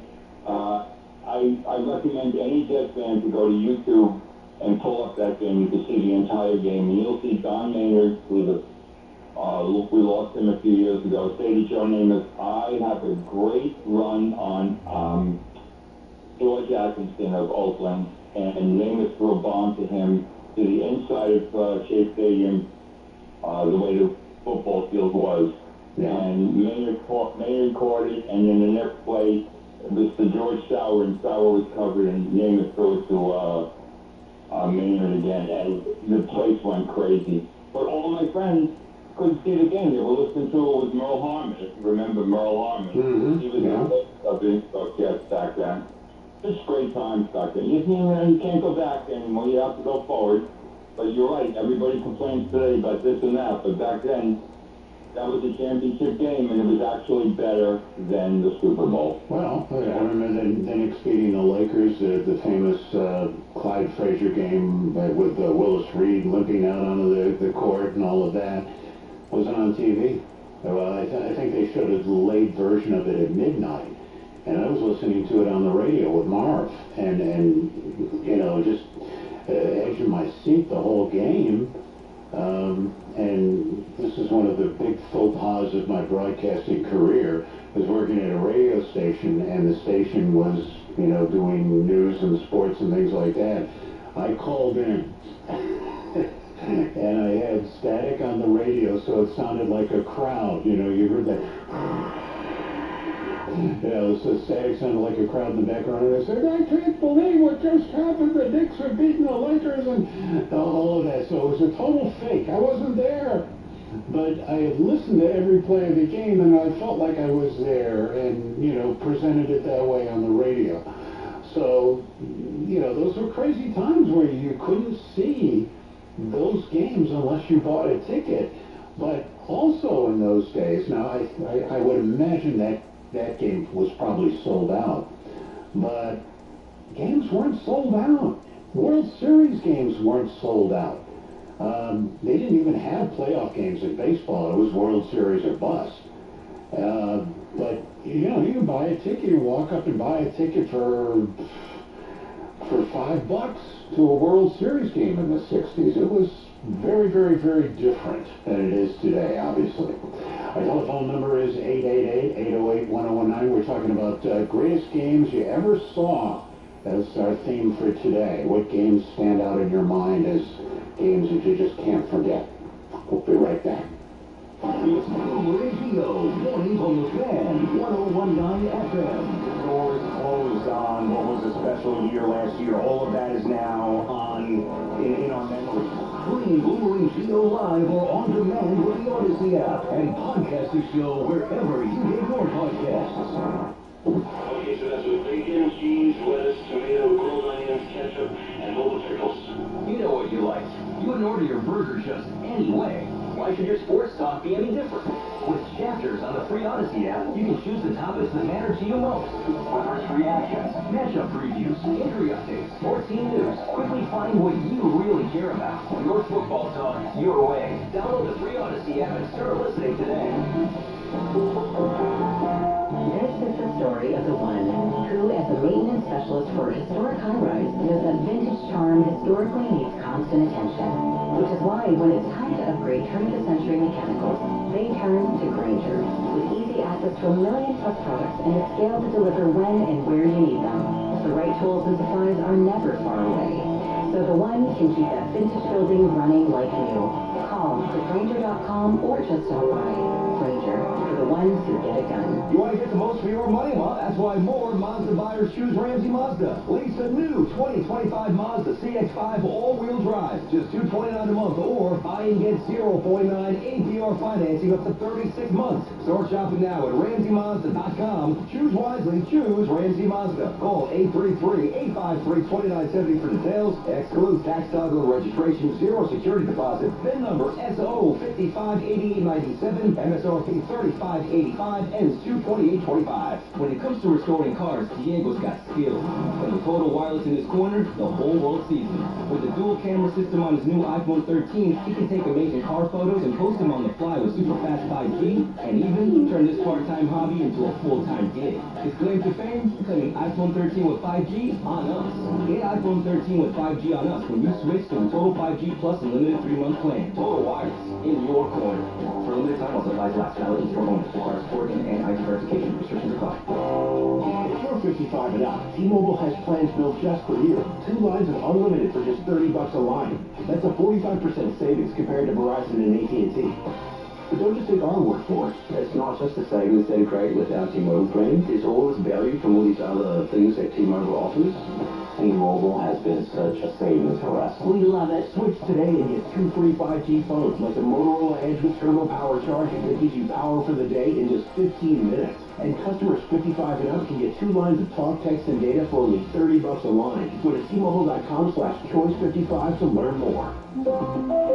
With auto-pay plus taxes and fees, plus $5 per line without auto-pay. Every rate you can't require. 45% off 2 lines versus AT&T Starter and Verizon Welcome. Plan benefits vary. Motorola Edge on us with 24 monthly bill credits and new line for well-qualified customers, plus tax and $35 per line connection charge. See details at T-Mobile.com. Motorola Edge requires 68-watt charger. Charger sold separately. Actual performance will vary based on usage and configuration. We all hear the radio ads about the IRS. They tell you to be afraid, to be scared, and they try to frighten you into calling. I'm not here to do that. Tax Relief Advocates is different. TRA is here to tell you that if you owe money to the IRS, whether it's $5,000, $50,000, or $500,000, we have a solution. It doesn't matter if you're sitting in your car, at work, or with your kids. No matter where you are, call now. 800-575-4094. Don't lose hope. TRA can eliminate or reduce what you owe to the IRS.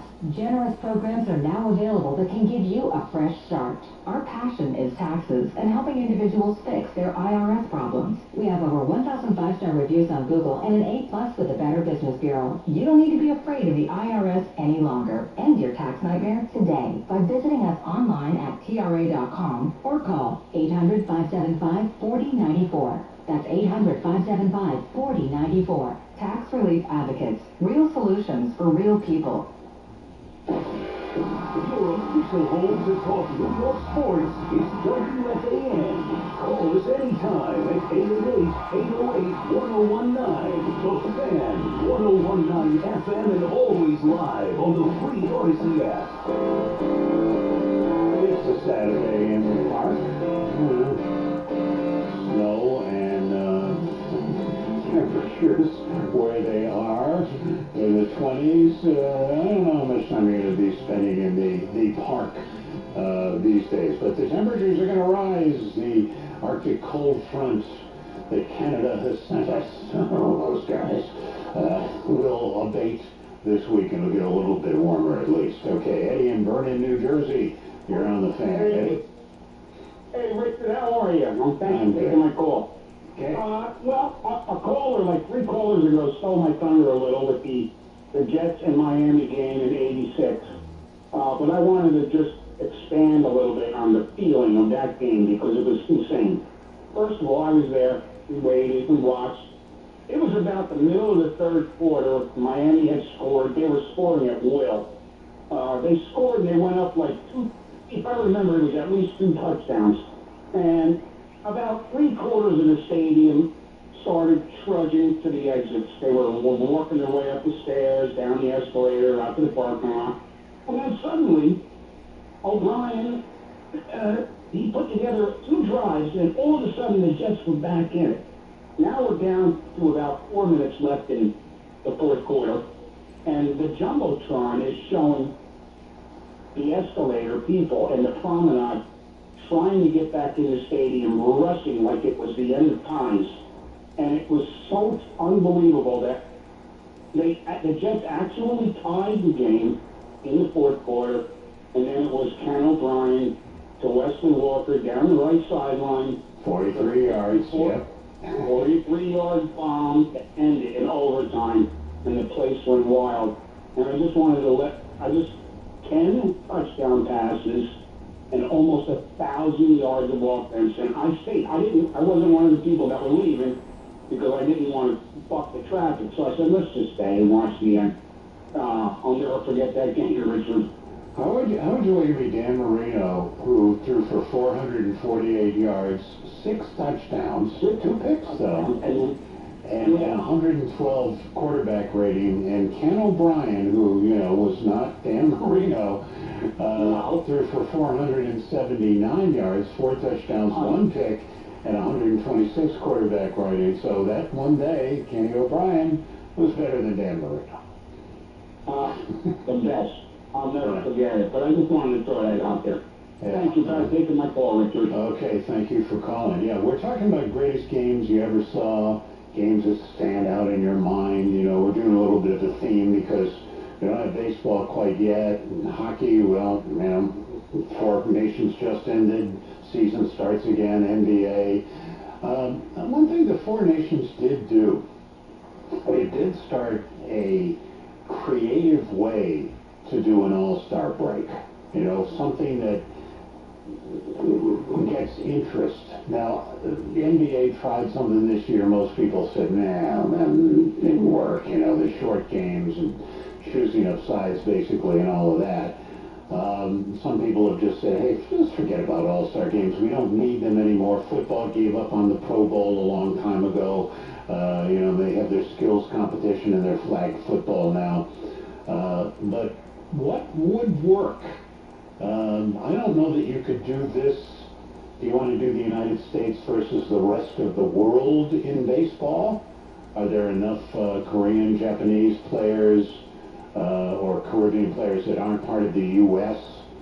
that could compete?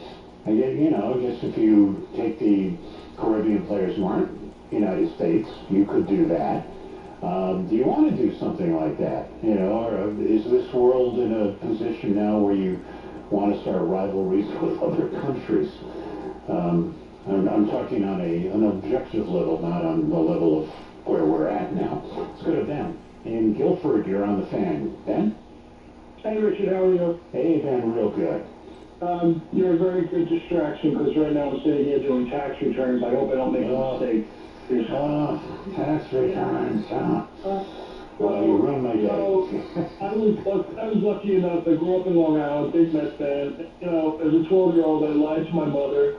Got to go to a game where the Mets clinched against the Cardinals in '69. I was on the field, almost got lost. You know, that was. But did you get a piece of turf back then? I got turf. It was Fan Appreciation Day. Clendenin hit 2 home runs. Gary Gentry got Torrey to get hit into a double play to end the game. It was great. So I fast forward, moved to Connecticut. Friends had a wedding thing and couldn't go to Game 6 because his wife wanted to see Lionel Richie in concert. So I get to go to Game 6 in '86. I'm at the game, like 50,000 other people are at the game. But the only thing that was more unique for me, and this is why I'm nervous, because I don't think the Mets are really going to have a chance to win another World Series until I'm not around. Because my last name is Schiraldi, and there is no way. Calvin Schiraldi. Well, I'm standing there, I'm with 3 Yankee fans, and they're looking at me like, you know, sorry. So, and I just look up to the heavens and said, no, this can't happen. This can't happen. I mean, there's no way someone named Schiraldi. I mean, there's never another player in baseball like that. I mean, it was just a very unique situation. So now we're into 2025 and see what happens. But the other time I got to see a game by surprise like that was in May of '96. And a friend a client had gotten tickets at Yankee Stadium, and I'd go to Yankee Stadium. There were like 10 rows off the field, great seats. And these guys wanted to hang out in Stamford and watch a Ranger playoff game. I said, no, we got to get to this. They're playing the Mariners. It's going to be great. I get down there, they're late. It's the bottom of the first, and Goodman's pitching. And I look up, and I go, he's got a no-hitter. And, you know, so I was like, Goodman's no-hitter. And I didn't even realize, because I missed the first half inning, I had to watch it on Yankeeography, which is another star in the Yankeeography. And the first inning, Gerald Williams makes these fantastic plays in dead center field to preserve the no-hitter. I mean, Gooden pitched like 135 pitches that game. The 9th inning, they had time runs on base. Seattle had a great lineup. You know, Griffey, A-Rod. I mean, it was an all-star. And I don't know, somehow he pitched the no-hitter that day. And that was back in the day where you would not take a pitcher out if he's throwing a no-hitter. You weren't worried about the pitch count.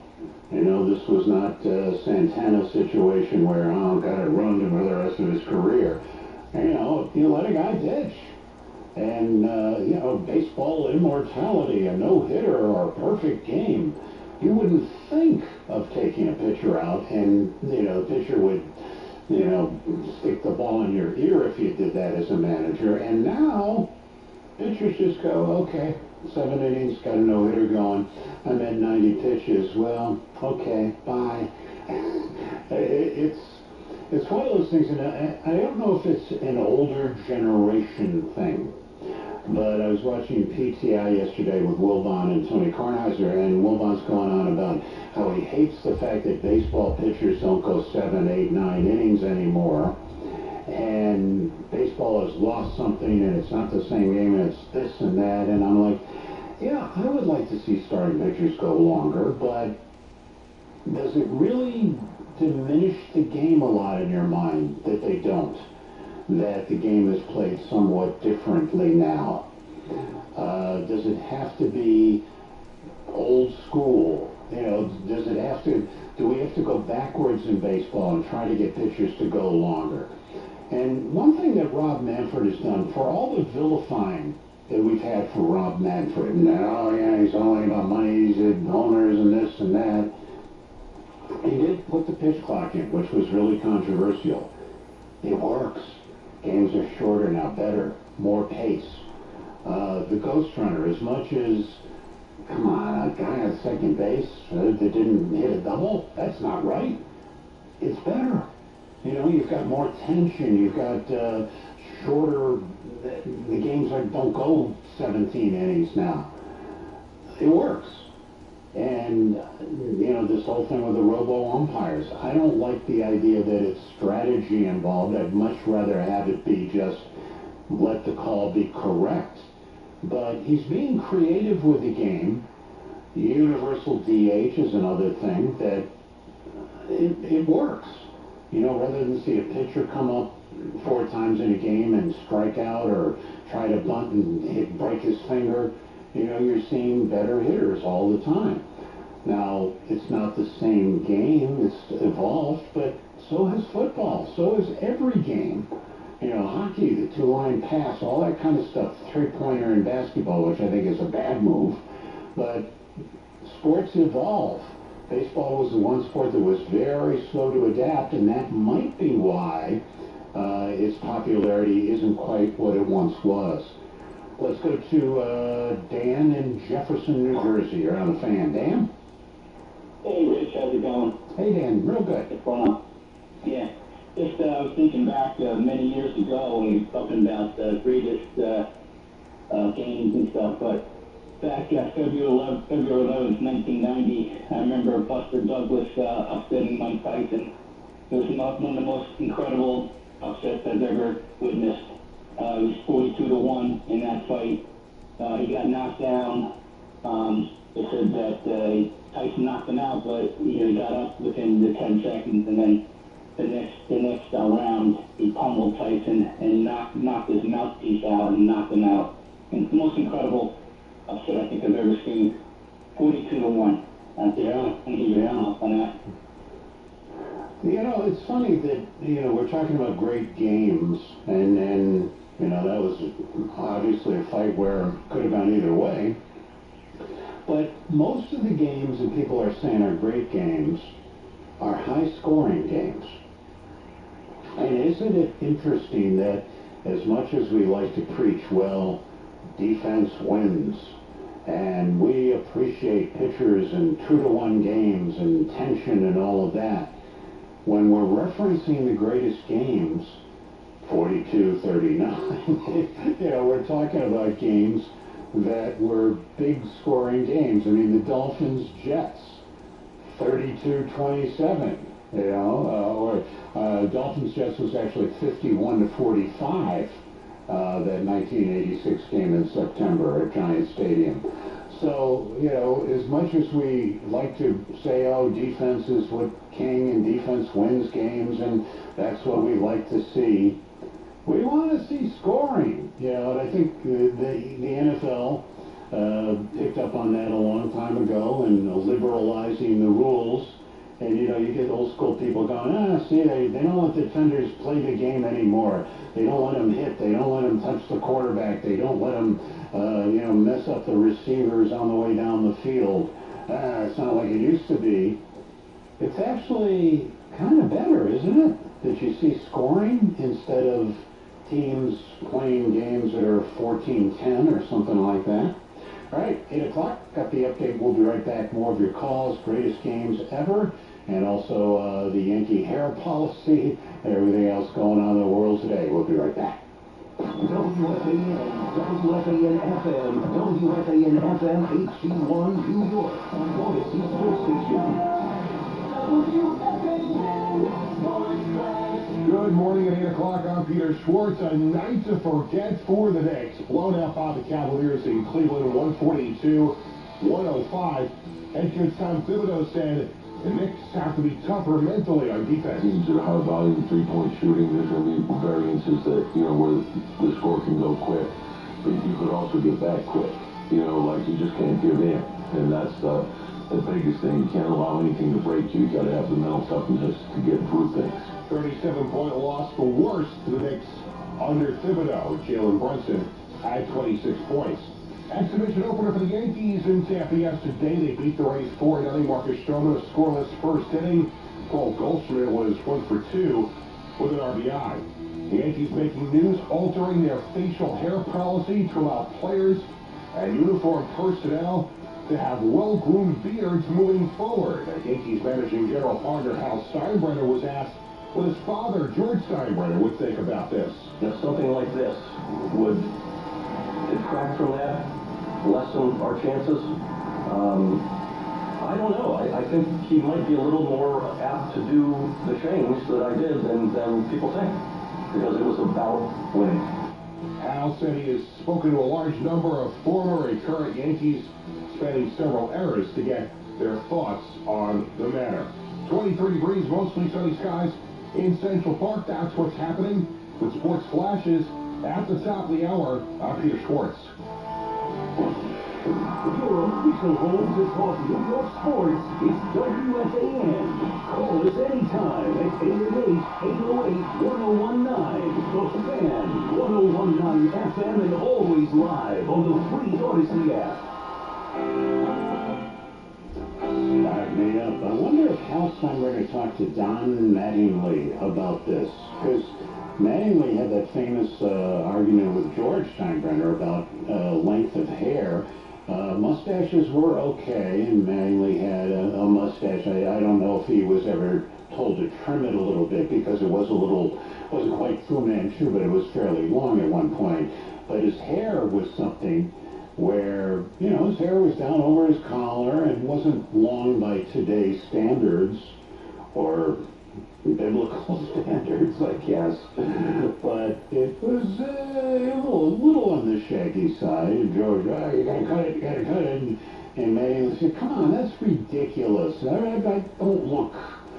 This is not like I'm at Haight-Ashbury in 1969 or in 67 in the Summer of Love. It's not like that. Come on. And he wound up just cutting enough of it to get on George's approval. But they were basically going to bench Don Mattingly, a great player, because his hair was too long. I mean, that's how crazy this thing got. And it's amazing to me that in this day and age, they had to give a 20-minute press conference answering questions about hair policy. And I said years ago, come on, it's the 21st century.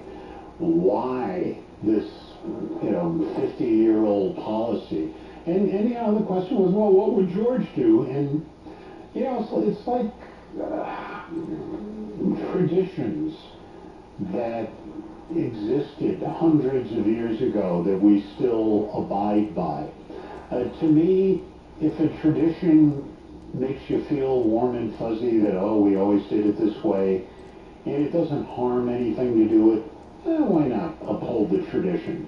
But if it's something that gets in the way and makes people uncomfortable and costs money and is just kind of silly just to uphold the tradition, I'm all for, let's change.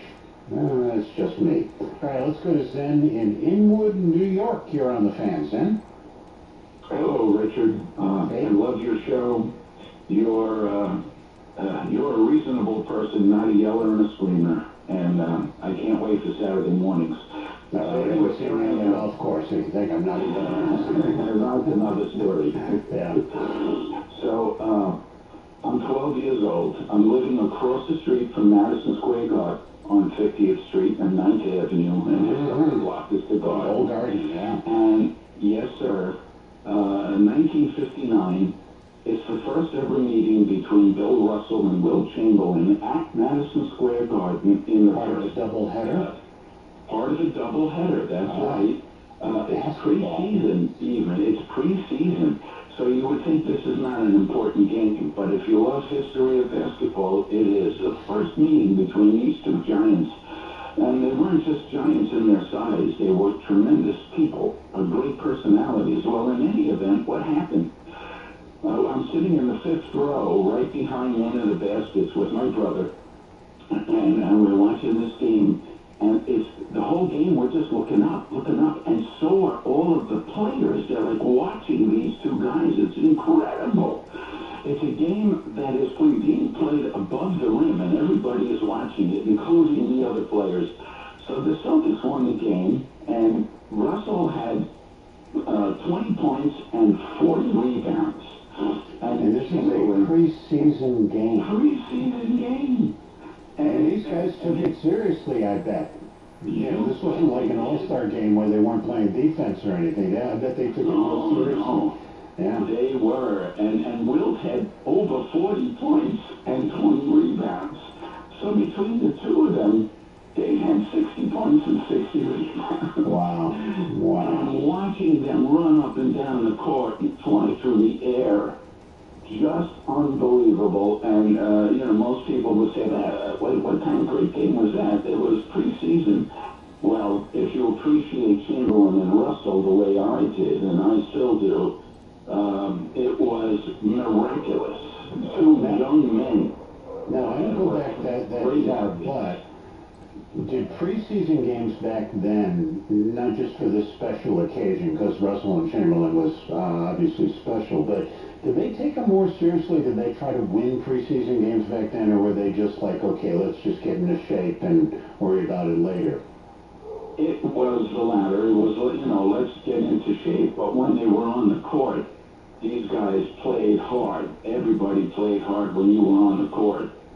And Chamberlain and Russell game was like, wow, we have to win this game, especially from the Celtics point of view, because they had already been champions, and now here comes Wilt.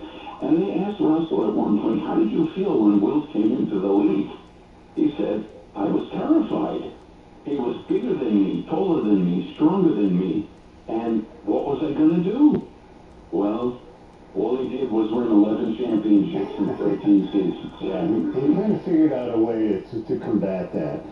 Yeah, I mean, those were just colorful players, too, you know, because Russell was a stoic, didn't talk a lot, and Chamberlain was very, out there. He was the colorful one, and Russell was the disciplined guy, and Russell wound up winning.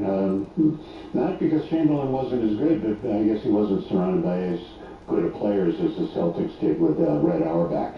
Let's go to Scott from Tom's River. You're on the Fan. Scott? Hey, good morning, Rich. How are you? Morning. Real good. Real good. So, I'm 11 years old, and it's January of 91, Super Bowl 25, and I just remember that being like the first season that I remember, vividly remember games. Just being, young at the time. And so, I just remember the backdrop of the Gulf War and all the emotion and everything, and then the Whitney Houston anthem, which, in my opinion, is the greatest rendition of the national anthem ever.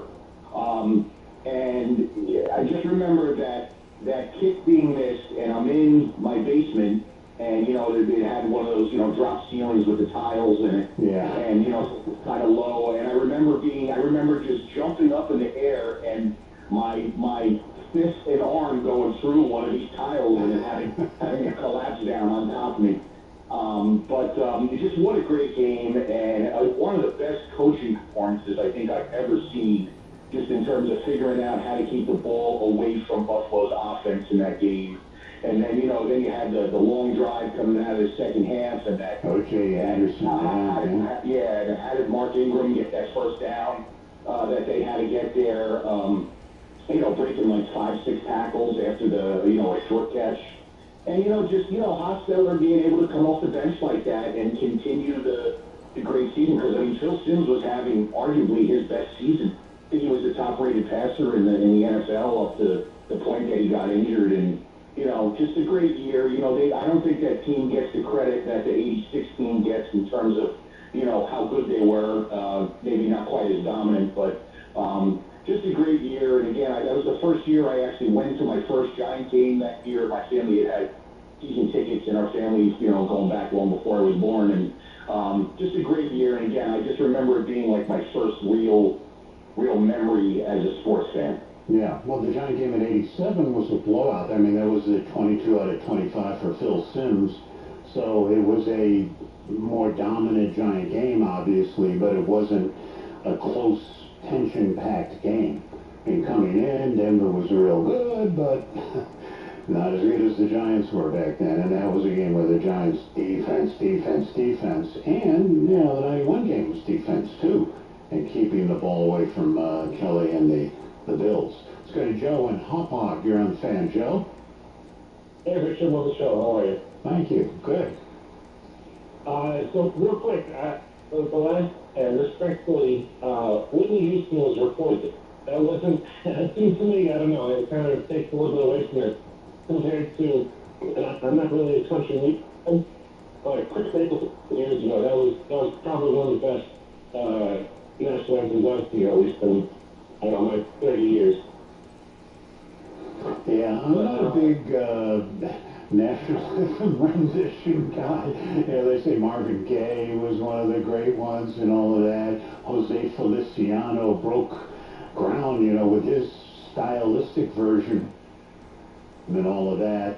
I guess we had Pavarotti, people like that, opposite Robert Merrill, guys like that singing it straight the way it should be sung. So it's all in the ear, and all our ears are a little bit different. Yeah. Yeah, it's all relative. But as far as games go, what you were talking about before with the defense first, unfortunately, one of the best games I've been to is actually a game that the Mets lost in the 2016 Wild Card against the Giants. But it had every element. You had Plum Gardner for the Giants went 9 innings. You had Syndergaard go 7 innings, all shutout ball. And every strike, because it was such a defensive and low-scoring game, every strike felt like the last one. The whole place is on. It's been really incredible until Jared Smiley comes in and gives up a 2-run home run in the 9th inning. Other than that, it was great. Yeah. Well, yeah, I mean, baseball especially, too. They're the close, well-played games. Keith Hernandez told me best game he ever was in was 1986. And not Game 6 of the World Series, but Game 6 of the Astros-Mets. Remember that game went, 15, 16 innings? And it was back and forth, and it looked like the Mets. It was a game where Keith allegedly told Jesse Orozco, what pitch to throw, and if you don't, I'm going to come over and punch you in the mouth. That kind of thing. The fact that the Mets were on the ropes a couple of times in that game, and they had Mike Scott going the next day for the Stros, and had they lost that game, most people thought that that was it. The great 86 Mets, 108 games, didn't matter because they were going to be beaten by the hated Astros. And, of course, they came back and won that game. Brad in Canarsie, you're on the fan. Brad? Hey, Rich. How you doing? Good morning. I love your eclectic show. I go way back to the old Pete Franklin days, if you remember that well. I'm sure you do. Oh, yeah. But I got some good games. I was at the Aaron Boone game with my two kids, 10 and 14 years old. What a game. Got home at about 4 o'clock in the morning. Unfortunately, Let me ask you a question about that game. What were the ticket prices back then? Listen, I sat behind home plate, way up in the upper deck, right behind home plate. I think I paid maybe $50 each ticket. Wow. It might have been, it was not much more than that. And today it would cost you 20 times that, yeah. Right. I look at the prices today, and it's barely 20 years later, and they're just so much more. But anyway, the next year, unfortunately, I had the 6th and 7th game against the Red Sox, and we all know what happened then. And my kids were not good because they thought it was going to be so great like the year before. Unfortunately, it was so bad. So I had to go by myself. I sold the tickets for those two, and I had to watch that disaster. I was also at the George Bush game after 9/11 when he stood at the first base. The only game I ever sat in the bleachers. I had no idea that you could not get to the rest of the stadium, nor could you buy a beer when you sat in the bleachers. And I'd been going since the old stadium in 1966, and I had never sat there. And I'll tell you something else, I'll never sit there again. Because it was the worst view, and it looked like they were about an inch tall with people. But anyway, I was also at the 5th game when we got down 2-7 against Oakland and came back. So I was at that. And way back in hockey, in 1975, when I first started loving the Islanders and Bobby Nystrom, and we had beaten the Rangers in that 3-game crazy series, I was at the 6th game against the Flyers at the Coliseum on Mother's Day in May, and we won the game and came back to tie the series 3-3 after the second team in history of beating Pittsburgh after being down 3-0. And we won that game 2-1 against the Flyers, got to the 7th at the Spectrum, and unfortunately Kate Smith had us sing God Bless America in a Glenn Mess's crease, and we ended up losing, but we went on to win 4 in a row, and the drive for 5 is still alive. Bobby Clark. Yeah, Bobby Clark with the teeth missing, and you know what? I played hockey my whole life, and my nose shot of tooth knocked out. I look like him right now at 66 years old when I don't have my teeth in. And I squint and I make believe on them. Okay. Bobby Clark, missing his 2 front teeth, he's going to look like a vampire. But he was such a, clean-cut, blonde hair, handsome guy. And then he'd open his mouth and no teeth. And hockey players, that used to be par for the course. They were missing teeth. They didn't have the cosmetic surgery. And of course, they didn't wear the helmets and the masks like they do now. Gaze up. Middletown, New Jersey, you're on the fan. Gaze up. Good morning, Richard. Thank you for taking the call, and very nice thing to hear Eddie's voice again this morning. I was getting concerned about him. Great. 2 things, 2 games. I think enough people have talked about the 86 Game 6. I was in the stadium. A friend of mine was a Red Sox fan, and I'll never remember as soon as they brought Bob Stanley in, he says, "You won. The game's over." Just to show you how fatalistic they are. Second game, probably guys our age would only remember. Game 7 of the 1973 NBA Conference Finals, Knicks Celtics. Do you remember the Knicks were up 3-2? Game 6 was at the Garden. We all thought we were going to end it, but we lost, went to Game 7, and at that point the Celtics had never lost the Game 7 at home. But the Knicks played a beautiful game. And I would recommend any younger person, if you want to see basketball at its best, pull out a YouTube of that Knick game. So, thank you again for the call. Yeah, well, 86 Game 6 World Series. I have such... That was a trying time for yours truly. That was a year that started out great. I was about to get married and everything, and things were terrific. And I was doing the mornings on NEW with Mark McEwen, and riding high, feeling great. And then October comes, marriage didn't work, broke up, didn't happen, and lots of angst around that. And then I got fired. And I got fired. McEwen and I were like, we thought we were doing well. And we marched down the hall, and we sit down in the general manager's office, and I got to let you go, guys, you've done your last show. And I go, what? And it was because Howard Stern, at that time, was on the competing station and beating everybody in the morning. And, there was no way to beat him. There was no conceptual way at that point, he was so hot that no matter what we do, we try to do funny stuff, try to shut up and play music, nothing worked. Nothing worked. And, you know, they brought back somebody to do the show, and it didn't work either. So I had just been fired all alone on a Saturday night, and the Mets are on, and I think, okay, at least I've got the Mets. At least we've got a team that's going to win a World Series. And that game went on, and they were down in the 10th, and I'm going, oh, my God. How could this year get any worse? The Mets are about to lose after following them all year and cheering for them, and look what happened. Oh, my God. And they came back in that game and won, and I was like, by that time, I had hit the single malt pretty hard. I was like, wait a minute, I fell asleep and I'm dreaming this. This didn't happen.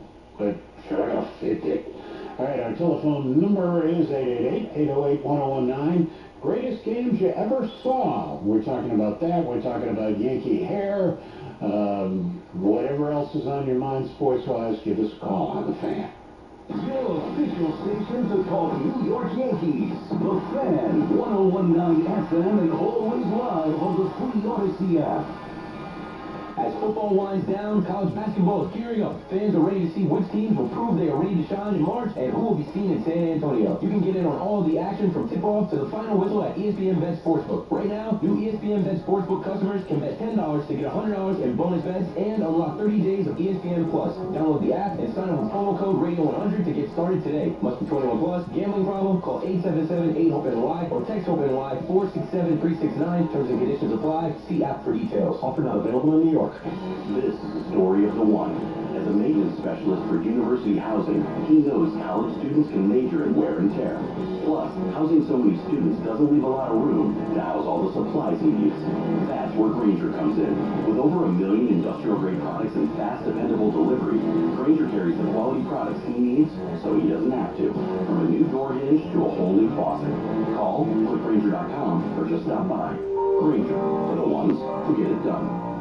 This Black History Month, WFAN and Boost Mobile salute black heroes in sports, trailblazers, trendsetters, and all-out ballers who left their mark on the game. For 2 decades, Derek Jeter defined New York Yankees baseball. The captain led the Yankees to 5 World Series titles and finished with the most career hits as a Yankee. Jeter earned a reputation for leadership, a championship mentality, and some of the most clutch moments in Yankee history. Mr. November, the flip play, and so many more. WFAN celebrates black excellence in sports this Black History Month with Boost Mobile. When the game tips off, the NBA action is just beginning on FanDuel, America's #1 sports book, because FanDuel's your home for NBA live betting. So even if you missed the first few minutes of the game or want to jump in on a fourth quarter comeback, you can make your picks from the first whistle until the final buzzer. Also, combine your live bets into a same game parlay for a shot at a bigger payout. Juice those odds a little bit. However you want to play, now's the perfect time to jump in and have a little fun with FanDuel. New FanDuel customers get started with $150 back in bonus bets if your first $5 bet wins. Just visit FanDuel.com/BT. Join today at FanDuel.com/BT for your shot at $150 in bonus bets. Make every moment more with FanDuel, the official sports betting partner of the NBA. FanDuel Sportsbook is also the official partner of WFAN. 21 plus and physically present in New York. First online real money wager only. $5 first deposit required. Bonus issued is non-withdrawable bonus bet that expires 7 days after receipt. Restrictions apply. See terms at sportsbook.fanduel.com. And for help with the gambling problem, call 877-8-HOPE-NY or text HOPE-NY. We all hear the radio ads about the IRS. They tell you to be afraid, to be scared, and they try to frighten you into calling. I'm not here to do that. Tax Relief Advocates is different. TRA is here to tell you that if you owe money to the IRS, whether it's $5,000, $50,000, or $500,000, we have a solution. It doesn't matter if you're sitting in your car, at work, or with your kids. No matter where you are, call now. 800-575-4094. Don't lose hope. TRA can eliminate or reduce what you owe to the IRS.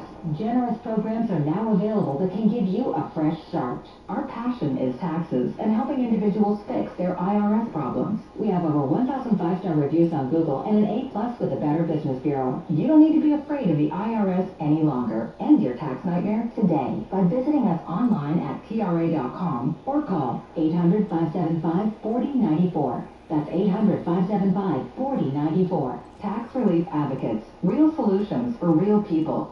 We all hear the radio ads about the IRS. They tell you to be afraid, to be scared, and they try to frighten you into calling. I'm not here to do that. Tax Relief Advocates is different. TRA is here to tell you that if you owe money to the IRS, whether it's $5,000, $50,000, or $500,000, we have a solution. It doesn't matter if you're sitting in your car, at work, or with your kids. No matter where you are, call now. 800-575-6812. Don't lose hope. TRA can eliminate or reduce what you owe to the IRS.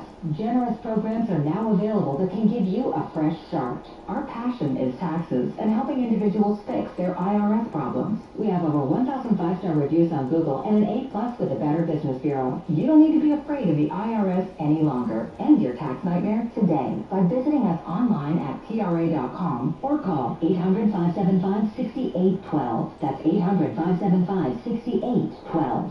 Tax Relief Advocates. Real solutions for real people. Get out of this cold and into the hottest President's Day deals all month at Security Dodge now. No money down leases starting at $339 a month on the new 24 Compass Latitude. 0% for up to 72 months or up to $10,000 off on all new 24 Jeep Wrangler 4xEs and up to 25% off Jeep Wrangler Rubicon and Mojave. Don't go someplace else and save hundreds. Get to Security Dodge and save thousands. Shop 24/7 at securitydodge.com. The President's Day sales event is going on now. Your official home to talk New York sports is WFAN. Call us anytime at 888-808-1019. The Fan, 1019 FM, and always live on the free Odyssey app. Oh, crazy on you. Heart. The Wilson sisters. Richard here with you on the Fan. We got about an hour to go until 9:30. Taking your phone calls at 888-808-1019 is our telephone number. We're talking about greatest games you've ever seen. A little bit of a theme this week as we did last week. And one quickie, we'll go off on a tangent here. I'm just looking at the Yankee roster. And the variance in size, now these are the projected heights and weights, and they can be fudged a little bit. But you've got Garrett Cole at 6'4", 220. And you've got Carlos Rodon, who is 2 inches shorter at 6'2", and he weighs 255. Then you've got Max Fried, who is 6'4", same height as Garrett Cole. He weighs 190 pounds. Luis Hill, who is the same height as Carlos Rodon, 6'2", weighs 185 pounds. So there is a 70-pound difference between two guys the same size who are starting pitchers for the New York Yankees. And then you've got Marcus Stroman at the other end, 5'7", maybe, weighing 180 pounds. So you've got tall, short, heavy, thin on the Yankee pitching staff, and yet they're all major league starting pitchers. Just to show that that's the one great thing about baseball, because you look at football, offensive linemen, there aren't very many who are under 300 pounds. You'd have to look at the whole league, but I doubt there are many. Defensive linemen, same thing. Basketball players, height, the small guys are 6'1", right? Baseball is the one sport still where you don't have to be a giant physical specimen to be good, to be at the best in the game. Now, look, Aaron Judge is, 6'7". I mean, he's huge, and he's probably the best player in the game offensively. Ohtani's a big guy, but I don't think he's quite that big. So, baseball is the great equalizer. You can be a normal-sized person and be a great baseball player, which I like. Okay, let's go to Pat in Bayside. You're on the Fan. Pat? Hi, Richard. Can you hear me? Yes, Pat. Go ahead. Good. Greatest game I ever saw would be the Giants, football Giants, and the Green Bay Packers. In Green Bay, their first playoff run there was the game was going to be to go to the Super Bowl. Minus 13 degrees. Tom Coughlin's face like a beautiful red cherry. First play of the game, he handed to Brendan Jacobs, and he ran over that Hall of Fame D-back for the Packers, and I knew we were in for a pretty good night. Got Plexico Burris with 11 or 12 receptions, and Eli Manning playing one of the greatest games I've ever seen a quarterback play in the playoffs. So that would be my memory of truly a great football game. What do you think? And do you remember the final score of that game? I know that Lawrence Tynes gave them the win by 3, and I know he missed one earlier, and he made a 48-yard field goal to win it. I don't know the exact score, no. Yeah, I don't remember the exact score either. But yeah, that was... It had me on the edge of my seat. Just a sidebar to that, Richard, is that I went to the very first playoff game in that run in Tampa, and I bought the ticket on a Thursday before the game from the Tampa Bay Buccaneers ticket office, and I paid less than $100 and got a flight down and went to the game, and there were more Giant fans there than there were Tampa Bay fans. And it was a magical moment. I remember the Tampa Bay fans saying, "Go and beat those Cowboys," and sure enough, he did, and the Giants did, and of course, the rest is history by beating Tom Brady in the Super Bowl. It was a wonderful. That game was 37-20. The Giants were a 9-7 team that year. All right, so this was not a dominant year for the Giants. But you had Jacobs, as you said, with a 14-yard run for a touchdown in the fourth quarter. Lawrence Tynes kicking field goals. Manningham with a touchdown pass from Manning, of course. That was reflected later on in the Super Bowl with that great catch on the sideline. Hakeem Nicks from Manning. Yeah, Manning in that game. Let me get the stats for Eli in that game. He was 21 of 33 for 330 yards, 3 touchdowns, 1 interception. Mr. Aaron Rodgers was 26 for 46 for 264 yards, 2 touchdowns, and 1 pick. So, interesting. And Bradshaw in that game only had 63 yards rushing on 12 carries. And guess who led the Packers rushing that game? I have no idea. Aaron Rodgers, 7 rushes for 66 yards. Back in the scrambling days. How about that? How about that? Yeah. Thank you. Isn't it interesting that we can, we vaguely remember things that happened in that game, and you can just in a split second call up all the memories, which, from memory-wise for me, I wouldn't be able to tell you 10 players in that game, and yet right away we can find it. Let's go to David Rutherford. You're on the Fan. David. Hi, thanks for taking my call, Richard. Always a pleasure on Saturday morning. Concerning it, I have 2 quick comments on both topics. One about the hair. 2 quotes. One by Rick Butler, Franklin Mazzaro, and Jimmy Down. And the second one by Vince Lombardi, winning is everything. Well, that's what Hal basically said about his father. He said, you know what, I can't say what he would think about changing the hair policy, but that George was all about winning, and if letting guys have longer hair and beards would help you win, George would probably be for it. So, you never know. It's my favorite game. Fill me in on the details because I'm all foggy at my age. The Houston Astros team down in Houston are keeping Anderson a ball in extra innings. And is that the same game he went to the mound and quote-unquote encouraged Jesse Orosco? Yes, yeah, that was it. The Game 6 of the League Championship Series, yeah? That was spectacular. Yeah, that was, and Keith told me last weekend, he said that was the greatest game he ever played in.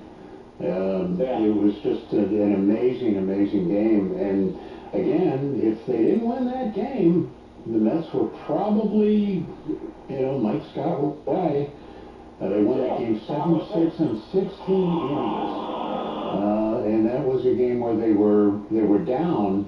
Or actually, they scored 3 runs in the 16th, and Jesse Orozco was hanging on for dear life, gave up 2 runs in the bottom of the 16th, and the Astros almost came back and won that game. And that was a Kevin Bass home run, and the memories of that game. That was a great game. Tell you what he said to Jesse Orozco? Are we ever going to know? I can ask Keith exactly what he said, but it was something about, you throw I forget whether it was a fastball or a slider. I think he said if you throw a fastball, I'm going to knock your teeth right down your throat. Something along those lines. I'll ask Keith, and we'll find out exactly what it was, and hopefully it'll be fit for air. I got a feeling it might not be. Let's go to George, Fairfield, Connecticut. You're on the Fan. George? Good morning, Richard. How you doing? Good, George. The game I want to talk about, which I was at, involves the old American Basketball Association. The last ABA game ever played. It was May of 1976. The Nets with Julius Erving against the Nuggets, who had some famous players, including David Thompson, who was a great player at the time. And this was Game 6 of the championship series, and the Nuggets came in, and this was as a heavy favorite in the series, but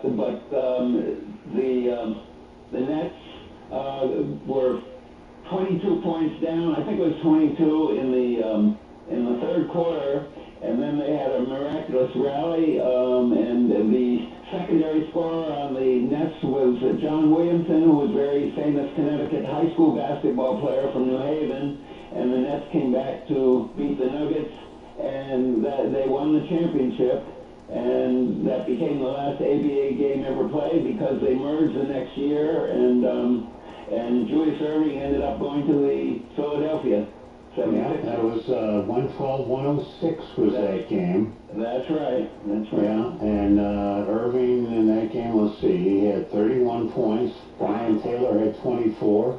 John Williamson, 28. That's right. Yeah. I'll tell you a couple memories of that game. I was with a friend, and the warm-ups. Sometimes in pro basketball, the warm-ups are kind of sloppy and stuff, but it was about 20 minutes before the start of the game. Both teams started coming out, dunking the ball and revving the crowd up, and it was something to see. Normally you'd see that a little more with a college team warming up. But I have one bad memory, even though, my friend and I were really excited for the finish and stuff. I always remember I had a flat tire trying to get out of the parking lot that night. So that was one bad memory. It was a game. Thompson scored 42 points in that game, and Dan Issel, remember him, scored 30. Yeah, well, I'm looking at the same thing you are to get my memory straight, but one guy that didn't score a lot but was considered maybe the greatest defender at the time in that league was Bobby Jones, and he was assigned, of course, to guard Julius Erving, and he only scored 4 points, but he was considered a very important part of that team. Yeah, clearly. Yeah. That was a game that was played at the Nassau Coliseum. I had to look because I remember going to see the Nets play at the Island Garden on Hempstead Turnpike, which was like a gym, but I think it held about 5,000. Watched Bill Melchione and guys like that play in that place. Let's go to Joe in Colts Neck, New Jersey. You're on the Fan, Joe. Hey, good morning. Nice to see you again, Richard. Okay. One of the few benefits of football season ending is that we get you for a full shift on Saturday mornings again. So, appointment radio, and has been for years, so glad about that. Richard, two games come to mind. Same two teams, two different games, Giants versus Eagles. The first one, 1978. And you know where I'm going with this one, I'm sure. My father and I were there. We're collecting our things. It's the end of the game. And we look up, and here comes Herman Edwards running toward us. We were sitting in the west end zone. And my memory of that is Doug Coder and Gabby Sheriff trying to chase him down to no avail. You remember that, of course, I'm sure. Well, it's funny. I was watching that game at home with my friend Pete Larkin, who was a disc jockey then and a friend to this day. And there was, what, a minute left in the game, and the Giants had it, and they just had to kneel, and Larkin said, wow, the Giants won a game against the Eagles. Isn't that great? And I said, Peter, don't forget, these are the hapless Giants. And sure enough, the next play, the handoff, the fumble, the return, and the Giants lose. The Giants lose. Right off the Donker's hip. And so what I remember most about that, though, the aftermath, immediate aftermath, is the silence in the stadium and the disbelief. And I kept thinking, I was in 2 years out of college, I guess. And I said, no, that had to be a whistle. Whistle blew something. Professional teams don't do this sort of thing. But fair enough. They did. You know, and if you think about the changes wrought as a result of that one play, Richard, not just for the Giants bringing in George Young, they lost a good football man in John McKay, who went on to have a pretty good, a very good career as an executive with the 49ers. And, of course, his grandson turned out to be a pretty good coach in his own right. But think about it. Now a play that we see almost every week, right? Victory formation, because no one's going to take a chance of something like that happening again, right? Yeah. Even in games where, it's really, to me, boring. The last 2 minutes of the game, okay, kneel, all right, run the clock out. There's 10 seconds left on the clock, and most teams are on the field. The coaches come on and congratulate. I'd like to see at least. Would you like to see the victory formation banned, for example, where you actually have to make a play? And I guess, the quarterback could then run around and kneel or trip over his own feet and fall. But, if you didn't have the victory formation, it would be kind of interesting, because then you could, you have to run a play. You have to run a play, and, defenses, they'll be trying to knock the ball out and cause a turnover and maybe make it competitive in the last couple of minutes. So that's a thought from Mr. Goodell to consider. All right, our telephone number is 888-808-1019. Richard Neer, another 45 minutes or so to go, right up until 9:30 on The Fan. It's DT and Sal, middays 10 to 2 on The Fan, 1019 FM. With the way sport has evolved to where I would favor building with a lineup, I still think come postseason time, the best shot to beat the Dodgers this year in the postseason is going to be what the Yankees have with Cole, Reed, and Fields. Stream BT and Sal live or on demand with the Odyssey app, and podcast the show wherever you get your podcasts. Long Island is more exciting than ever at Jake's 58 Casino Hotel. This March, get in the game with March Media and your chance to win your share of $50,000. Earn entries all month long. Keep your eye starting March 28th, when one winner will be drawn every 30 minutes to win $250 free play from 4 till 6:30 p.m. And at 7 p.m., 4 winners will be drawn to each win $5,000 to $20,000 cash. Make your winning shot where Long Island wins at Jake's 58 Casino Hotel. If gambling is a problem, you are sending care on. Please call the 24-hour toll-free hotline at 1-877-8-HOPE-NY or text HOPE-NY. Connecticut's best values at Town Fair Tire. They honor all manufacturer and valid competitor rebates, offer the most free services for life, plus give you the guaranteed lowest price. Nobody beats Town Fair Tire. Nobody. This season, a new hot deal has arrived at Metro. $25 a line for 4 lines with all the data you need, and 4 free Samsung Galaxy A15 5G phones.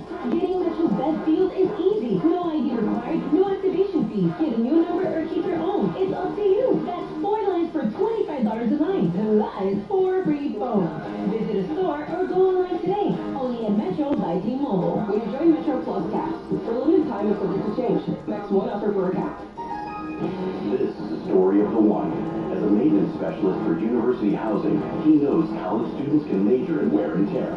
Plus, housing so many students doesn't leave a lot of room to house all the supplies he needs. That's where Grainger comes in.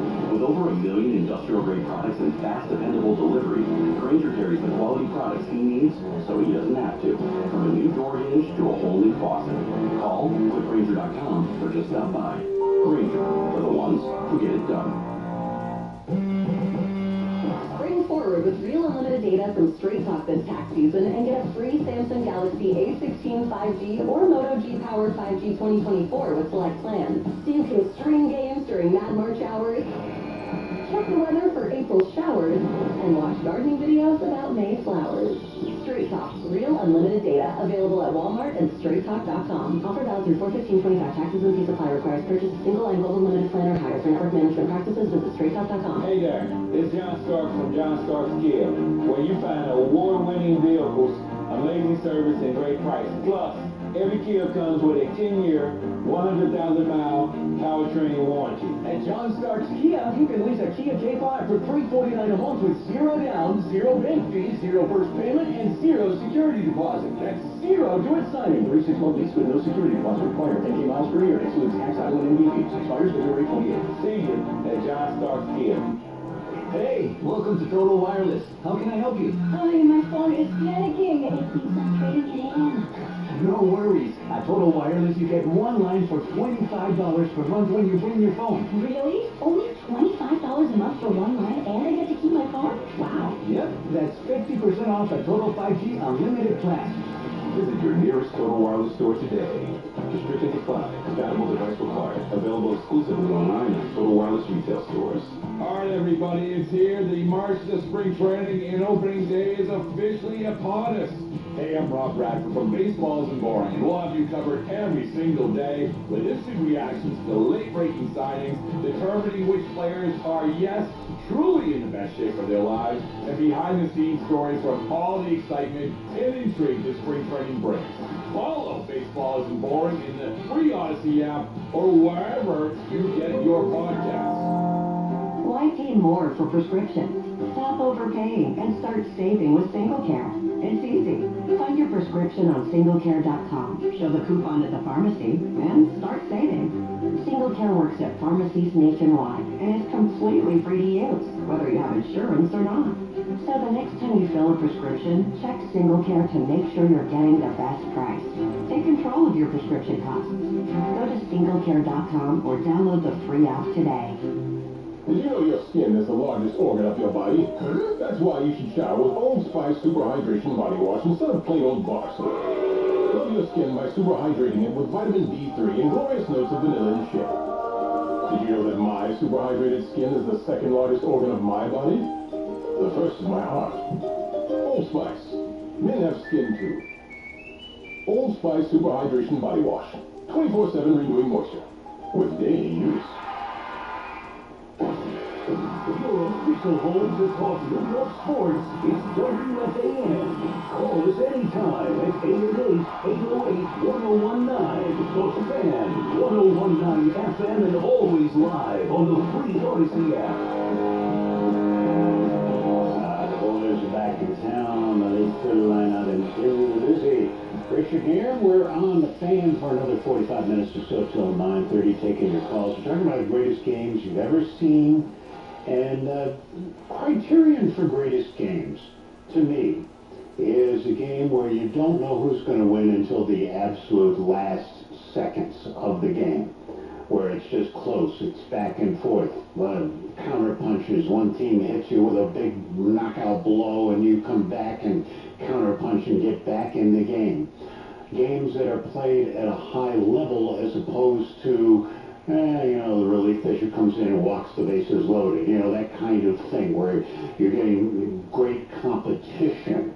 And something has to be on the line. You can have a great entertaining game in the middle of the season where your team isn't all that good, but you play a great game against a good team. Great game, but there's nothing on the line really. So we tend to make these great games playoff games or World Series games or Super Bowls or things like that. And the trend that we're hearing is offense. Games where a lot of runs are scored or a lot of points are put on the board in football. So unscientific, we're not saying that that's, if we had everybody in the world who was a big fan telling you about great games, that those would be the trends, but they might be. Stan in West Orange, you're on the Fan. Stan? Hello, Richard. How you been? Hey, Stan. Good. Thank you for calling. Hey, just a quick... I'm with you every Saturday, you and Joe and Zoo. And by the way, I wanted to also say thank you since I haven't had a chance to speak to you in a while. Because of you and Joe and Zoo, I have re-hooked up with my old buddy Gazer from Middletown after 45 years of not having a chance to see or talk to each other. So how did that come about? And what did we have to do with it? Well, because, I think you figured that out. But basically, he called in, he speaks to you, he speaks with Joe. We listen every Saturday, of course, and I thank you for giving us the chance to get back together from our old neighborhood again. Thank you. Good. So, my two favorite games are two games that I wanted to mention only because of the fact that, for me, these are two games that changed the fortunes of two franchises. One being the Giants and the other being the Phillies. The Giant game that I'd like to mention first is a game that they won 13-10 in overtime in 1981. It was the last game of the season, one of the coldest days ever. It was in the old stadium. It was all defense. Taylor was his first year, I think. Rookie, The Cowboys used to just annihilate us for years, and you could tell there was a buzz in that stadium when it was 0 degrees out. That this was a game we needed the game for the playoffs too, and it was the first time the Giants had made even the postseason, I think, in 10 years at that time. So that was a big game, obviously. And the other one I wanted to mention real quick, because I know you have other callers. The Phillies-Astros game, Game 5 of that playoffs in 1980. And, the fact of how that changed the Phillies franchise. I was very fortunate enough over the years to know some of the guys that were on that 80 Phillies team. And it was just, back and forth and back and forth. And it was just, like I said, it was just an amazing game. There's a lot of baseball games. Yeah. Well, the interesting thing is, unlike football, baseball, when your team is out of it, a lot of people just check out. We define ourselves as baseball fans, and I'll say up front, I love football, but if you had to say your favorite game, it'd have to be baseball. But if Mets and Yankees are not involved in the playoffs, if they're gone, I may watch the game, I may not watch the game. And you miss a lot of great playoff games because of that, because of rooting interest. Whereas football, a month ago, whenever it was, God, time is going by quickly. All the games, you had a Saturday with 2 games, Sunday with 2 games, you had 3 games in one Saturday and Monday night game and all that. I'm watching all those games. Now, I won't say that I watched every minute of every game, but I watched substantial portions of all those games and was interested in those games as opposed to baseball once my favorite teams are out. Andy, New Rochelle, you're on the fan. Andy? Hi, good morning. I'm a first-time caller, Rich, but a very long-time listener, and you are amazing. And I know I've heard this 1,000 times, but I'm going to say it again. You are an amazing host. Amazing. So before I get to my iconic game, I want to get to music just for a second. Is that okay? Sure. So I'm a doo-wop guru. You and I are almost the same age, and yet I never ever really hear anyone mention anything about doo-wop. It's always other music. What is your feeling about doo-wop? The doo-wop king I worked with for a lot of years, Don K. Reed. I'm sure you know that name, right? Oh my God, are you kidding? I met him a few times. Okay. Oh my God. Well, Don K. Reed, when I started at WLIR on Long Island, he was the morning guy. And he was a radio veteran. He'd drive in every morning from Brooklyn.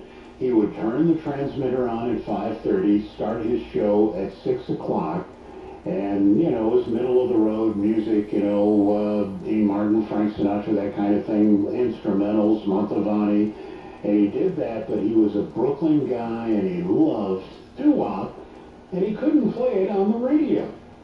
So, flash forward to 1970, Michael Harrison and I turned LIR from a middle-of-the-road station to a rock station, and there was Don K. Reed doing mornings, and he was able to play pretty much whatever he wanted, but we were a progressive station, and we didn't really play doo-wop much if at all.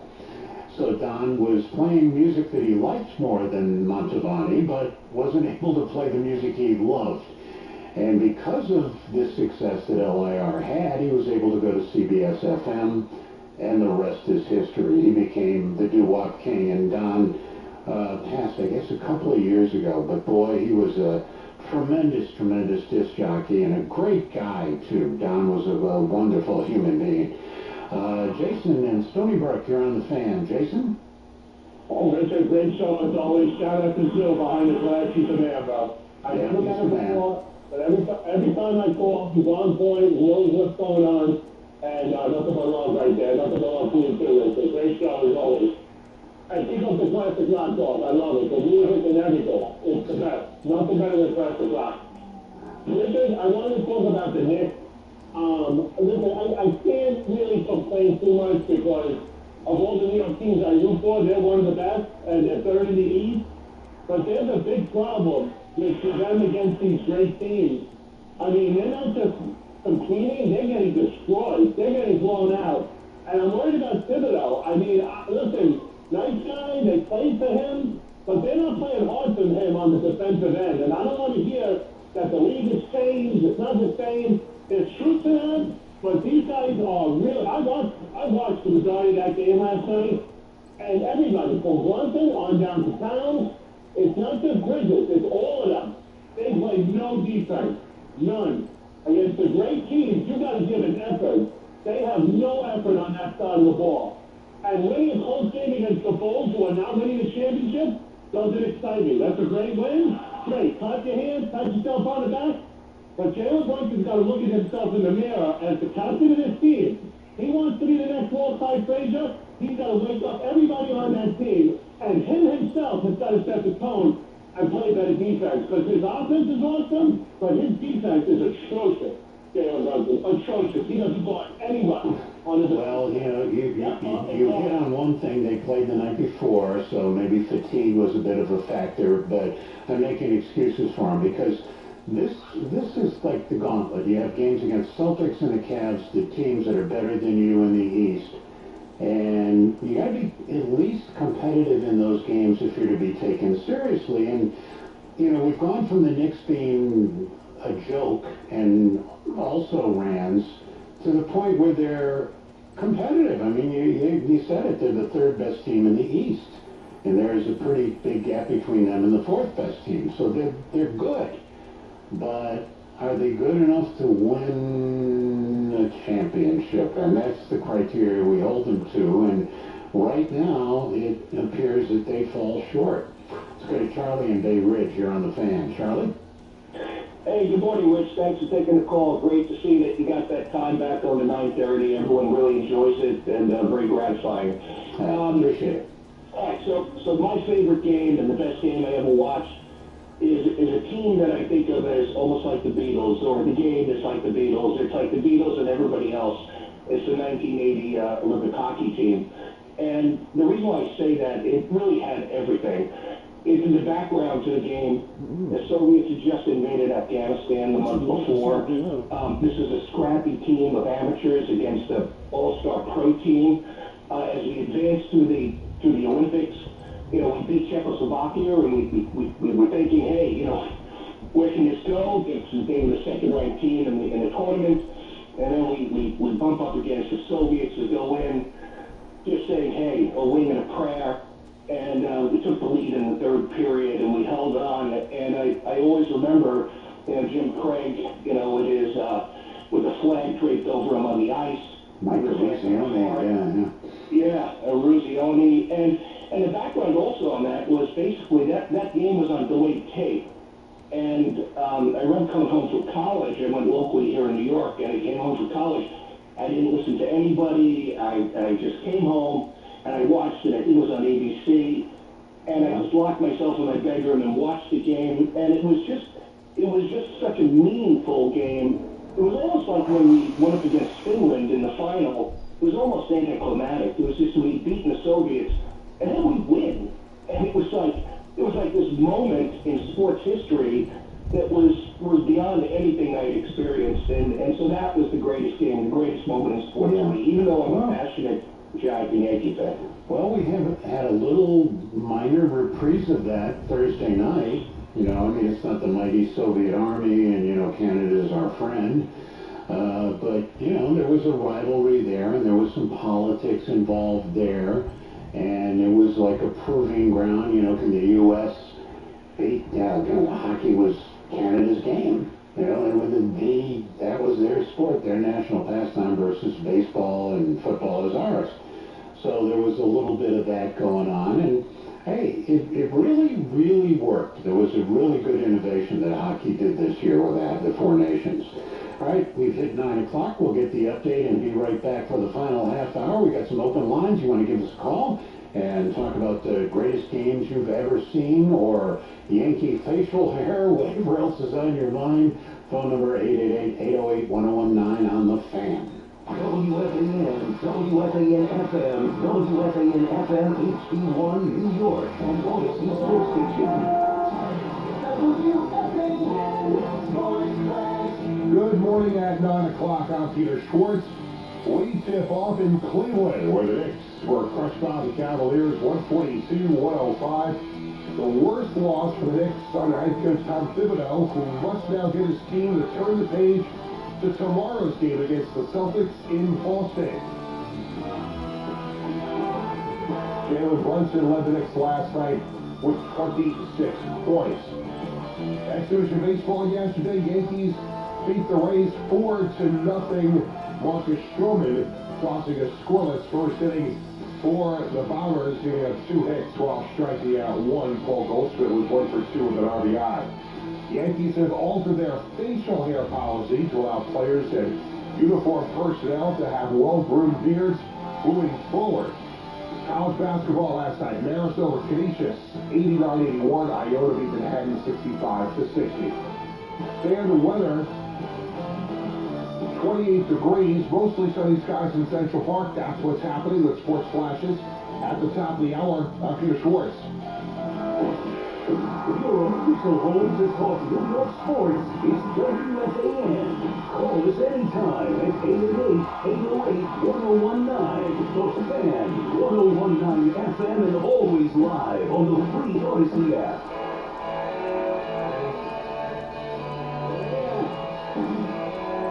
The glory days from the boss. Richard here. We got another half hour to go till 9:30. Hello, my name is Craig Finn. As we ramp things up on this Saturday morning, we're talking about greatest games you've ever seen. Games that just stick out in your memory as exciting, edge of your seat, important games. And the subtopic today is Yankee facial hair, which is a 20-minute press conference from Hal Steinbrenner laboring to explain why he made this momentous decision. And, it's funny in a way that you have to justify in 2025 allowing baseball players to have well-trimmed beards. And, we've talked a little bit about how this will be enforced. Will there be an HR department, or will there be a czar, a facial hair czar, who comes into the clubhouse before every homestand and goes, you gotta trim that a little bit, Marcus, or Garrett, I know you had that shaggy beard when you played for Pittsburgh. No, you can't do that now, man. And what the penalties will be if the beard hair is a little bit longer than it should. And again, neatly trimmed doesn't necessarily mean short. I mean, you can have a 3-inch beard and have it be neatly trimmed. So,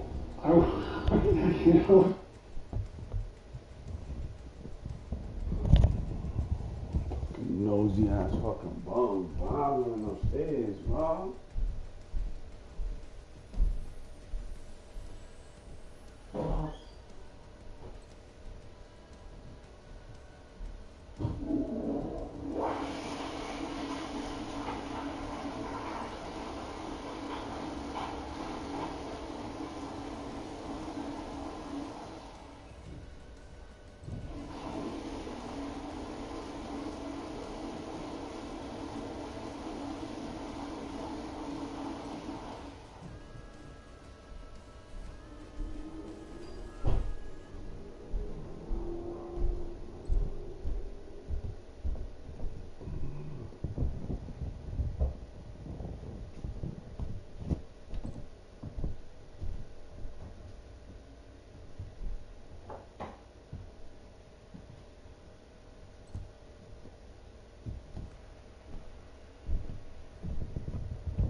man.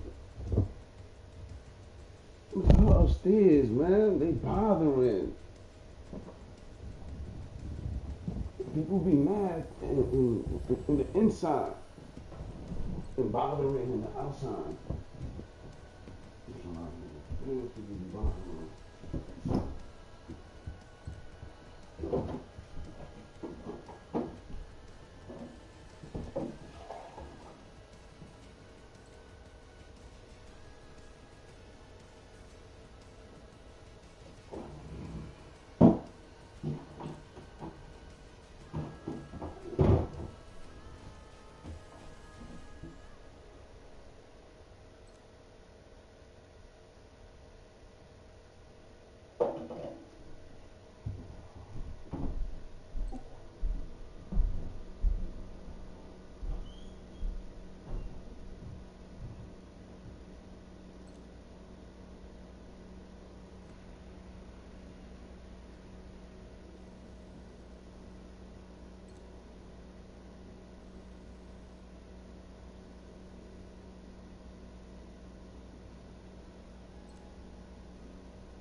Oh, I don't know.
이것은 너무 왜 그런 거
Yeah, they hate me big time, bro.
Come on, Bubba.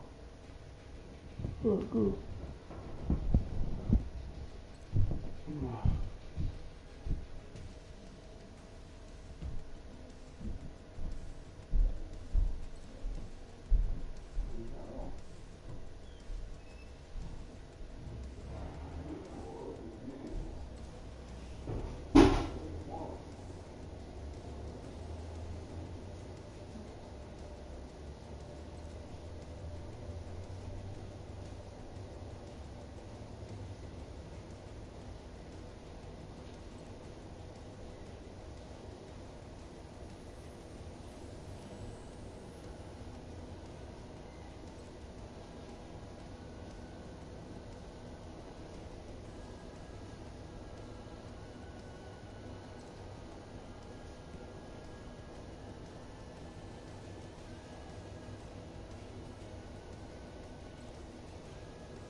Do you have people that fight for you?